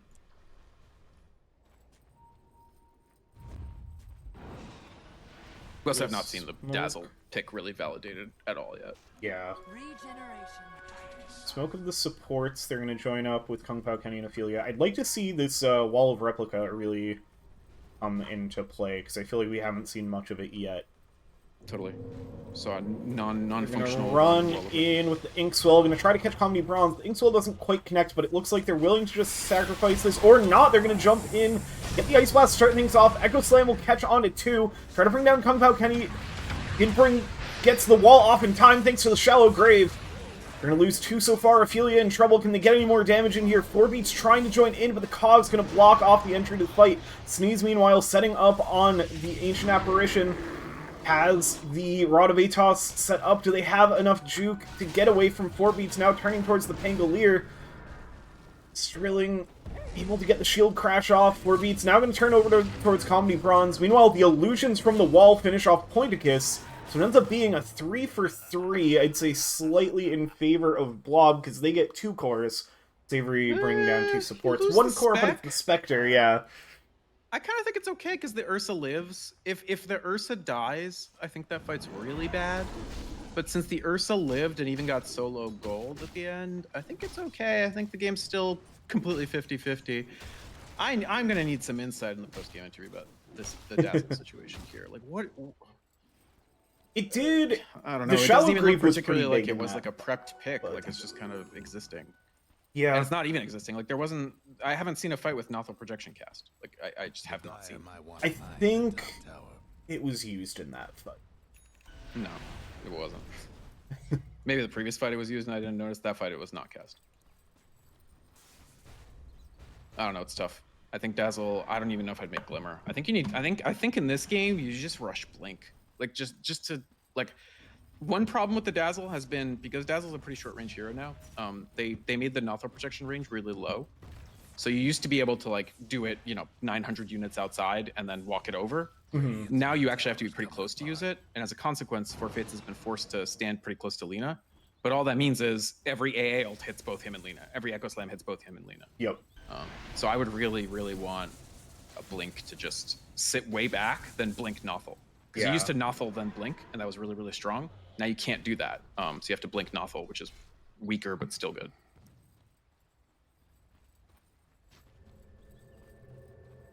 Trouble brewing.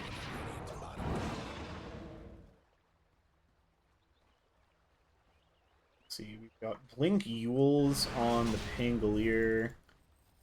What other big item timings we're looking at? Blink on the Ursa, close to the BKB.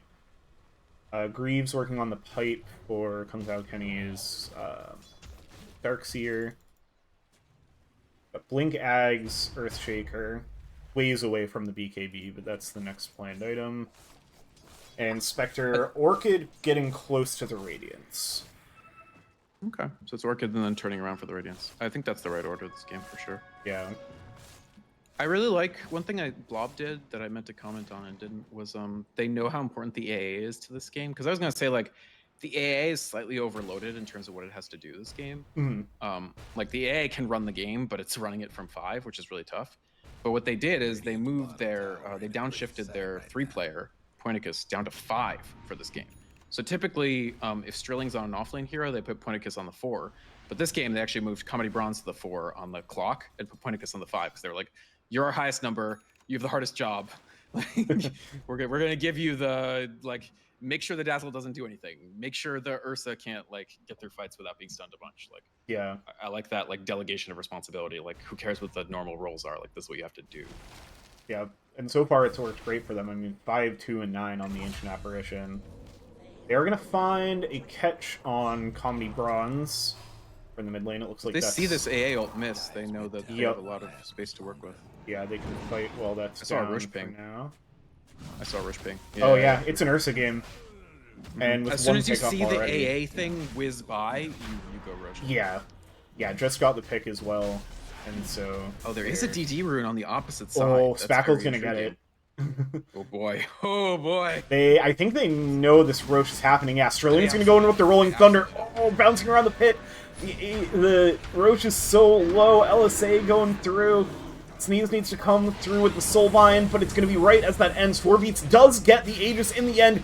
Echo Slam went out. It wasn't a massive one, even with the damage amp. Only catching a few heroes. Forfates trying to get off to a safe space to press that novel projection. 4beats is going to have to use that Aegis immediately, and Spackle brings down Kung Pao Kenny. Now making their way over to the Dazzle, able to kill through the novel projection. Chasing down Spackle here with second life, but this is looking bad. It's going to be the Ursa dying again. And it's actually a full team wipe +1 for the Aegis, capped off by an ultra kill from Spackle. That goes absolutely disastrous for Savoury. Yeah, that's runes for you. That's 100% rune RNG. Yeah. No rune other than amplified damage lets you do anything. Anything at all. There is no way to stop that Roche unless you specifically get amplified damage rune, and it's specifically top and not bottom. Yes, exactly. That's what I was thinking too. Because if that's bottom, you have that damage amp rune on your Ursa, and you take that Roche in half the time. That's That's brutal. Or on the Lina, like either way, it's really easy. And there's no way because again, they did everything right. Really, like they got out the clockwork, they saw the hook shot go out, they saw the AA ult go out. You absolutely have the room. 10 times out of 10, you go Roche off that. Yeah. But the 11th time out of 10, the enemy team gets a DD on their Earthshaker. Credit to Blob, they had the vision to see that and the perspicacity to do it. Yeah. But I'm pretty salty if I lose a series from that. Oh yeah, that's tough if that becomes the deciding factor. I mean, it's been close the entire way through, but this is really the first net worth lead that Blob has had, and with the Spectre just getting the Radiance too, like that's the other thing that happened there is that was the Spectre's Radiance timing, and then it's instantly a Yasha.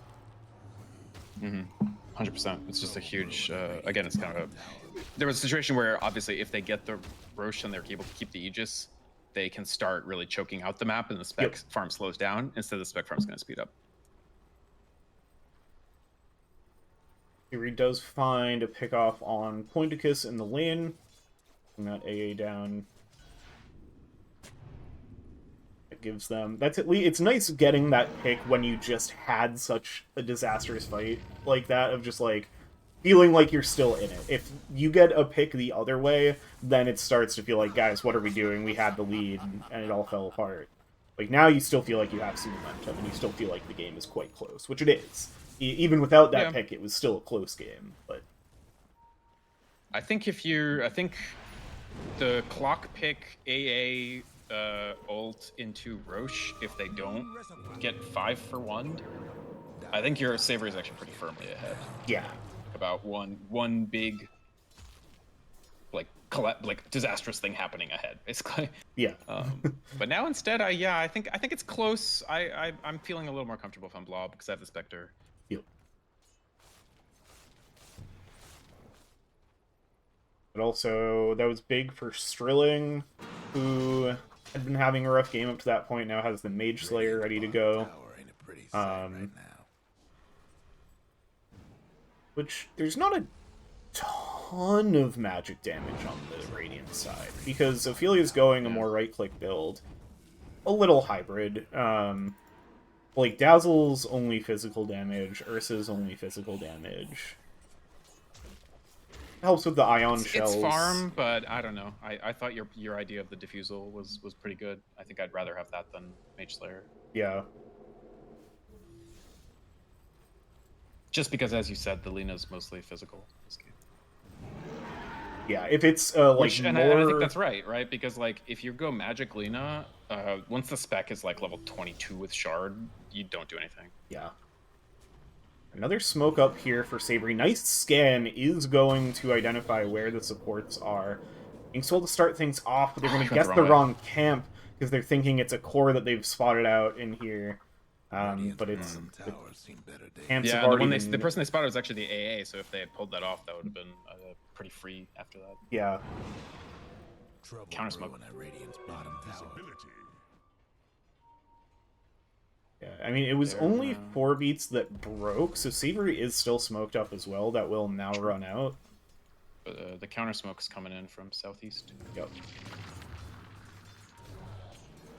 Oh, they saw Strilling. Yep.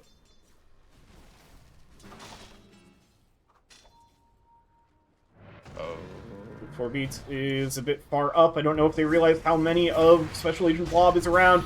I could slam them out immediately onto 3. They're able to dodge out of the Ice Blast, but Sneeze gets blown up instantly by his back. They're in a hook shot to keep 4 beats off of Spackle, and now try to lock down the Ursa, but immediately going to tear into the Clockwork. Being kept alive for now, they bring down Strilling as well. Soulbind out onto the Spectre, links up with Spackle, and they finish off Batman. That's a big fight for Savoury Characters. Oh, that looked so scary when that Echo Slam landed. How, like, teams that win these fights. Like, I don't understand what just happened. It really seemed to me like Dire had a pretty easy fight there. And then I look again, and the Ursa's still alive somehow, and the Spectre's dead. Yeah. Props to Savoury, but I don't understand what happened. Maybe you can explain it to me. I think a Force Staff, which must have been Ophelia's, got used very well to help one person get out of the Ice Blast. I don't know how everybody got out of the Ice Blast. It might have just been you know popped what? a little It's the bit Grim buy. early. It's the Grim buy. The Grim, the yes. Grim died very early and bought back instantly and managed to get back into the fight, cast the Soulbind late, and that's what made the combat math weird for Dire. Yeah. Good heads up buyback. Yeah, a lot of supports for don't sure. save buyback at this point. Yeah, that might have honestly just been... Pretty game-saving fight. Yeah. Pretty game-saving buyback Soulbind, to be honest. Yeah. Let's imagine you lose 5 again for nothing there, your game's like over. Oh, yeah.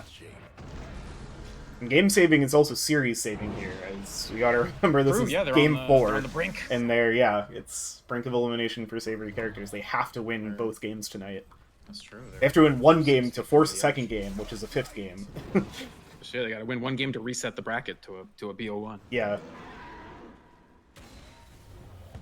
Set up on the mid tower, just poking it from long range with Ophelia. A little more damage will do it. They're going to Yules, go in, nice jump away from 4 beats, but goes right into the ATOS, gets the BKB off, able to dodge the bulk of the damage from the Ice Blast, but is still hit by the projectile. Batman's now going to jump in. They find the Dazzle waiting off to the side alone, so no save available for Savoury Characters.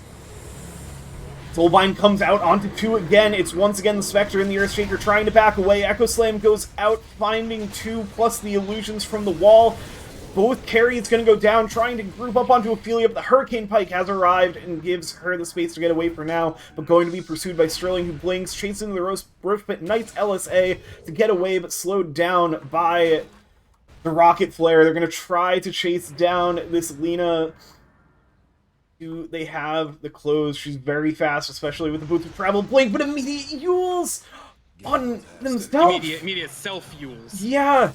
Must have been trying to prepare it to catch the Lina, but it ends up... I think she ended up right on top of the Lina and didn't cast it on the portrait, cast it on the area. Yeah. I think that's what happened. That's brutal. I think that there's a possibility the Lina lives even in that case, but if you still feel a little embarrassed. Yeah.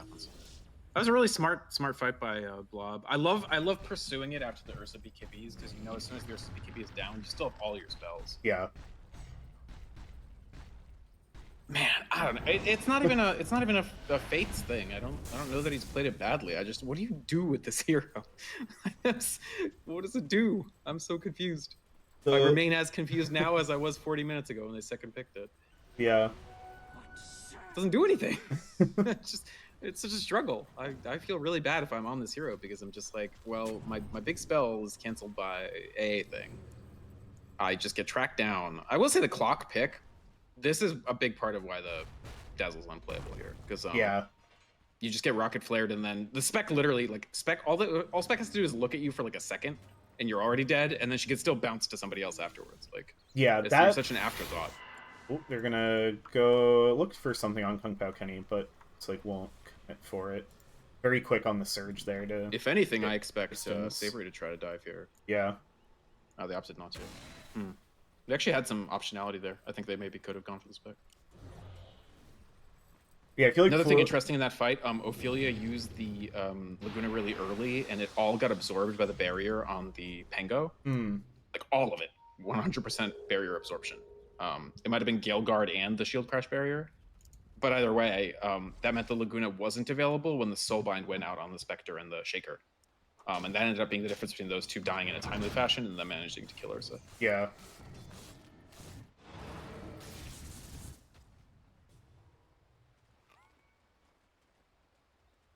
Yeah, there's 4 Gale Guards in this game.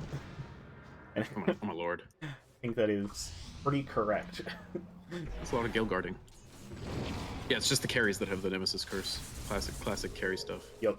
And Spackle's got the skill element, Ninja Gear. I like that. Yeah, Ninja Gear, great Earthshaker item for fairly obvious reasons. Yeah. Go with the quicken too. So it almost feels like old Ninja Gear. This is Torm for 2 wisdoms is the trick. Ooh, they're gonna find Kung Pao Kenny once again with the Haunt. Nice vacuum to get a little bit of space, but Pointicus rotates in with the Rod of Atos. Yeah, they were all over that one. Yeah, I think he got a little greedy, went for the flowers. Probably kicking himself for that now. Because he had TP to just leave after they took the 2 wisdoms.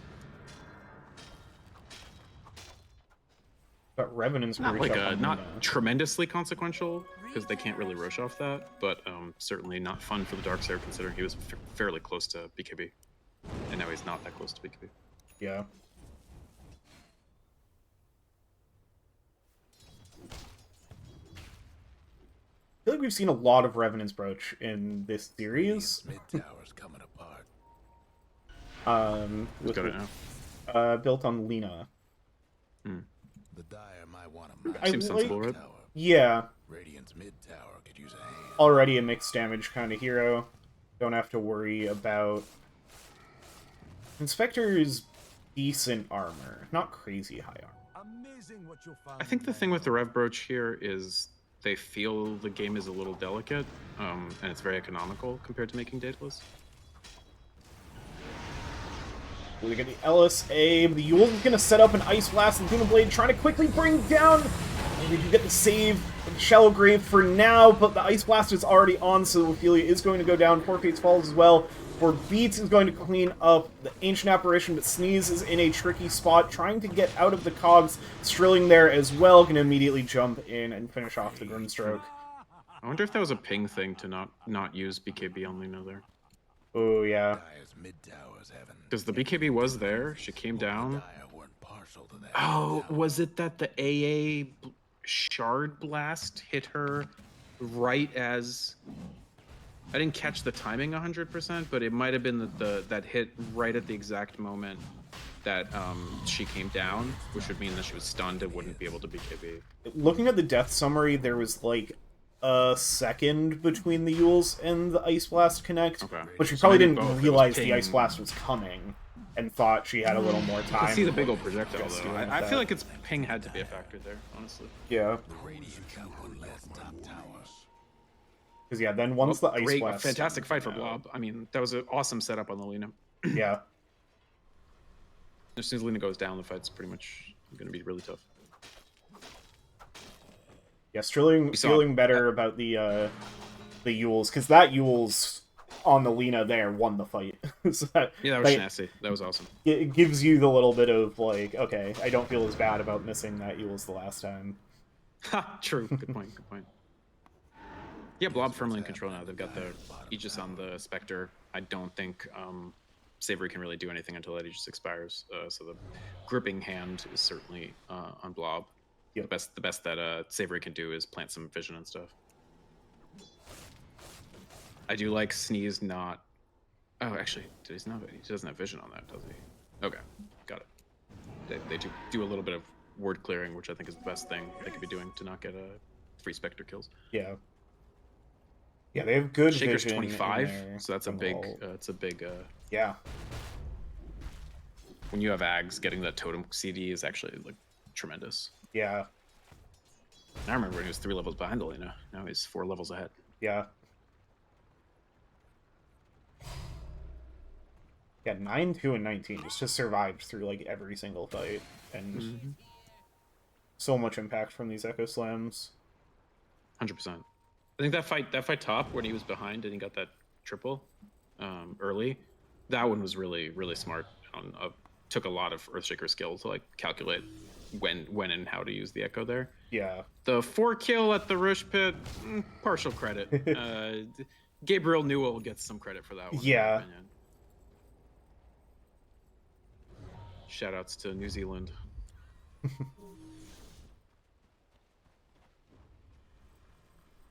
Radiant's top tower's in bad shape. This, like, smokeless gank from Blob is... Oh, 4 beats, you don't want this wave. You don't want this wave. Oh, you don't want this Pango either. There's all of Blob ready to go on this. Oh boy. Jump in, they immediately find the Echo on just Kung Pao Kenny. Huge Ice Blast connecting with everything, and Batman joins in. The Ice Blast didn't quite catch Lina, able to get off her BKB. This fight is so crazy split up by both of these walls between the Fissure and the Wall of Replica. 4 beats is looking to go down, but Lina has blown up the backline, and not just the backline, chased down Spackle, which is a massive kill to find. LSA connects and brings down Strilling as well. Triple kill for Ophelia. Gonna make it an Ultra, and it's the Aegis. I This think is we might this have a could five. We might be have a five. Oh, you gotta give it to her, you gotta give it to her. That's a rampage for Ophelia.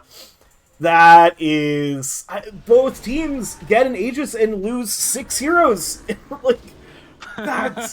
so true. The So execution in that fight for Save... I thought that was the end of the game, honestly. Like, If they lose that fight, it certainly is the end of the game, 1000%. Yeah, I can't And, believe how they I'm turned that I'm a around. risk-averse kind of guy, so I would just never take that fight. But I love that they did, because it was a little bit awkward because just the vertical spacing of the blob heroes was just a little off. And Savoury actually delta split really well. At first I was like, why is Kung Pao Kenny in this incredibly odd spot over here that they can see? But actually it's because if they initiate on him, which they did, and they throw an Ice Blast out, which they did, it doesn't hit the other 2 cores. Yeah. And that was like so important. Because once AA is gone, like once AA's Ice Blast is used, now Dazzle is a hero. Now Dazzle exists. Yeah. Gets to play Dota. That was the Echo Slam, too, on Kung Pao Kenny. Like, they used... I thought they were getting the catch on 4 beats, but I think they saw the Darkseer, figured that's an easier target, bring him down first, that breaks up their team fight more, and it, like, wasn't quite enough to finish off the Darkseer. Which, like, to be fair, like, you know, Wall of Replica didn't go out. Like, the Darkseer didn't get to do much, but the damage-dealing cores got to run roughshod over Blob there. Yeah, that's a very high level game actually. That was a really impressive win. That team fight. Been some good ass team fights in this game. Yeah, I think the moment that I realized how that fight was going was seeing Ophelia BKB'd not Ice Blasted. Yeah, with no debuffs. Yeah. Yeah, just like full health BKB hitting everybody, and she goes down, chases down 2 heroes, comes back to kill everybody else and get their rampage. Just 100%. And I don't know how much money she made off that, but I think it had to be a lot. Yeah. Because now she's got the Mjolnir completed off that, I think. She With also got 4K to 5 spare, so levels off of that. Because we were just saying boy. Spackle up 4 That's levels true, on her, yeah, and she now went from she's 21 level to 26. 26. Wowzers. Crazy. That's so true. Sheesh. Oh, yeah, all right. Ophelia's pretty rich. So it's gonna be Satanic, and then I think she goes back around for the Blessing. Because I think the flight this game actually is very significant. It lets you chase Spectre, it lets you dodge AA stuff a little easier. Yeah. Lets you chase Pengo to an extent, or like outposition Pengo because you fly and he doesn't. I get why she had it moused earlier, but the game ended up going in such a way that she had to go economical damage. So that was like the Rev Broach, etc. But eventually, I think if the game goes that long, now with Lina not behind, you now have the option of this actually becoming the strongest hero on the map again. What's with all the scribbling? I feel like this Satanic into the Ancient Apparition is a lot of confidence, like, not just in yourself, but in the team, to be like, oh, we just took that fight, I didn't get Ice Blasted in that fight, I'm never getting hit by Ice Blast again in this game. I completely agree with you. I think it's wild how oh, Strilling's gonna get caught by the smoke. Oh, Strilling's gonna blink out of this smoke as they full wrap around. Wow. It's crazy. I was looking. Blink. Good job. I'm shocked they didn't just cast spells. Honestly. Yeah, it was like they. I don't know. That was weird that they didn't quite get anything for damage. Yeah, I don't. Some mildly odd stuff. Like maybe some people were expecting LSA, and then the Lina was expecting somebody else to start. I don't know.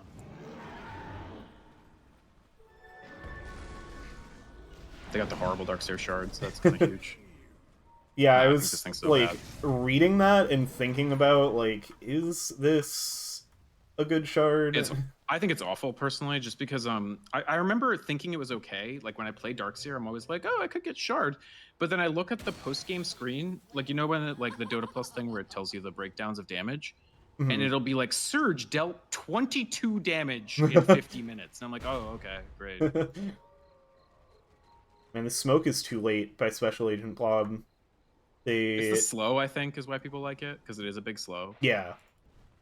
But the damage is anemic. Or anemic's too nice a word for it, honestly. For my coffers. What they really need on Darkseer, honestly, is 20. He's so behind. Like Darkseer's just had a tough time.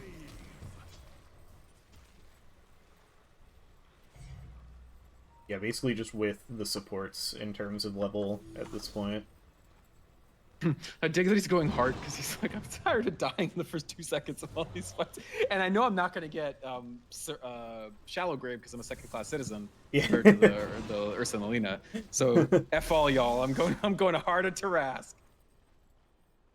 Why not? Go hard, blade mail. Why not? Yeah. Guess what's happening? Let's see. Savoury Characters heading through the gate. They just took the Tormentor. They're pinging the camp where they recently should have killed Sterling. They're not going to find somebody there this time. They spot out Sterling. They know where she is, kind of. Yeah. They know where she is, like, more than kind of, but it might literally be another ships in the night situation. Yep. Oh, Sneeze is actually going to be in a tricky position here. No, I think they're just going to not do anything. This has been 3 smokes, but okay, now Sneeze might be in trouble. Is Sneeze in trouble or is Sterling in trouble? Honestly, that's a great question. I don't understand because this whole non-fight has been, I think, 3 smokes, 2 by Savoury, 1 by Blob, and nobody found anybody. Or Sterling found, Sneeze and Sterling found each other and exchanged pleasantries in the form of some Yule's scepters. I will say, Grimstroke with the Ags is a non-trivial component of this game going forward. Yeah. If he can get that off on Spectre, that's something. Yeah. It's an interesting one to go, like, so early, because the Spectre illusion's great, but there's not, like, the Shaker or Pango illusion isn't amazing. It's purely for Spectre, I think. Yeah. Because the big thing is all their burst damage is magic, and the Grimstroke illusion is like magic. Rolling Thunder in to contest the tower. Batman can jump in, has the Ags as well, so all of those illusions coming through. Big Echo Slam just from Kung Pao Kenny, but the Yules is actually going to keep them alive for now. Ice Blast going to connect in onto Ophelia, and 4-Beat's getting brought low as well. Big wall from Kung Pao Kenny, able to survive through that big initiation. And they've brought down 3. Ursa is going to get brought down. The Silence holding Sterling in place. Just enough time for the LSA, and it's a triple kill for Ophelia. And only Pointicus surviving on the side of Special Agent Blob. I just spent that time with like a 200 heart rate looking at Darkseer's unused BKB and being like, oh god, is he really this much of the GOAT to not use BKB in that fight? And he didn't. The whole time he didn't. I'm stunned the Darkseer lived, honestly. Yeah. It's like, even though I want a lived summary of this Darkseer. Like, I want a death summary even though he didn't die. I want to see all the things he got hit by, because it was a lot. just a general summary. Yeah. An actuarial report. Yeah. Alright, so they get the buyback out from the Pengo. I am so flummoxed if I'm Blob in this game, because I'm like, how are we not winning? Like, yeah. The 2 fights both looked, to me, like, just at a glance, like, most of the fights they've lost looked good and then they just die. And I'm like, maybe it's just that the spec's a little behind where it needs to be. Because I feel like there just hasn't been quite enough. Like, I really can't blame the Echo Slams. Like, the Echo Slams, there was that one fight where it was on Kung Pao Kenny that it wasn't great. Mm-hmm. But it seems to me like when they don't get an Echo that does like 7,000 to 8,000 damage, they just don't have damage after that. Yeah. That concerns me for Dire. It's something with the Spectre Pengo situation. Like, they're not outputting enough. Yeah, it feels like that was, again, the Echo Slam not finding enough, and I don't even think that's 3. like... Yeah, but it didn't kill anybody. Agreed. Yeah.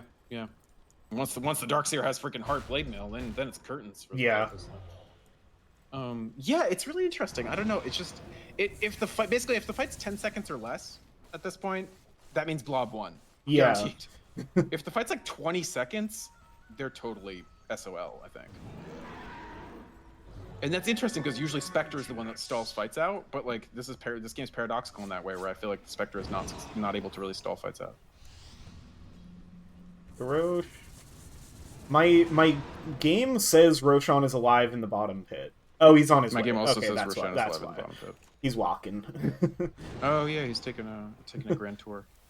Well, so this time the amplified damage was in Yeah, the Savoury Characters Yeah. position. A and formal, not a in the formal blob apology position. from Gabriel Percival Yeah. to the radio team. This, I once again, I love how Savoury is playing. Like, I don't think it is. Yep, it's gonna connect onto 4 beats. Gonna give them the vision. They're gonna look for the Rolling Thunder. The hookshot got used and got blocked. Aegis does get picked up by 4 beats, but is Ice Blasted, so is likely going to die the first time. Echo Slam is pretty big up on the high ground, but they're just not quite dying, and Spackle's gonna die through BKB. Batman can't quite get down to the low ground, and it's the complete opposite of the last time we saw this fight break out at the end of the Savoury Characters Roshan. Clockwork able to TP away with the Yule Scepter. Ophelia walks down Batman and finds that kill. Was that a kill with the Mjolnir active thing? I think it might. Oh god, I don't know. Buyback from AA. Should have another Ice Blast soon. Yep, it's on the way to this fight. It's going to connect with 2. Should be enough for Strilling to get away here. Yeah. That's really smart, actually, because that's the dieback on the Pango if she dies there. Oh, yeah. So that's a really canny use of the Ice Blast. Not even expecting to, like, kill anybody, just to slow them down enough to get the Pango out. Yeah.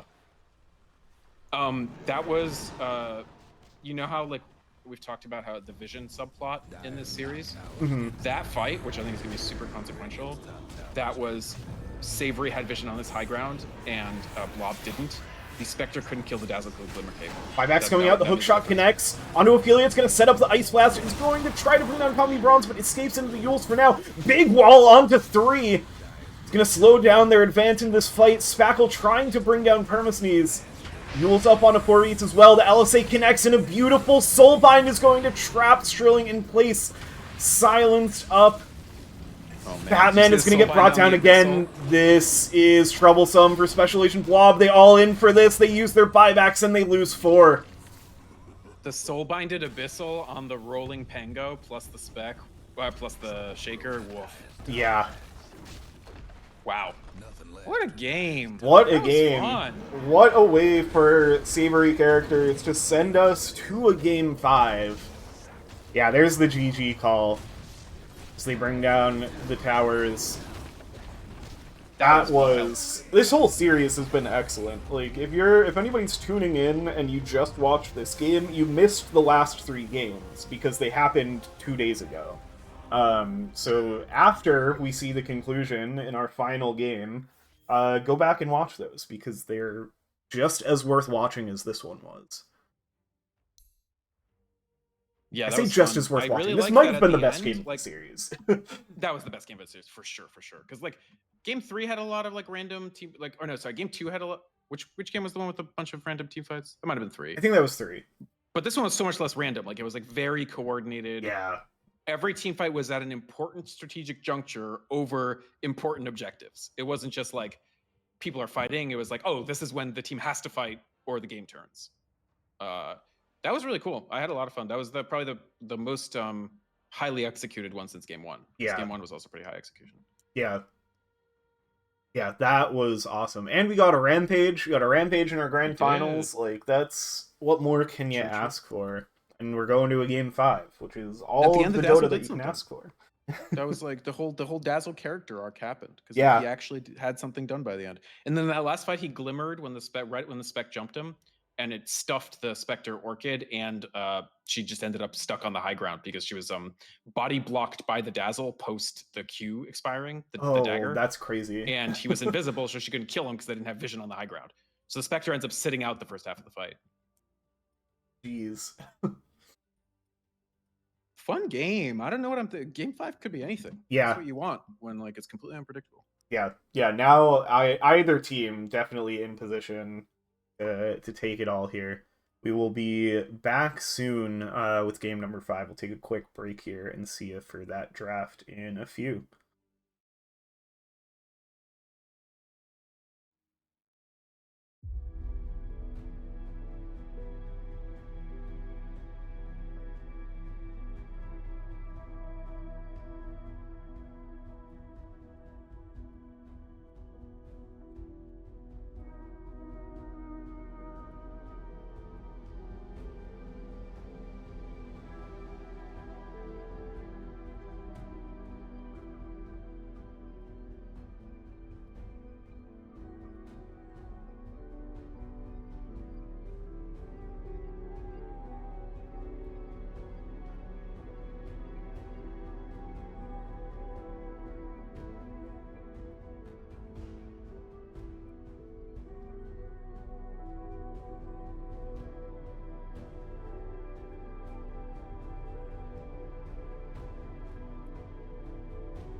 Alright everybody, we are back for game number 5 of our We Like Dota League 2025 Wex Division Grand Finals between Special Agent Blob and Savoury Characters.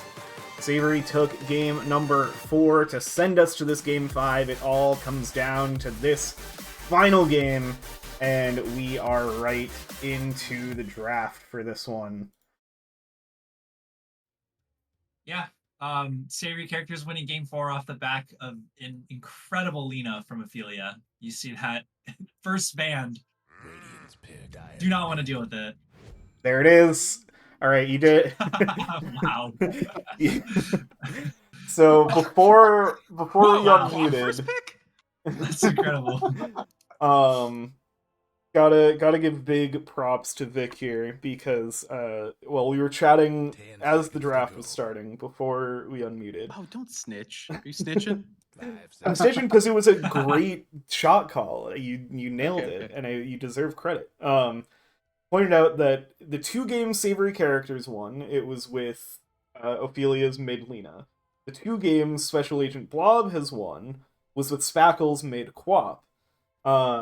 And after seeing the Lina get banned first by Special Agent Blob, Vic called out that Savoury Characters would first pick the Queen of Pain, and in fact, that is what they do. The response by Special Agent Blob is a Beastmaster, a hero we have not seen in this series so far, and have not seen much of in the league overall, I'd say.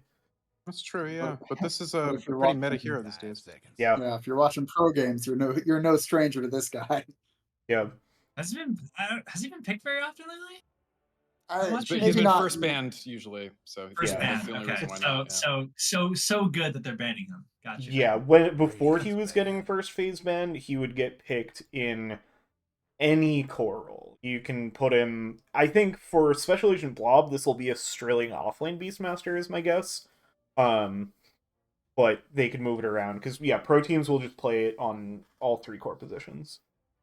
This hero played correctly is completely ridiculous, right? Like all you need is an Aghanim Scepter. It enables you to Roche pretty much immediately, and then off the back of that, you can just accrue in a giant lead.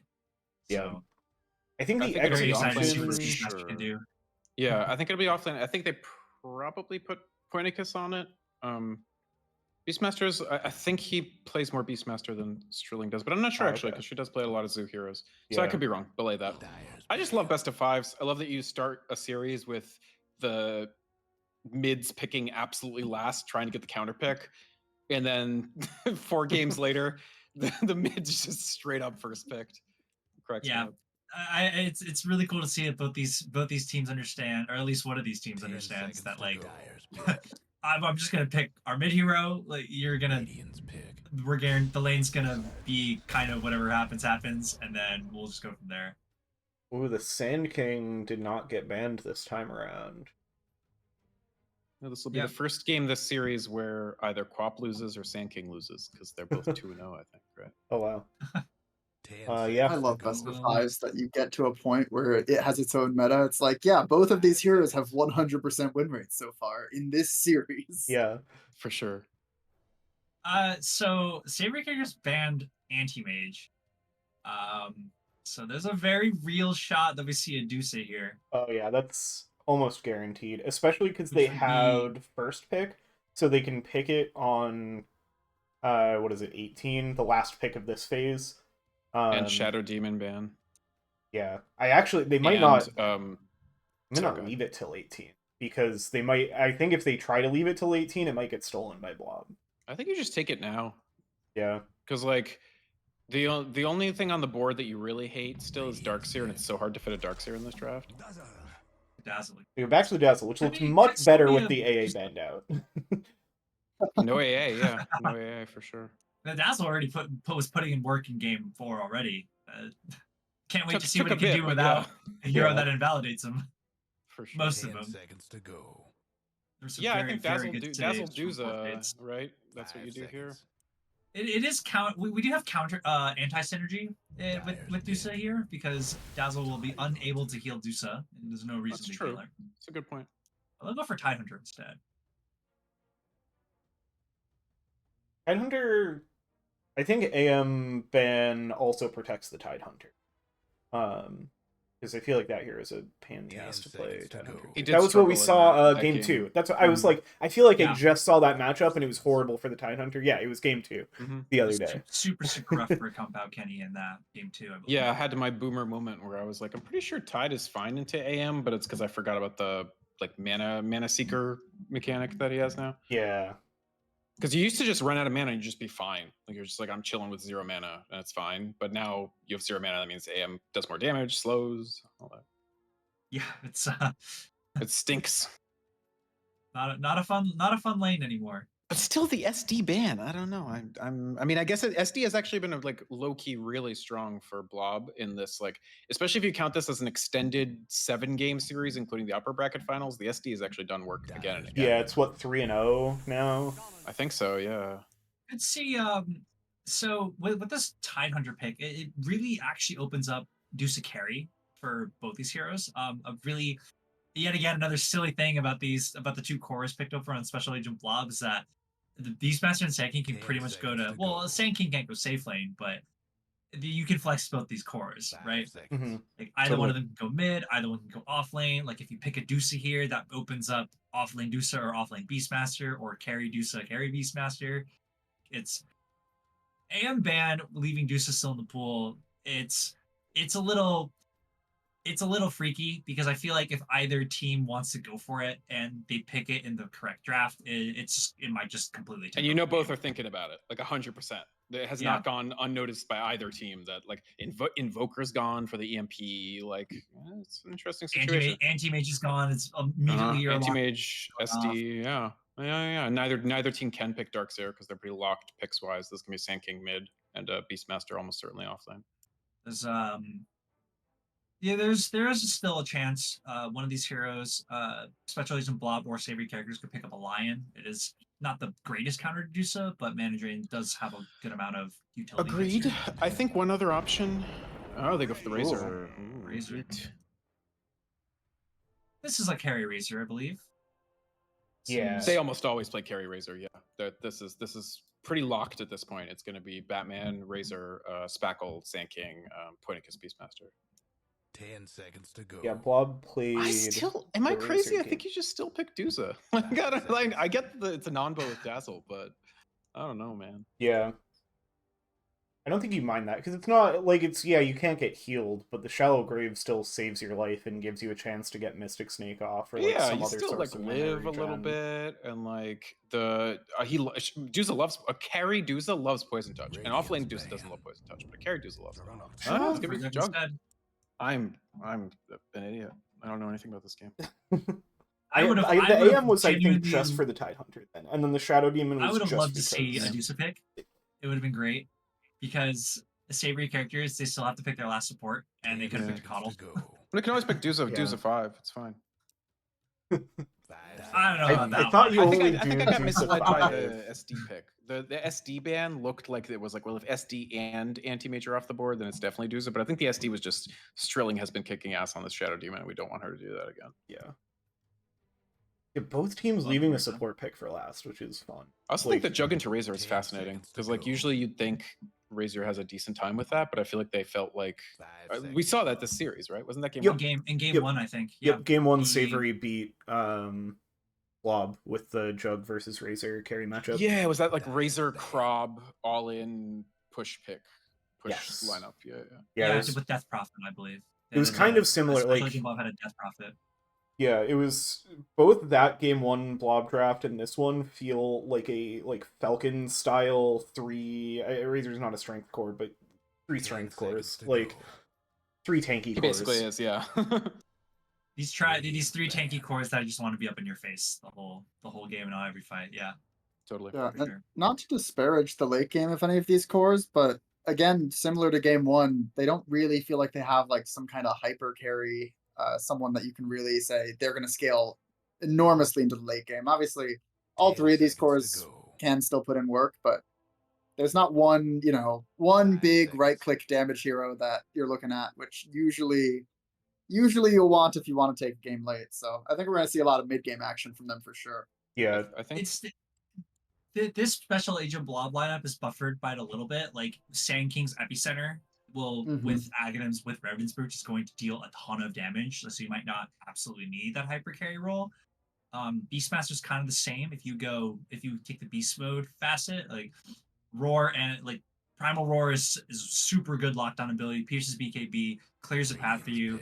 You roar, pop your beast mode, you have Aghanims, you have a bunch of summons, like you can nuke down a lot of heroes during that Primal Roar. Yeah, I agree. I think it does the offhand impression is this is game 1 all over again, right? Yeah. But like I think the one big difference to me is in game 1 they eventually ran out of ways to interact with the Juggernaut. With Beastmaster, you pretty much, if you get the jump, like if you have better vision, you can always kill Juggernaut. Always, because you have that roar. 10 seconds to go. Yeah, they need to make sure that if they're going for that to also lock down the dazzle though. Grave can be a huge problem on the roar target. Good point. They have decent vision though. They have bird. We'll see if they pick like something like a clock again. What I'm interested in is do they flex Strilling onto the Beastmaster and pick Muerta here? Or Muerta got banned. Clever. Savoury were on top That's of a good that. ban. I think Muerta would be really strong here. Yeah. Especially even though it's banned. Still game 1. Yeah. Grimstroke Ringmaster. I really like that Grimstroke ban. That Grimstroke caused a lot of problems. Who's it gonna be? I'll go with the Warlock. They had This this is, in game 2. Yeah. We've got some big team fight from both teams in this game. Yeah. That's another BKB piercing stun for the Juggernaut. I kind of love the Warlock. Yeah. Yeah. This is the comfort pick for Blob in general on the 5 roll. They pick this a lot when it's available. It got first banned in some aspects of the series.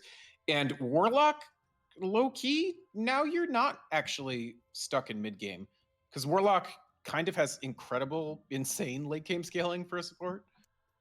Yeah, this is just one of the best team fighting supports in the game, right? Like Aghanims, Ag's Refresher, Warlock. Even without any of that, just Fatal Bonds, if it's not dispelled, is a crazy spell. All yeah, like just one of the best team fighting supports in the game. I think you have options if you go late game with this blob draft, especially compared to their game 1 draft that was kind of similar.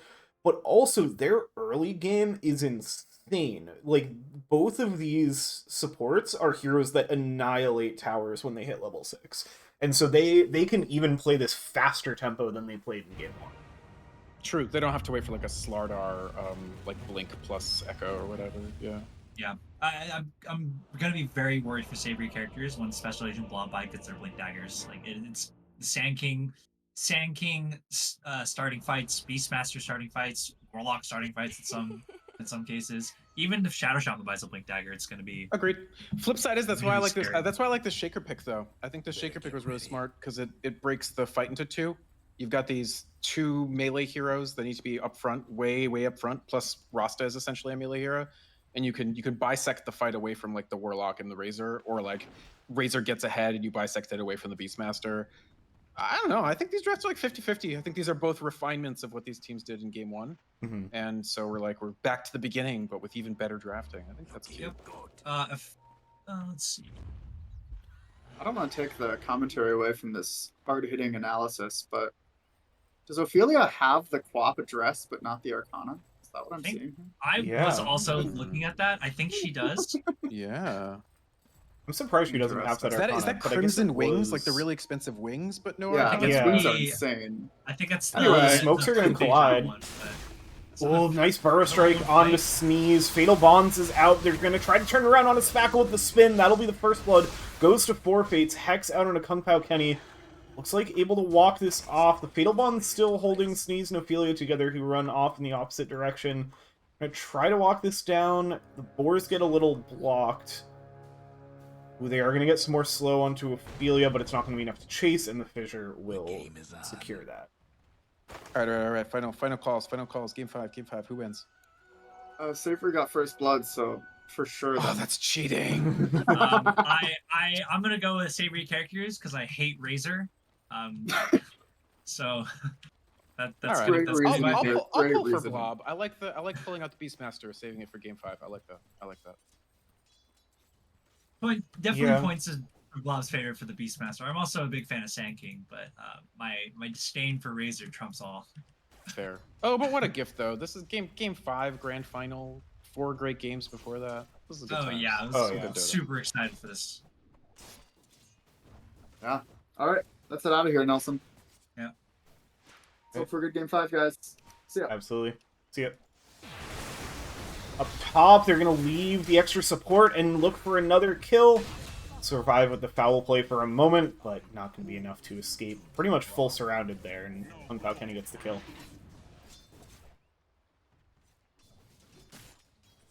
Surprisingly, it looks like they didn't really sacrifice anything having 4 beats alone bot start. Like the spin probably wore off the Fatal Bond, so it wasn't too much of a threat. Like the Warlock Beastmaster are a super scary lane duo. Yeah, you'd think that'd be tough. I mean, I think it does make sense to guarantee the Tide a little early because Tide Razor is also horrible for Tide. Just awful. Yeah.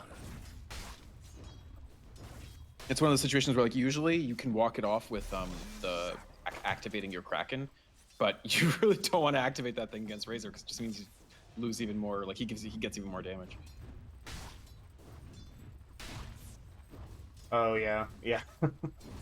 So who'd they get first blood on? 4 Fates got the Okay. kill for the first blood. Not overly useful. Yeah. Did kill Spackle. I don't think that really affected anything for the mid lane. Late lead Not for overly Ophelia fun for so the same far. Actually, probably gonna be more of a lead as she cleans up those last couple creeps. It's gonna be a ward war, is what it's gonna be for sure. Yeah. Already you can see it play out. Like earlier, I saw Ophelia like right at the edge of tower range, clearing out one of the wards because very important to keep vision on the Sand King through Sandstorm. This could be a game where, looking a little ahead, you might see a big movement to try to get. If one team gets both wisdoms, that's actually incredible this game. Down bot, a nice fissure block on the Beastmaster, coupled with the spin from 4 beats, but it looks like Pointicus will be able to survive and walk it off. Interesting. Having the Warlock bottom rather than top is interesting. I guess actually, no, it makes sense because Warlock's not that good against top. Yeah. And I'm guessing, let me check this death summary quickly. Yeah, Shackle into Static Link. It's going to be pretty guaranteed kill. Oh yeah, no doubt about it. Certainly on the Dazzle, less so on the Tide because he'll just dispel it. Yeah.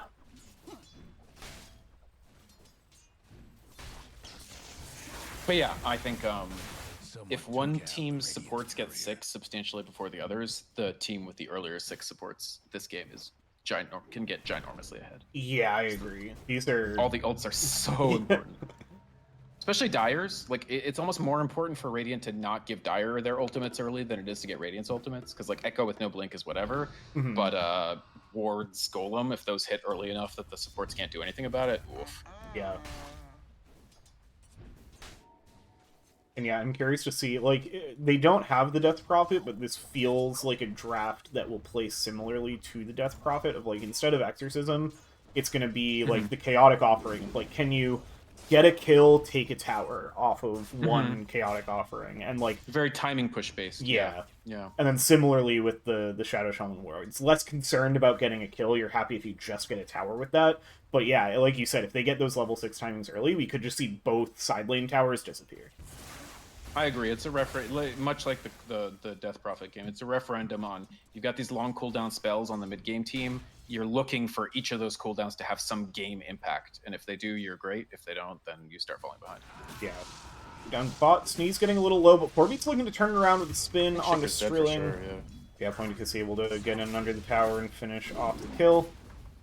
Now turning a good amount of damage. Here's Beastmaster. This is the Beastmaster life. 4beats does still have a bit of an XP advantage. Ooh, mid lane.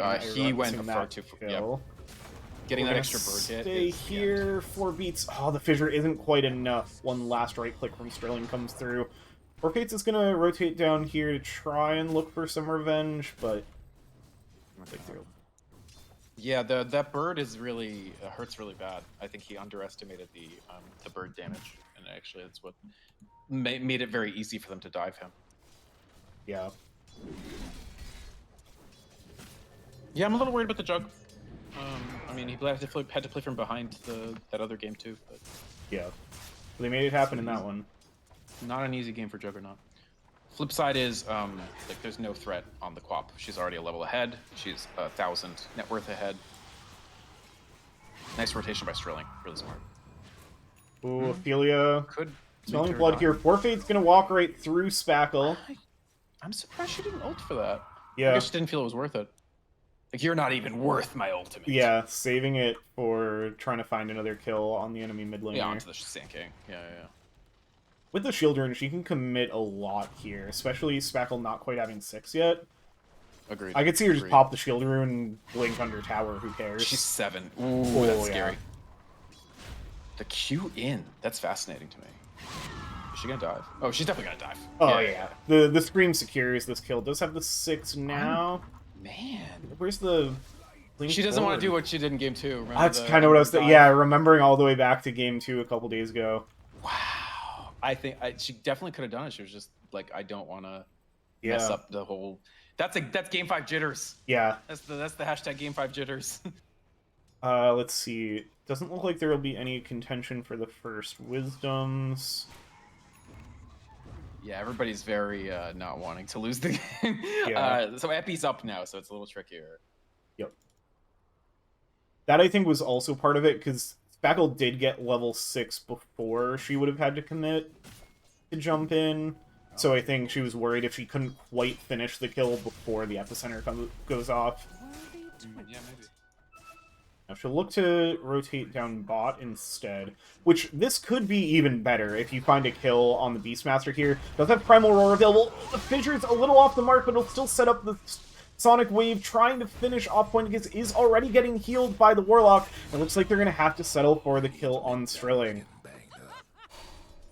Yeah, tricky fish. It's really tricky getting that fish in the exact right spot. Yeah. So they get the Warlock, but that's actually pretty much not worth the Quap's time to have rotated.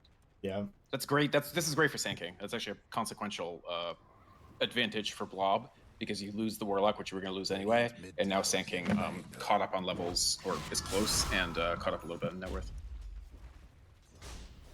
Ooh, fact, Epicenter's here's going the to use Epi. over No, he Forfate's cancels it. perfect positioning here to secure this 8-minute rune. Mm-hmm. He considered Epi if the Dazzle hadn't been there. Yeah. But he canceled wisely because the Dazzle can just Shallow Grave, and then you lose Epi and probably die. Yeah. Nice having that ward there to know that the Dazzle is there. Because without that ward, I think he probably commits and then just gets totally Agreed. blown up by the Dazzle. Agreed. Smoke from Comedy Bronze down bot. They're going to potentially look for something on 4-beat. Sneeze is still in the area. Here comes the walk under tower. That's a nice fissure to make sure Comedy Bronze is the only one that gets past. Primal Roar is going to get used on the Earthshaker, but it's not going to be quite enough damage.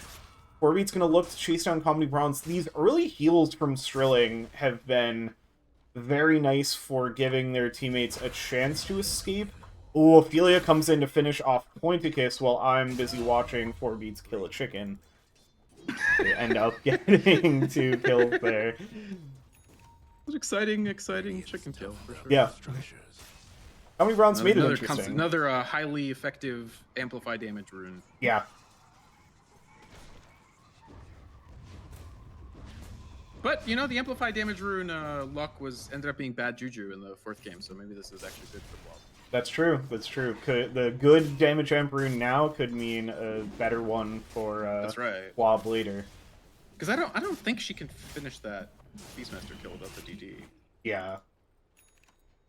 Because he was pretty healthy when he was going on Sneeze. Yeah. Alright. I mean, pretty. Even though like there's been a lot of fighting, I think this is still like none of these really change the math of this game. You're still looking to get 6 on your subs when you can, and whoever hits that first really needs to leverage hitting that first. And that's gonna be the first real like advantage taken in this game. These first 10 minutes with drafts that are this good on both sides. Oh, Omni. Omni. Oh no! Jumps to the boar. Perfect pig summon. That was so smart. Yeah, that was. Life-saving pig. Yeah. Heard of a sacrificial Classic, lamb. like, But, yeah, Roar comes out. Sneezes here, though, does not quite have 6. Otherwise, that creep wave would have been very scary for Pointicus. There's Omni and Roar used. Yeah. Fair enough. Both to, What species is Earthshaker again? What do you is a monkey? I usually hear him referred to as a gorilla, yeah. I think, Okay. lore-wise, he was just, like, a pile of dirt that decided He's to a be rock. sentient. Yeah, like, Fair. how he ended up with fur, I don't know. I just think it's interesting there's a lot of animal-based saving in this game. The Omni got stopped by a pig, and then Roar got stopped by a monkey / sentient rock. Pet rock. And Tide's bottom. Yeah, Fish on the way down here. Kung Pao Kenny quietly having a pretty good start to this game. Coming out of the Mage Razor lane, a Slayer, little this behind game Razor, is but big. Yeah. This is a big Mage Slayer. We're going to get a rotation of both Batman and Comedy Bronze through the portal to kind of match Kung Pao Kenny. Still, a lot of these big team fight ults have been held so far. Well, Yes, and just none now of the getting subs are some levels six. on So, this. like, I Yeah. don't think the game, like, really starts until the supports at 6. Sneeze is going to find out these are here. Ravage from deep is going to catch both, and Oh, Ophelia is right there with the Sonic Wave to kill off 2. They're going to look for another one with Strilling, getting the slows there. Spackle going to set up the Epicenter, but has to cancel it because realizes that they are already too late to save Strilling, and everybody on Savoury Characters has gotten the hell out of there. This Shaker pick is working out real nicely. Yeah. Yeah, Sneeze has been making it look good with just the fissure positioning. Like, other than one tough one that was just off the mark, there's been a that one lot was of a little really bit. well The other placed thing ones. is, I wasn't sure whether the Tide rotating bottom would work out at all. It worked out really well there. Yeah, it did. I really liked the Tide using the Ravage positioning there. Ravage deceptively annoying to position sometimes, but that was the absolute maximum range that it would hit the Rasta and the Razor. And if he waits to cast it a little later, the Shaker dies. Yeah. So he used it the absolute first possible second. Yeah, that was, like, perfect. When I saw it go off, I was worried it wasn't going to catch the two of them because they were right on the edge, but it was exactly where it needed to be. So now the thing is, you're still 5. Like, not to overstate the importance, but like the Rasta 5. Oh, Like, Dagon's yep. up on Ophelia, He's dead again. and yeah. It's another 2 Words are minutes. there. The Rasta won't be 6, and the Warlock is still 5 3/4. I would consider popping the freaking Grimoire. Like I think the game is sufficiently dicey. Like this is a dicey moment, especially because you know the Shadow Shaman's going to be so late on the ult. I think you need Golem sooner rather than later. Yeah, I mean, you said it at the beginning. The team that gets their support level 6s first. Nope, she popped it. Yeah. Stop watching the stream. I'm just kidding. It's the right decision, so I'm glad she made it. Yeah, Savoury Characters. Smart. with a No, I think you sizable need Golem for the next fight. If you lose like 3 next fight for 0, the game actually gets hyper hard because you are the more tempo-y team. Yeah, for sure. That's what my worry is, seeing like 10-4 3k lead for Savoury Characters is Blob wants to be winning this early. They have plans for late, but they don't want it to go that way. They're going to use Roar to protect the Wisdom. Echo Slam is up, though, into the Sonic Wave as Ophelia arrives, but it's not quite enough. We do finish off Pointicus, trade it for Sneeze, and the Epicenter is there. Blob was not willing to lose that Wisdom rune. They bring everybody, and they get a couple nice kills to go with it. 100% the right call. Coming I think that forward, was excellent play they're by gonna Blob. find forfeits here as well. Shallow Grave will delay the inevitable for the moment. And Omni Bronze on the way over. Looks like this tower will get brought down. Do you use the wards here? You already have the Golem going. I feel like you could save the definitely wards, don't. go through the Twin Gate and try You to could take even top use the off wards this as well. you smoke off this ward, off the thing, and try to ward trap somebody. Yeah. That's such a huge fight. I actually think the game is at danger of spiraling out of control if you don't get that Wisdom. Yeah. So like you know it's a good series because like these small delicate things actually matter a lot. Like having Golem for that. Yeah, using the means that Grimoire. the Rasta can hit 6. Yeah.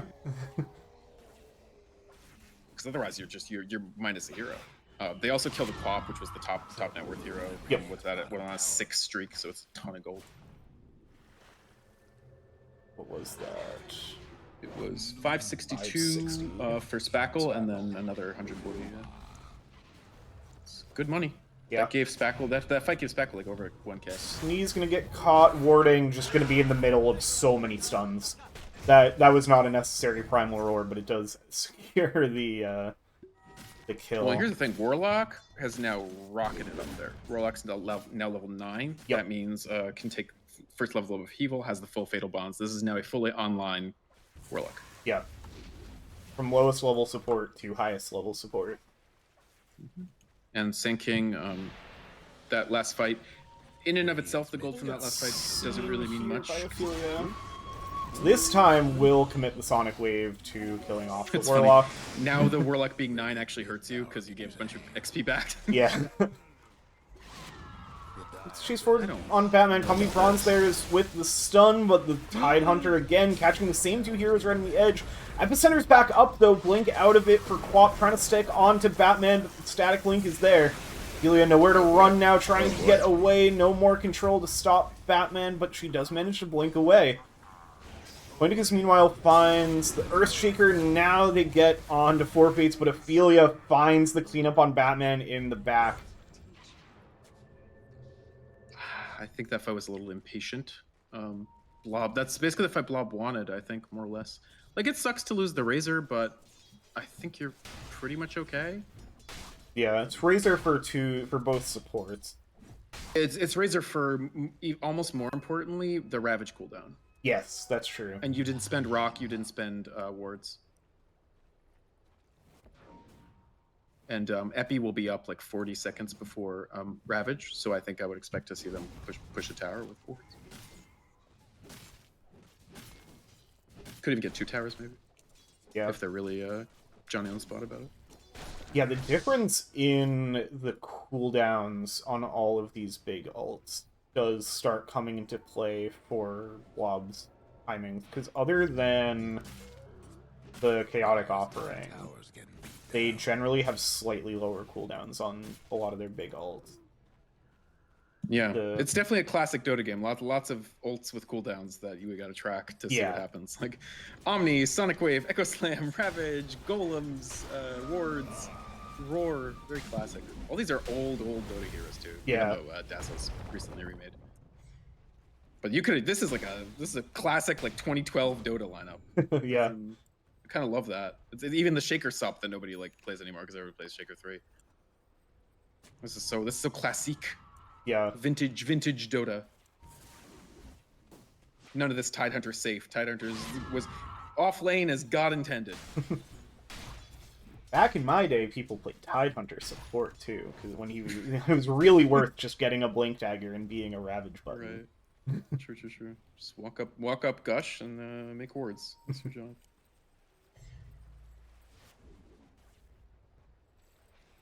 I'm actually mildly surprised that Blob off that fight decided to farm. I think you might want to start the ball rolling if you're Dire here. Yeah, I feel like you're not getting the value out of the Shadow Shaman ult. Definitely not. I don't think we've he seen hit it wards, and yet. it was like, oh my god, we paid so much equity to get the wards up, and then we never cast wards. So. Yeah. But They had the threat of the the wards. scan out on Strilling. Oh, but now the rest of Blob is going to arrive to this. The Ravage is back up, though. Very nicely placed onto 4 once again, but the big catch. Save is there. The Echo Slam isn't going to be quite enough. Sonic Wave gets off just in time, though. The Shallow Grave does everything to keep this fight some semblance of even, and now 4beats showing up.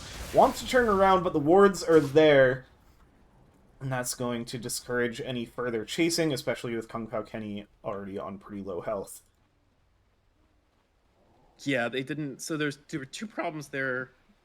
If you're Radiant, which is that certainly Blob took the fight a little earlier than Savoury was ready for. So that was really good by Blob. They did the smoke from the south because they had a really good idea where Savoury was. So I love that. And they took it before the Jug had time to get over. So the Jug, even though he TP'd to it, wasn't there until after the fight was over. So he wasn't even able to Omni Slash. There were no Omni Slash targets. The Jug does nothing. He sits the fight out entirely.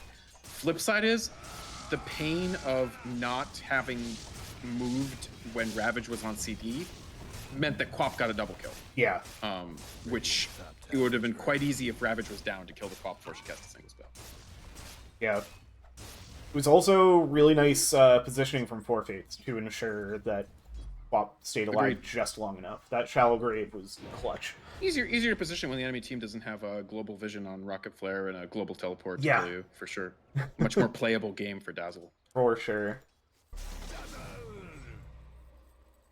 Like, we'll have that Glimmer Cape available for the Dazzle now as well. I also like the idea of telling my drafter, like, yeah, you can pick me Dazzle this game. Like, Yeah. I can actually play this game. Like, not that Dazzle, honestly, considering how tough of a Dazzle game it was, I thought, especially towards the end, he did a lot. Yeah, still played pretty well. Sneeze is Ooh, in Ophelia there. wants to try to get the steal, but there are a lot of heroes here ready and waiting, and right into the trap. The Queen of Pain falls. Special Agent Blob has unnecessary. absolutely no interest in losing a Wisdom Rune. I mean, if you're gonna do it, she has BKB. Jump in with the BKB. I don't know. Yeah, definitely was not expecting just that level. Their of entire defense. team? Yeah, Yeah. literally the whole team. On the one hand, fair. On the other hand, they sent the whole team last Wisdom Rune too. Yeah.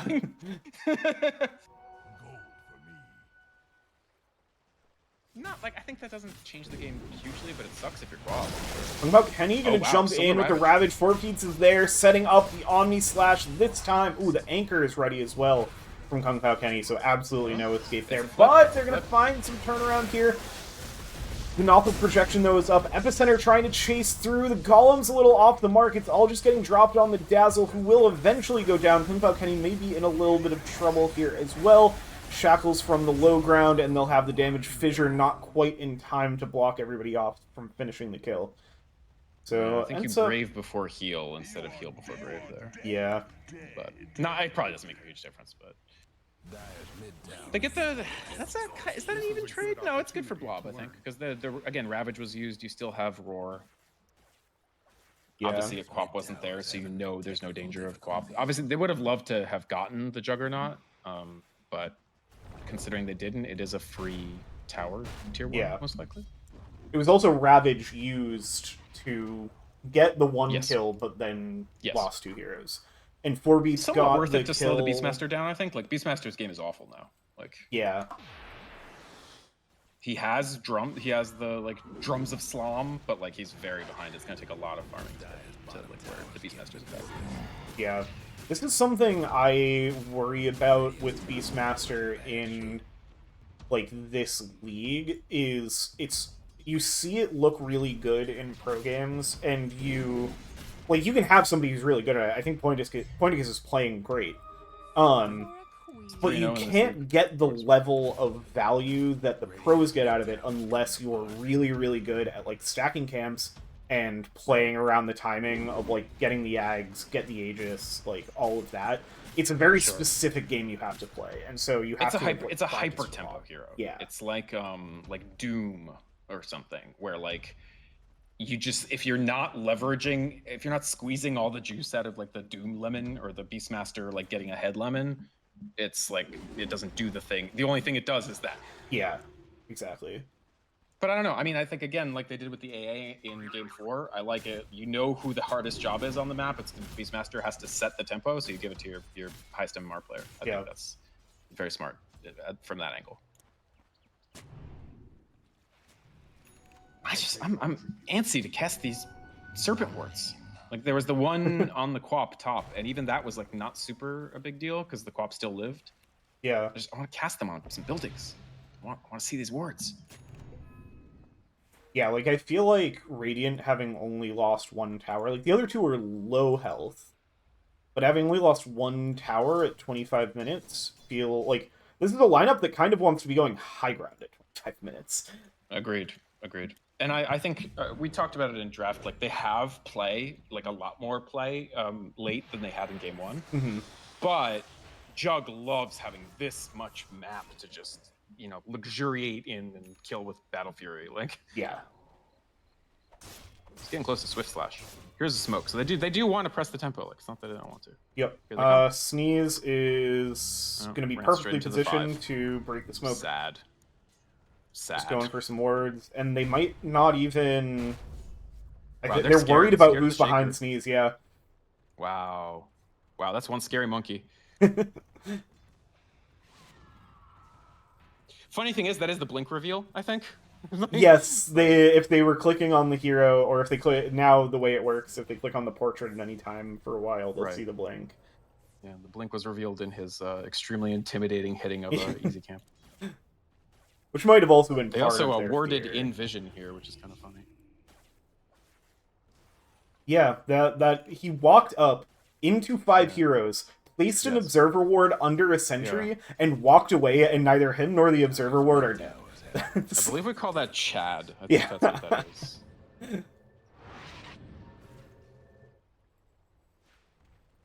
It's interesting. One thing I will say, I feel like Blob haven't quite been able to exert the vision control that they had in the first 3 games, and especially in the upper bracket series. In the upper bracket series, they dominated vision. I think was the #1 factor.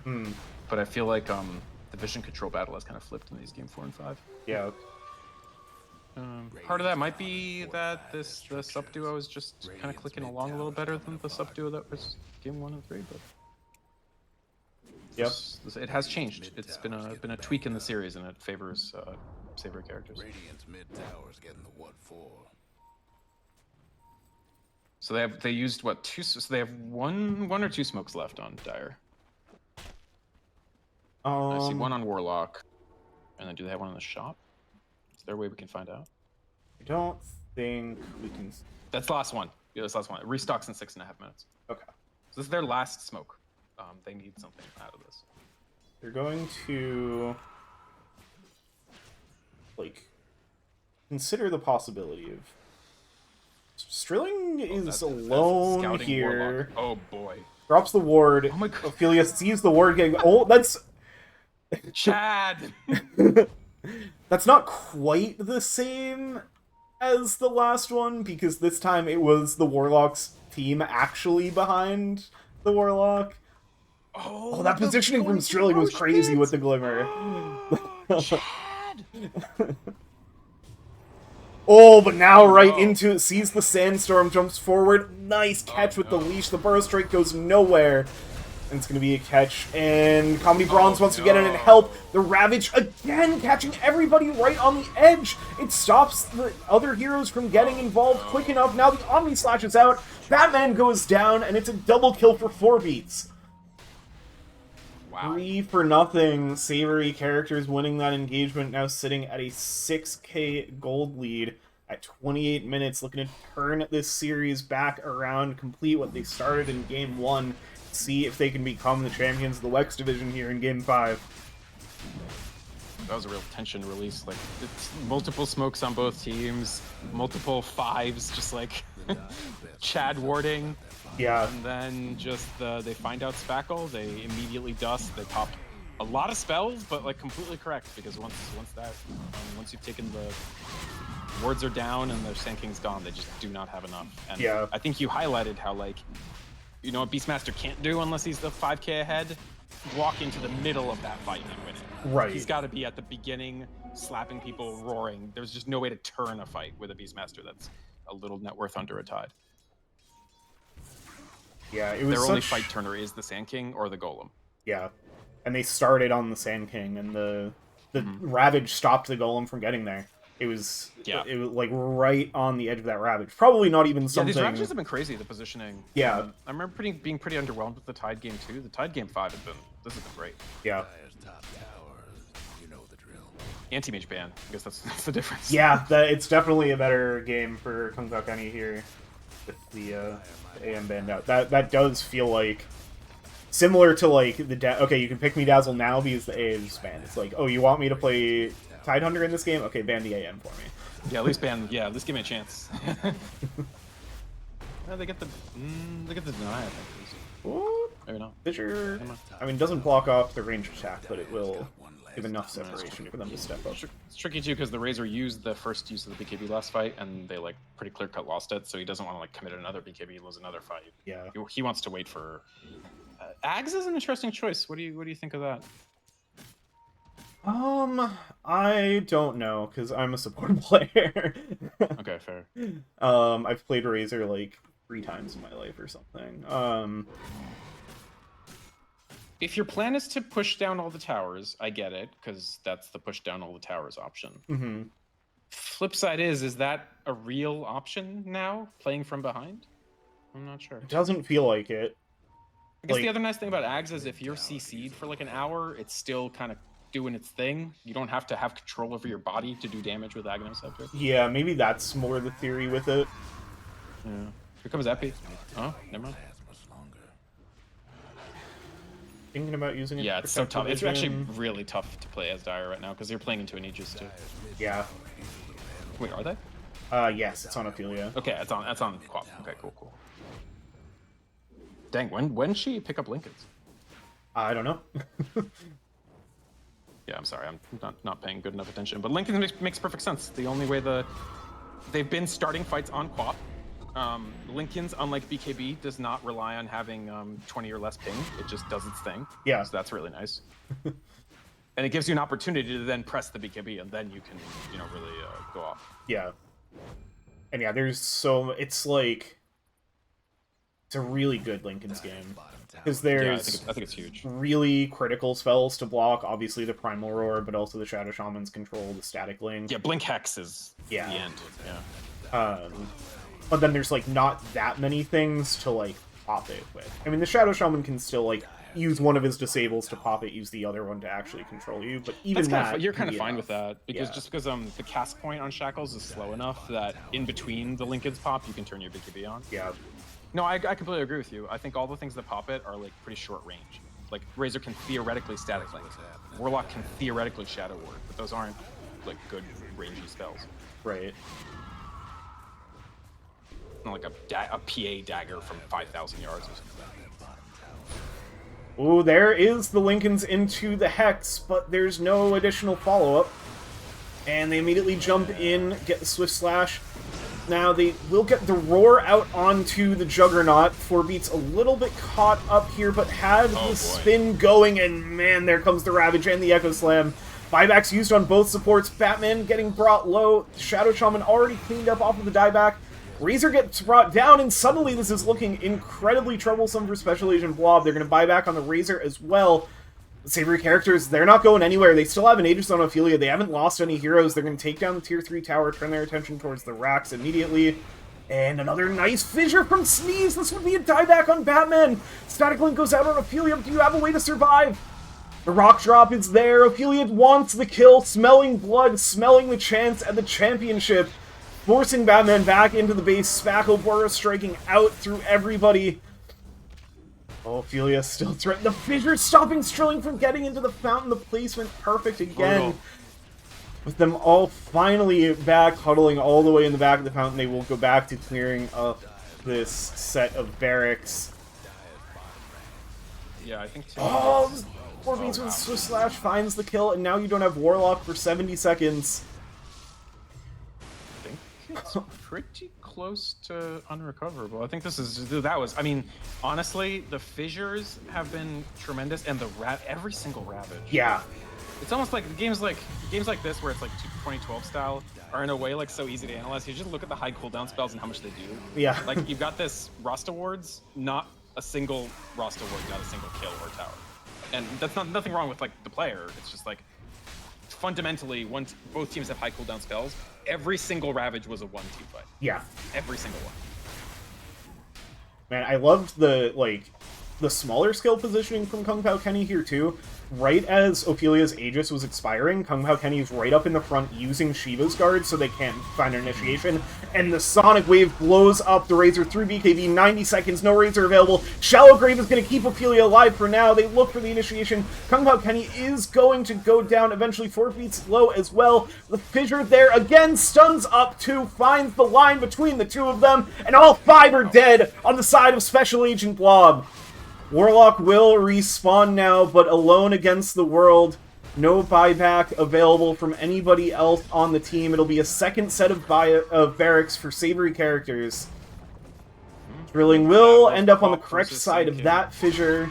The Sonic Wave Ophelia into the fountain. And with just enough health to survive. Alright, Chio. Okay. Savoury Characters. The fountaining portion of the proceedings, I see. Yeah.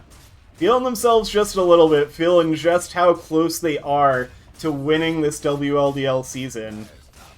They're gonna set their sights on the third tier 3 tower. Shadow Shaman respawning, closely followed by Beastmaster. But it looks like this is gonna be 35-minute mega creeps. Yeah, I think firmly this probably this and game 3 probably the most convincing wins of the series. Yeah.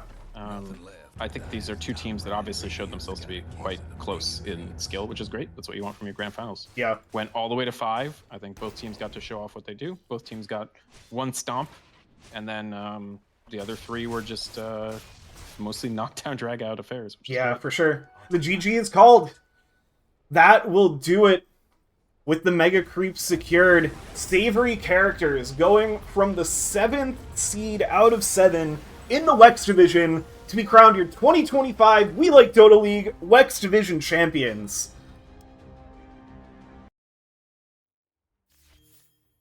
Man, what a... This was a great series. I Yeah. think, like, both teams really showed what they do. They showed their game plans. They kind of showed a lot of their cards.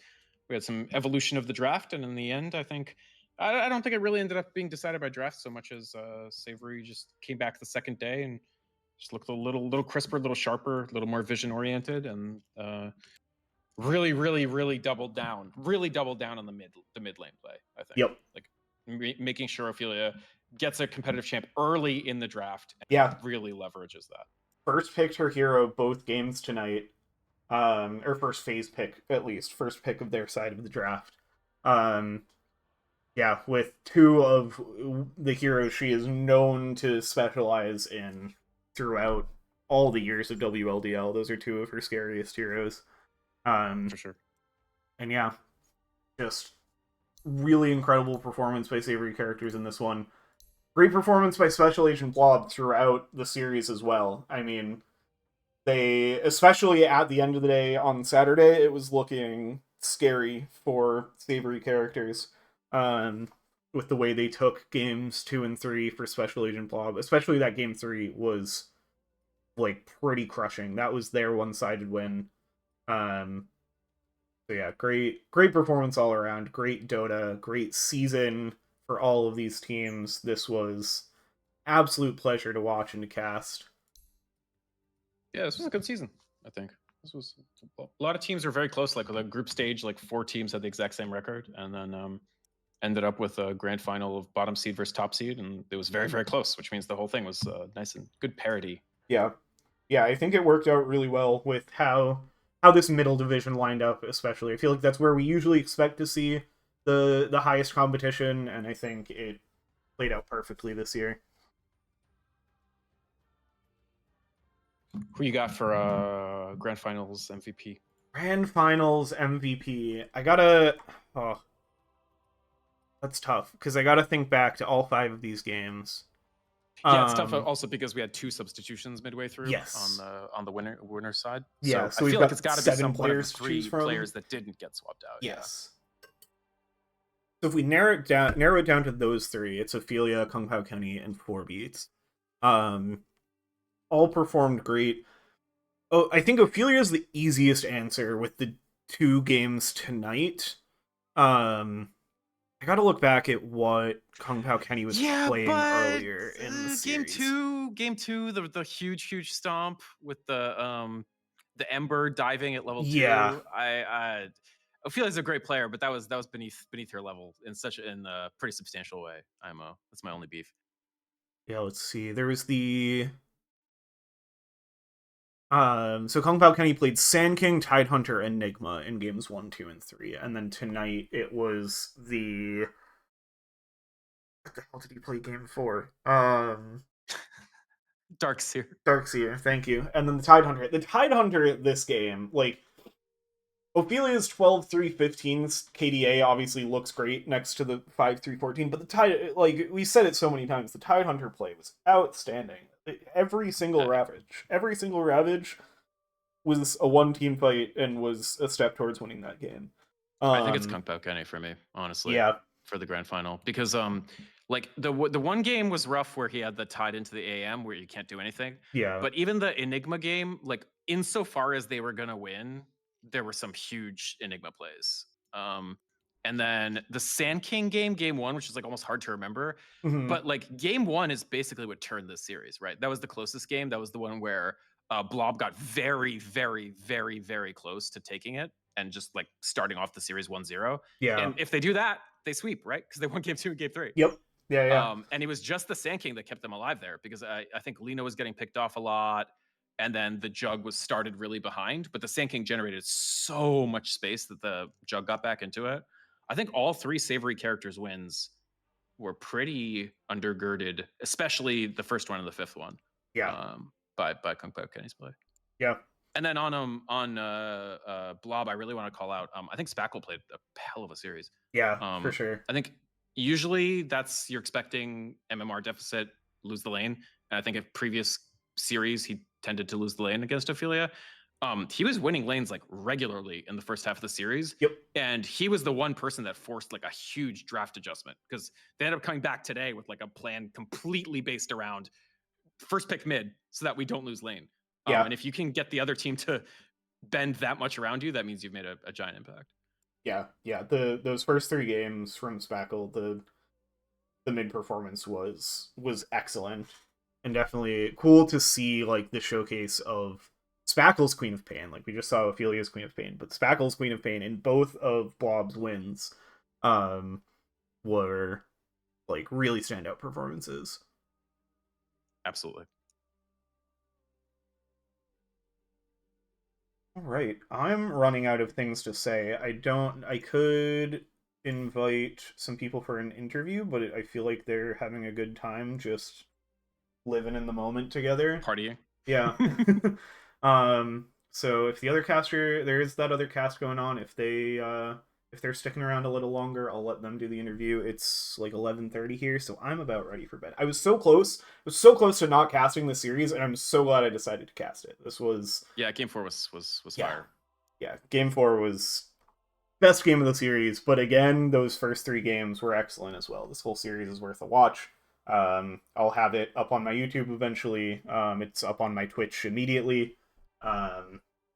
And there's also the other cast from the folks from Bring Me the Lamp, so definitely go check out that one as well. And I think the Exhort series is still going too, if people want to watch. Yes, yeah, that's a great thing to say as well. Yeah, I'll actually raid Fourth Spirit when we wrap up here. Yeah, so Exhort series, that's the lower bracket finals for that bracket. We'll send you over there. And then the upper division, the Quas division, also still has a couple games to play. So those should be coming up soon. I forget if they've been. I can check quickly. No, I think we're still waiting on those to get scheduled. So keep an eye out for those. Keep an eye on the Discord. Thanks everybody for joining us. Thank you, Vic, for joining me. Absolute pleasure for this whole 5-game series. And congratulations once again to Savoury Characters, your We Like Dota League 2025 Wex Division champions.